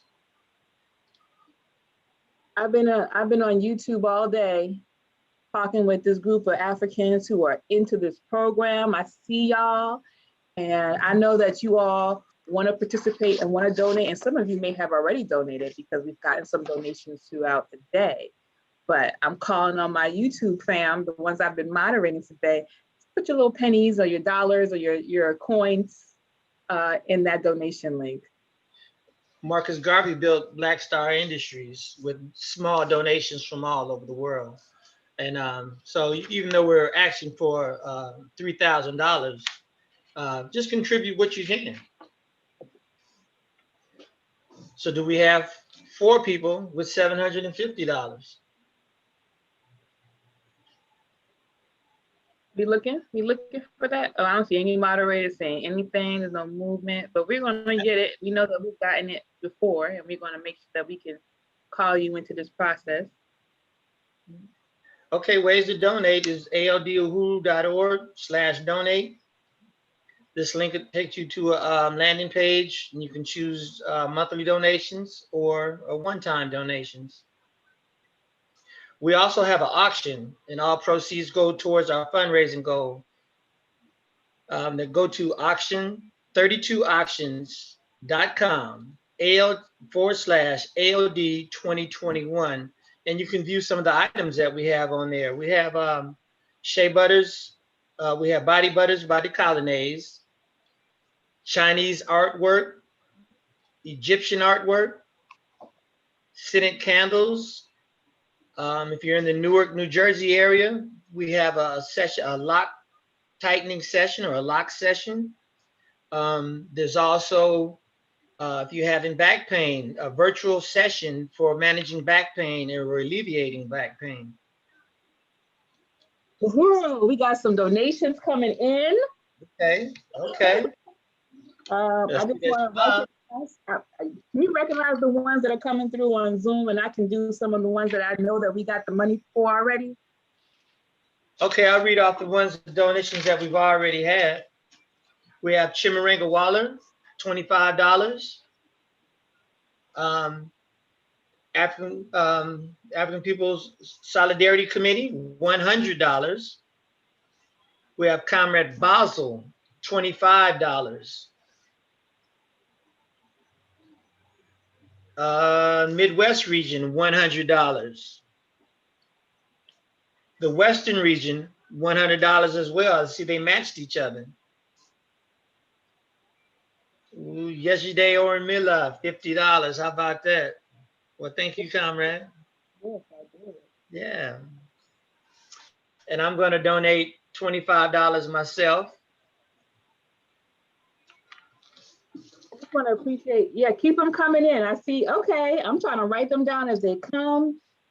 Thank you so much, King L, for your pledge of $20. You know how to make that pledge and do that money to go through by going to aldwho.org/donate, as well as others who are also making your pledges. Masamela Odom, who is, I think it's really important for comrades to donate as well, because this is our movement. This is what's gonna produce the things that we need to produce in the work. And so I just really appreciate our comrades. We also invite everyone else to participate and to donate. Comrade Zoom, or USM, the Huru Solidarity Movement, is putting in $100. Oh, I got what? Dexter, I'm working my phone too. I got Comrade Dexter who's gonna pledge $20. I have USM is already putting in 100. Is that another 100 from USM? That is another 100. We'll turn it down. I know, USM, you already pledged, you already put in 100. If you put an additional amount, or is it acknowledging the amount that you already put through? Since I've been in the party, I've worked in the on the office of the deputy chair that handles the finances, and oh, okay. It's been profound, and I've seen the money. I've been there to make the money, and I've seen the money go to work, and that's what keeps me here with this party, and because your work is not in vain. And I saw my comrade and wife showing off her hardware. I also have hardware. This is from 2015. We renovated the Huru House in Oakland, California, and it was a surprise to me because lacking a lot of revolutionary know-how and knowledge, I just came in with the skills I had and put them to work, and I was rewarded for it. And since joining the party, been here for 10 years and growing leaps and bounds with small contributions financially, and the skills that you have. That's more important than the money at sometimes. So you can also just go and join the party and join this work.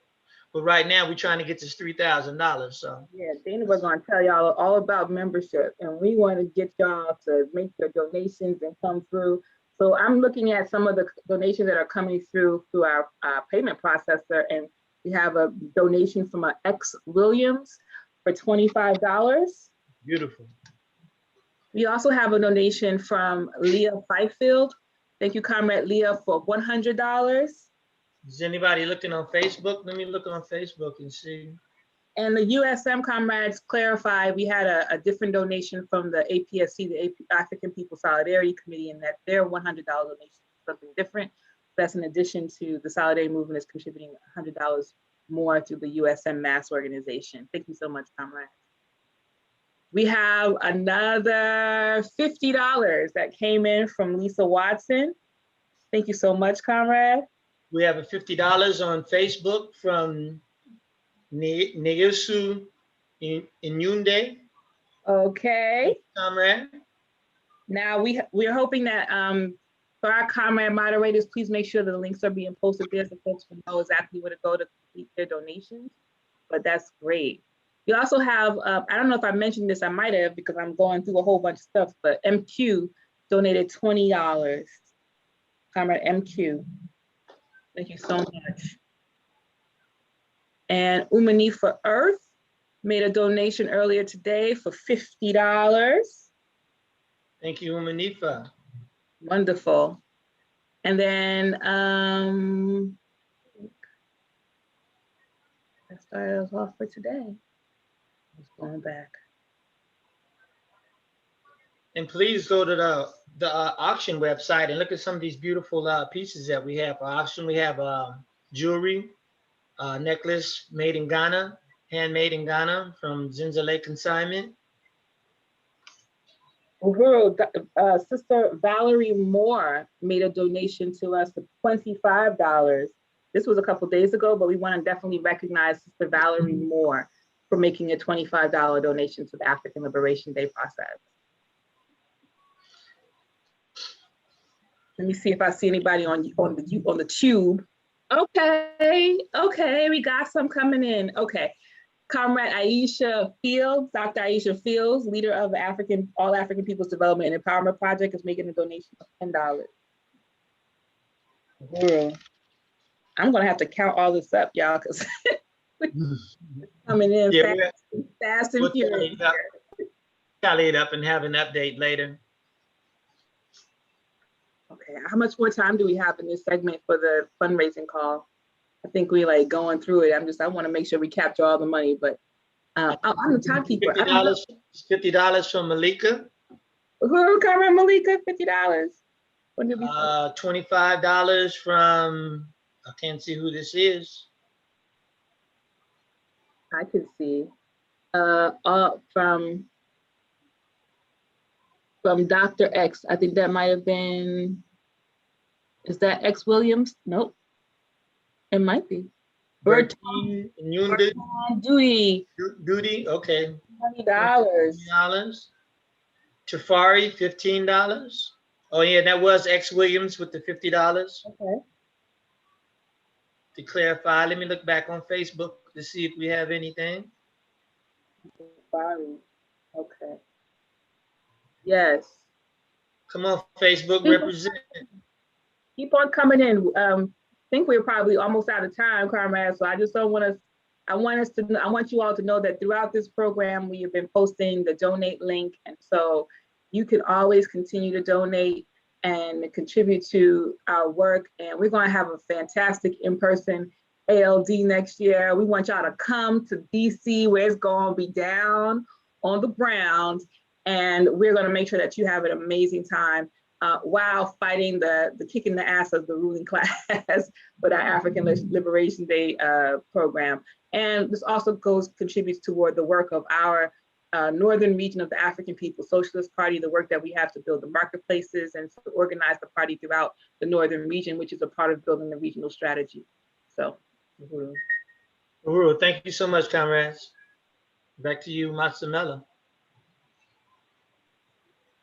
Actually, we're gonna do Mwambi, and Mwambi got a little money. Okay, Mwambi. Mwambi got a little money dance going because it looked like we're doing our thing.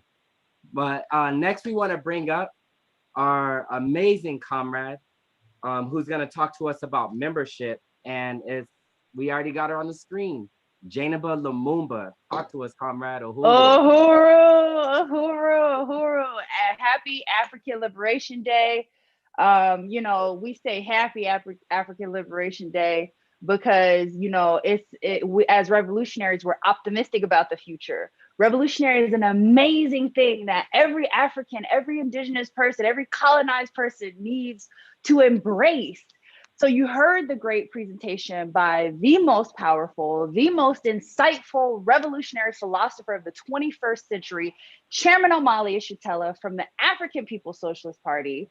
I'm Comrade Jainaba Lumumba, the leader of the National Recruitment and Membership Section for the African People's Socialist Party. And if you're tired of being the talk, if you're tired of being in the comments all the social media activism, and Chairman Omali Yeshitela has energized you to walk, not be the talk, but to be the walk like he constantly does for me, for you, for the entire African nation, bring your energy, bring your skills, bring your passion into our struggle for total African liberation, because now, right now is the time.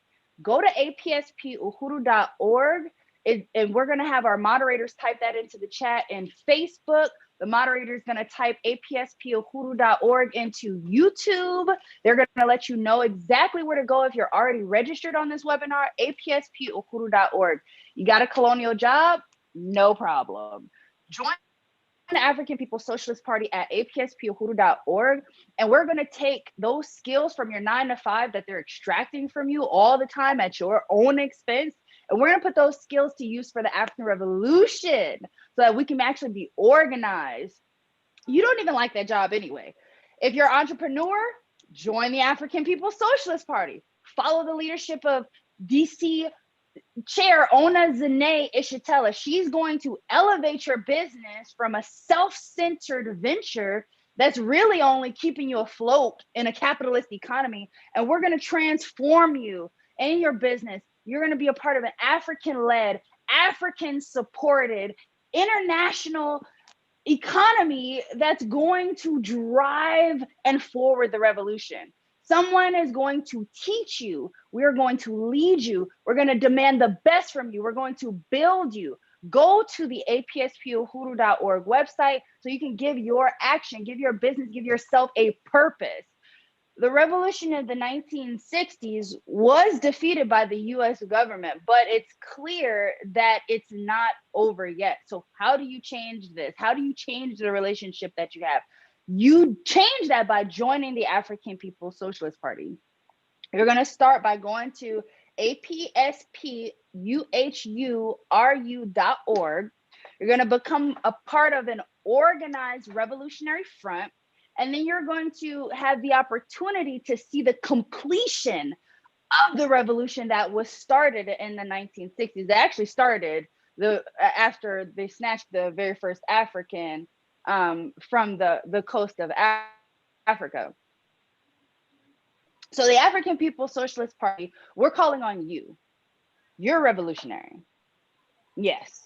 And what we're going to do is take your revolutionary self and we're going to sharpen the sword. We're going to hold you accountable. We're going to make you disciplined. And you can take this opportunity to really stand up and take those steps towards liberation and joining a revolutionary party of the African working class, not the petty bourgeoisie. Oh, you got to make it into the system before you can change. None of that. What does a revolutionary look like? Me, you. Okay, we want a bus driver, African laborers, teachers, nail salon workers, girl, you too, okay? We need the fast food workers, get you to colonize your diet. We're gonna get you serving the community in a revolutionary way. No more burgers and fries and do you want to supersize? We want prisoners, okay? I got family in prison, you got family in prison, and guess what? They need to be organized as well, and we can do that for you. We can also get them the Burning Spear newspaper in prison. You can actually sponsor a prisoner right now so that they can keep their minds decolonized, keep them on a revolutionary front so that they know, one, that the entire African nation is behind, that we're going to organize so that we can free them. The second thing that we're going to do is we're going to make sure that you're emboldened. You heard Chairman O'Malley talk. We are going to make many Chairman O'Malley Ishitellahs. You need to walk in the shoes of Chairman O'Malley Ishitellah. You can do that. You can talk like him. You can use the words that he uses. You can start by checking out the Uhuru buzzwords that's in the the Burning Spear. You're going to start off by going, it's right on page 3, Uhuru buzzwords. We're going to teach you in political education. We're going to teach you how to sell the newspaper. This is the Burning Spear newspaper, the oldest revolutionary newspaper in existence. Some of you might be asking, what do we mean by colonialism? I mean, I just go to work and I work hard and I do these things. Listen, we all have the same questions. We have the same issues. And you know that no matter where you look, African people, no matter where we are, the US, Trinidad, Jamaica, the continent of Africa itself, we are all under the same social system that keeps us all living in poverty, keeps us all in prison, keeps us all wondering when the next president is going to come and help. No, we are not doing that. We have Chairman O'Malley Ishitellah's revolutionary theory of African internationalism. We have the African People's Socialist Party. We have the Uhuru movement. We have APDEV. We have APDF. I could go on and on and on, okay?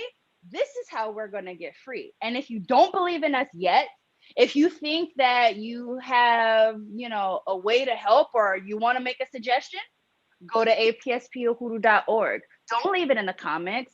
Take that first step.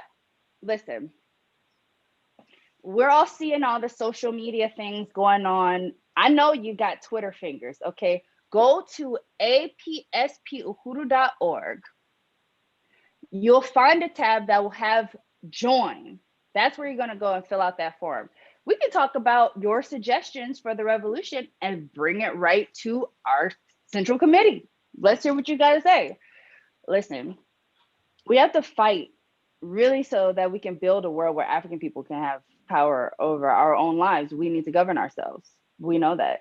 The vehicle that's going to take us there, the African People's Socialist Party. We are the leading organization of Africans in the US, Africa, Bahamas, France, London, South Africa, and we do work. We do work. And this webinar right now is actually occurring in the midst of revolutionary work happening right now. While we're talking, there are revolutionary transactions, dual and contending power. We are building on the ground. Even though this discussion is happening in a webinar, building now on in an independent African economy that is building and growing right now. And you can be a part of this. You need to be a part of this. We're not debaters. We're not internet, social media, you know, clubs and groups where we go on a clubhouse and talk all day. We don't do that. We do work. And our work actually brings Africans into political life. Your business can actually bring Africans into political life. It's so dynamic. It's so really want this. You need to be a part of this. Go to apspuhuru.org. You'll fill out the contact form. Tell us why you want to be a part of the Revolutionary Party. Tell us why you don't want to be a part of the Revolutionary Party. Talk to us because we're actually on the other side and we're ready to talk to you on the phone. This is what's going to happen when you fill out the form. I'm going to be notified. We're going to set up an interview with you and we're going to talk to you. We're going to find a place for you in the revolution because it can seem like, oh, I don't know if this is for me. What can I do? I'm telling you right now, even if you're flipping burgers, if you can make a post on social media for yourself, guess what? Place for you right here because we need you to make a social media post for the revolution. So with that being said, don't forget apspuhuru.org. Join right now. I'm waiting on you. I'm literally waiting on you right now. Uhuru means freedom. Izwele to Africa. And until freedom, I'll see you on the other side. Uhuru, comrades.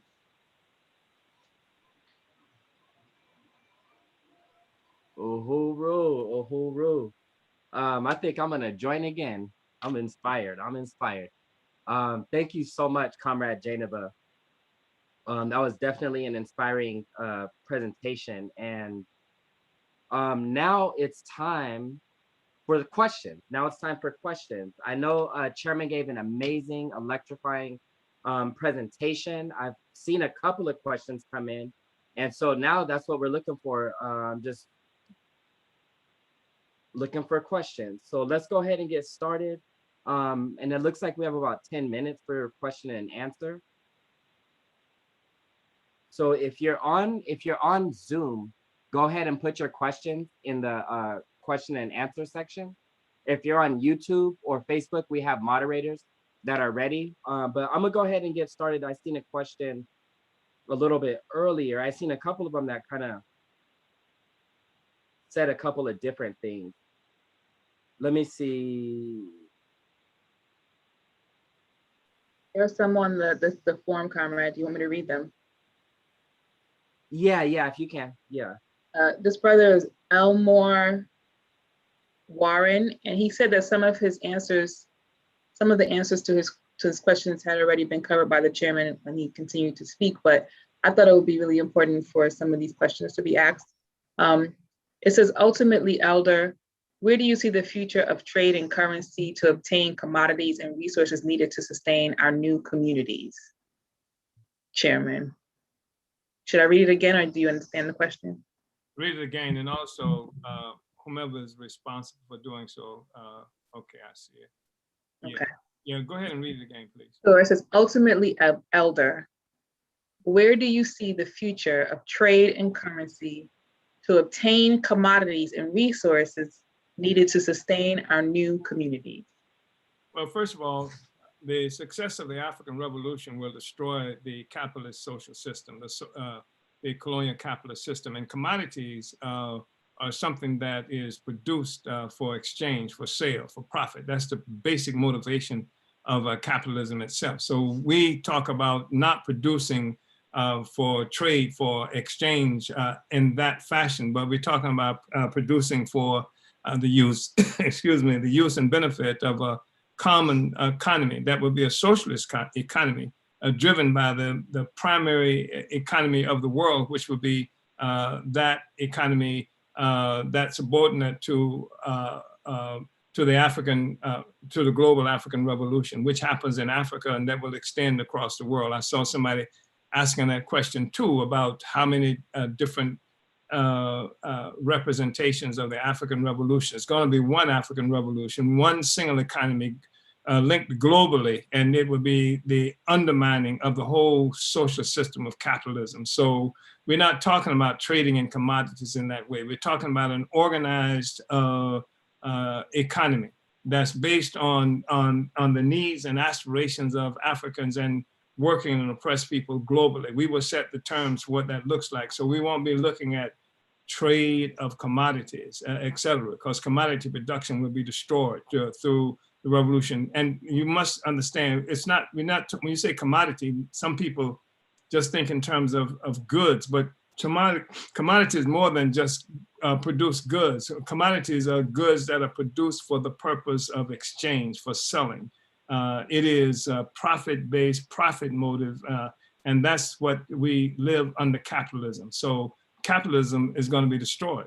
Do not expect there to be some capitalist order with the liberation of Africa. That's why the struggle has to be one that organizes the whole African world involved in this revolutionary project, because obviously can't be an independence in Ghana or independence in Haiti or independence in some of these other places that will destroy capitalism. What's going to destroy capitalism is the total liberation and the unification of African people under the leadership of the revolutionary leadership of the African working class, which will usher in a whole new social system. By social system, I mean a whole world economy through which people acquire, the society will acquire what we need for our sustenance.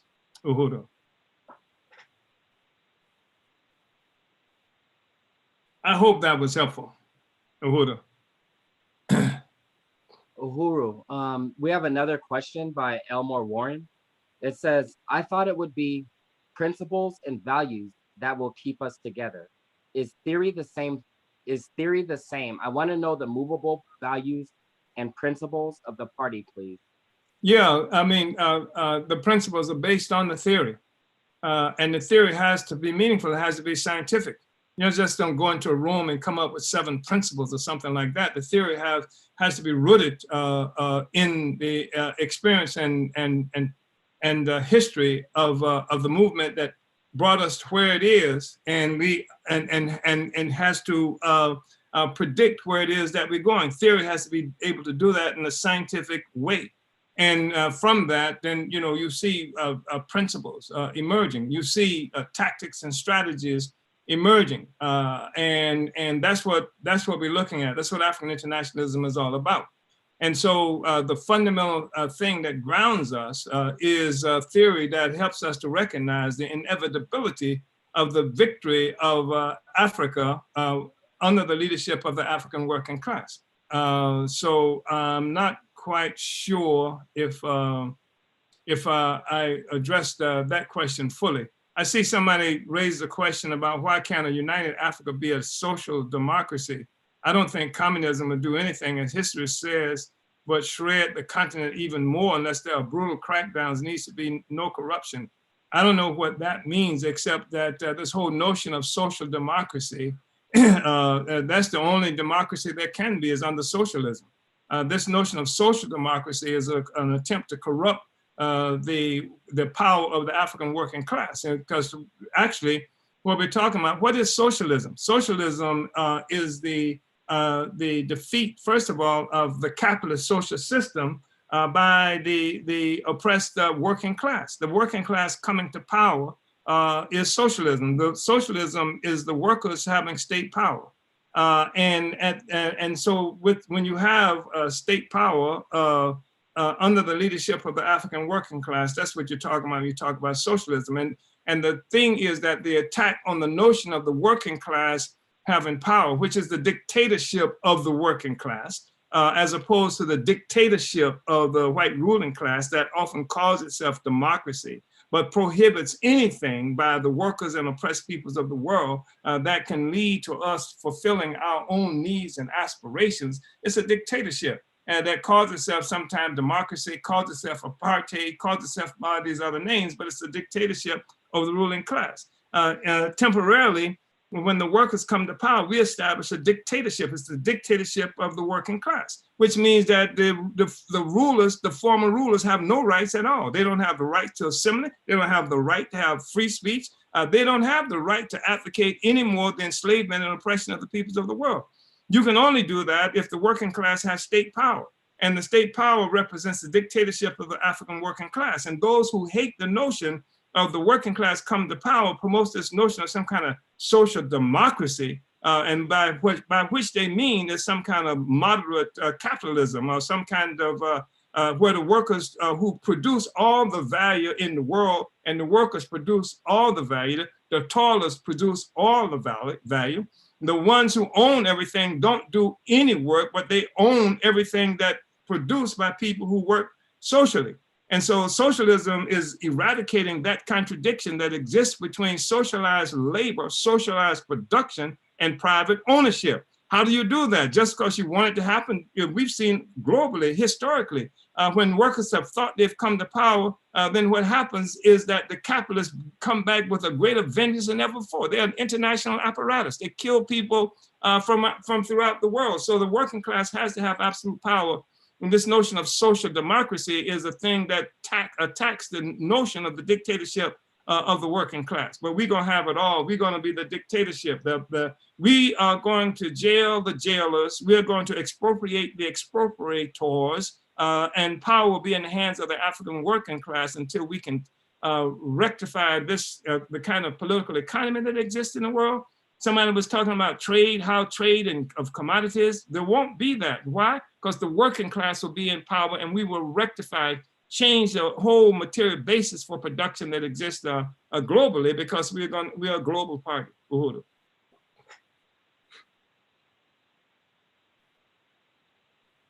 Uhuru, thank you so much, Chairman. We have another question that came in. And this question is from Norman Jalali. And it says— Before you get to Comrade Jalali, a part of what Sparkle asked in terms of United Africa being a social democracy, and that I don't think communism would do anything, as history says, but shred the continent even more unless there are brutal crackdowns. Needs to be no corruption.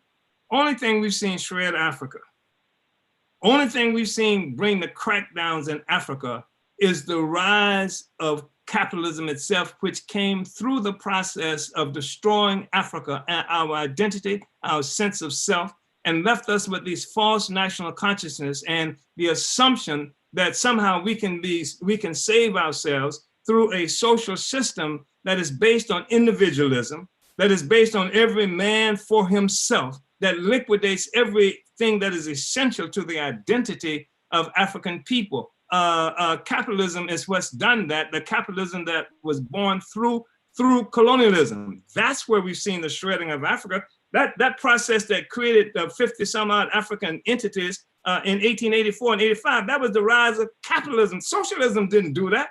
That was capitalism that did that. That's capitalism that's wreaking havoc all across the African continent and the planet Earth. Socialism hasn't done that.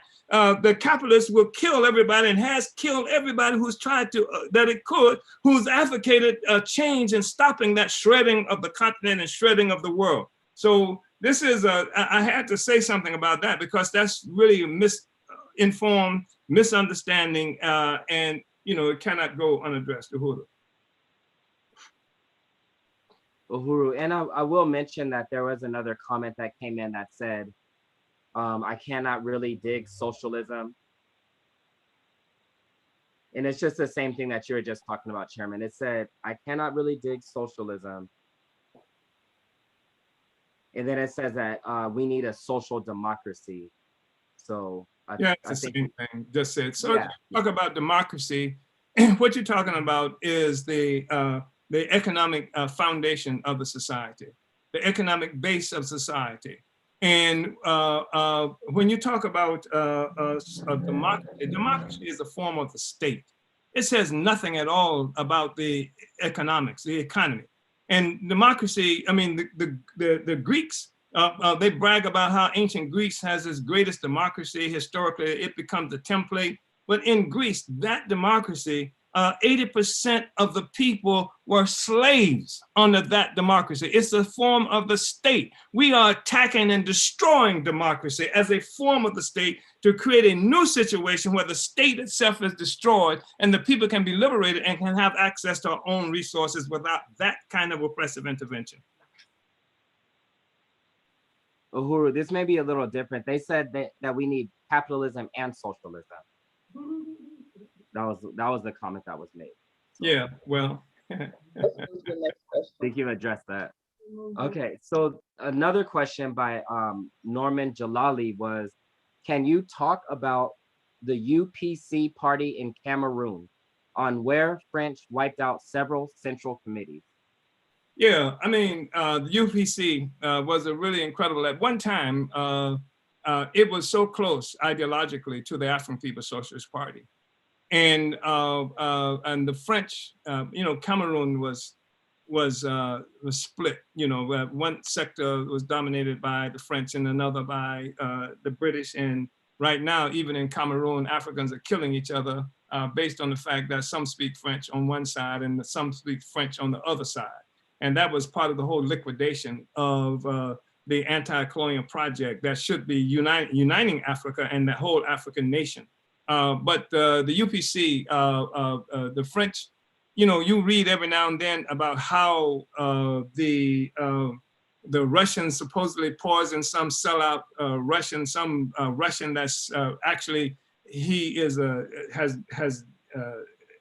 de facto U.S. agent, what have you, about poisoning. But the French poisoned and committed other kinds of murderous assaults on the comrades from the UPC, wiped them out, but the imperialist,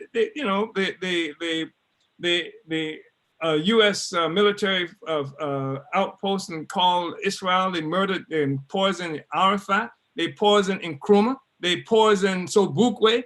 They have a whole history. There's no crime that's too reprehensible for the capitalist social system. And the capitalist social system is a system where ownership of the means of production in private hands. So, you got people who work and have to struggle for a living to eat, try to struggle for a living to eat, and have been able to do that successfully, especially in Africa. But then you have this system that a handful of people end up owning and control all the resources and starving the masses and bending people to their will. And from that emerges this superstructure, ideas, even religion and cultural expressions that are designed to explain the world from the perspective of the oppressor as opposed to the perspective of the African enslaved. That's why you got Israelis, people who call themselves French, and Germans and Belgians and British and Americans and Australians and New Zealanders and all of this, and South Africans. These are colonizers, and they see the world the same. They see the world the same because their view of the world is born from an economy, an economic base of slavery and colonialism. And so anyway, that has to be destroyed. The people have to have power, and that power is going to be achieved as a consequence of the victory of the African working class in making this revolution under the leadership of the party. Uhuru.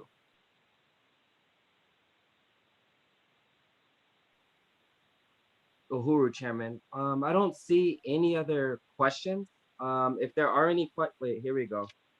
All right, question. United States of Africa was born by Marcus Mosiah Garvey, then Kwame Nkrumah took over. Then Thomas Sankara promoted it and promoted women's rights. The last person to push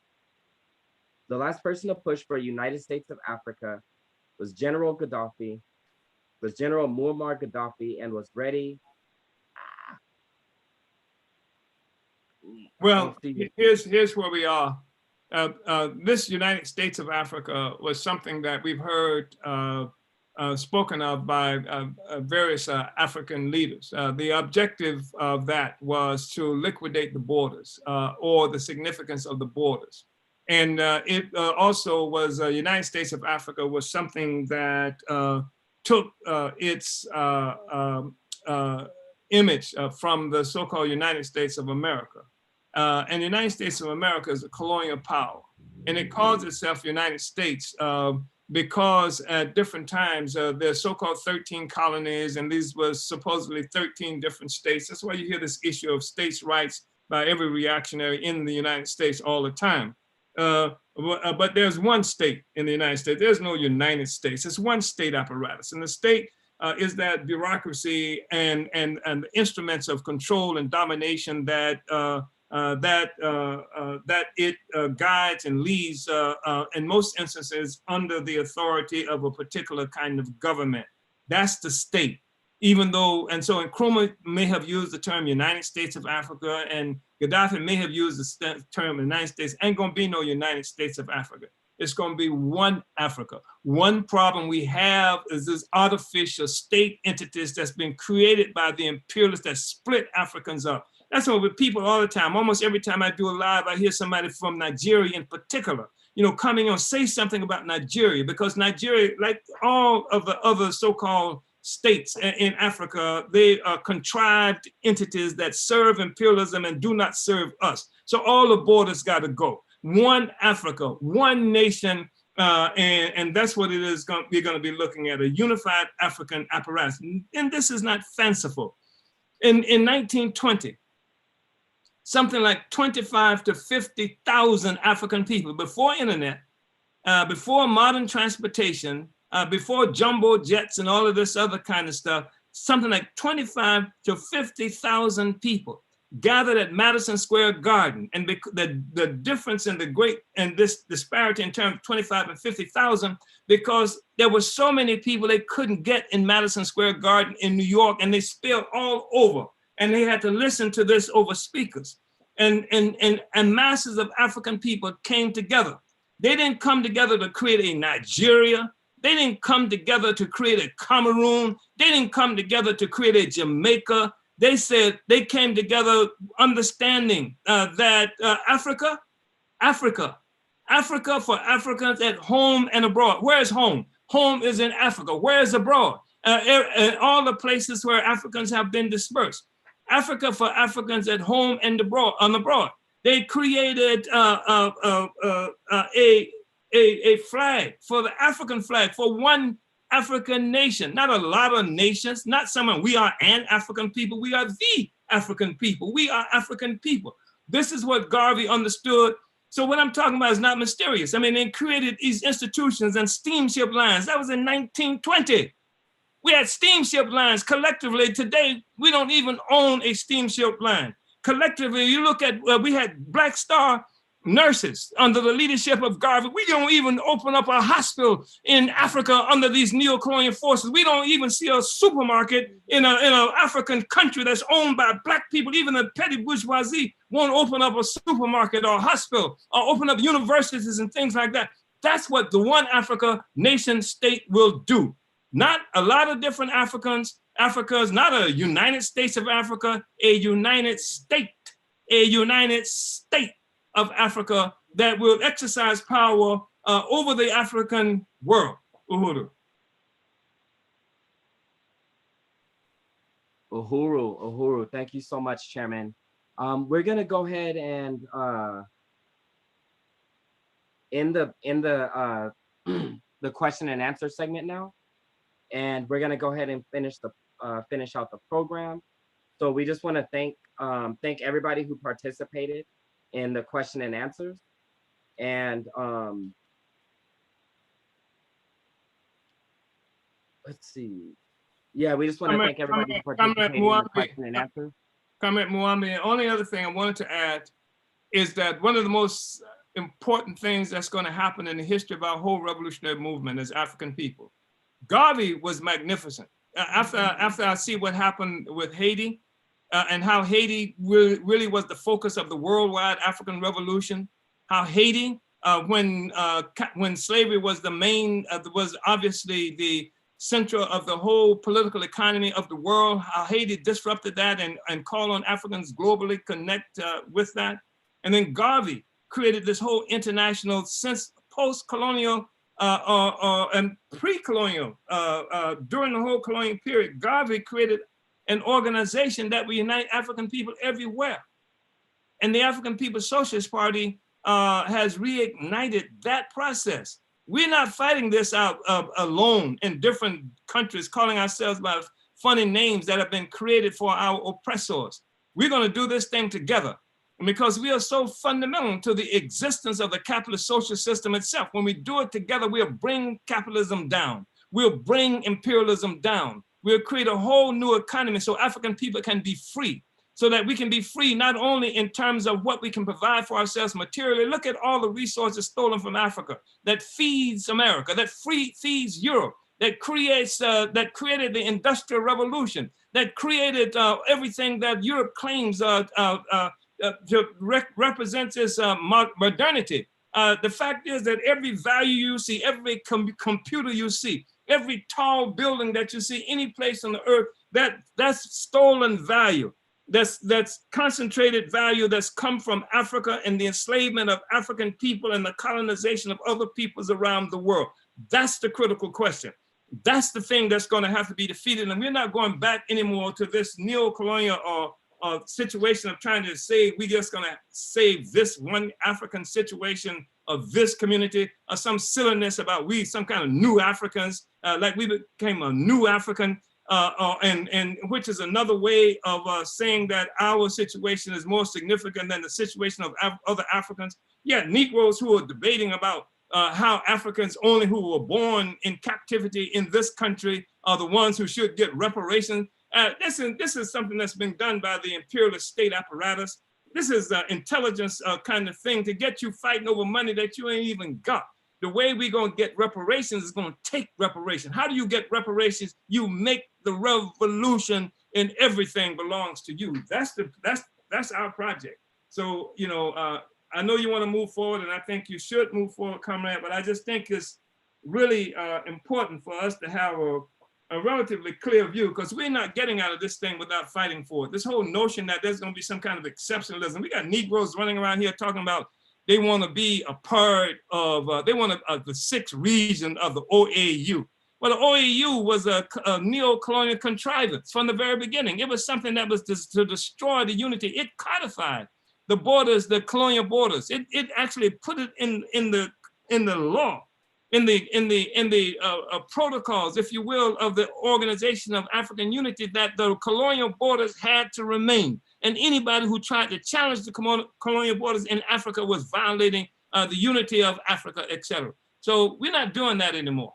We're not doing that anymore. We're building an African revolution, and every place Africans are located. So now you got an African who's in Berlin, who has the same interests as an African in Congo.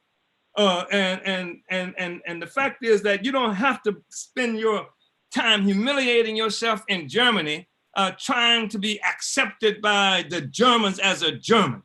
You don't have to spend your time humiliating yourself in America, trying to be accepted by the Americans as some kind of African or Afro-American or Negro-American or something to that effect, or a Black Brit for that matter, or Afro-German. We are talking about the total liberation of African people, and you can fight for Africa wherever you are located, because wherever you are located, imperialism and white power are stealing everything from Africa at your expense.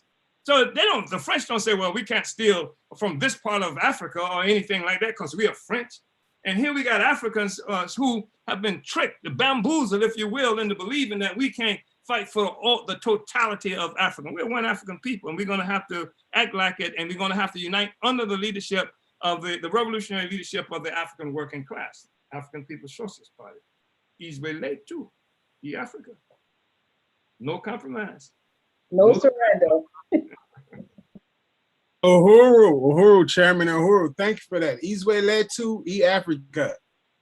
Africa, Izwe-letu. Africa is our homeland is Africa. Uhuru.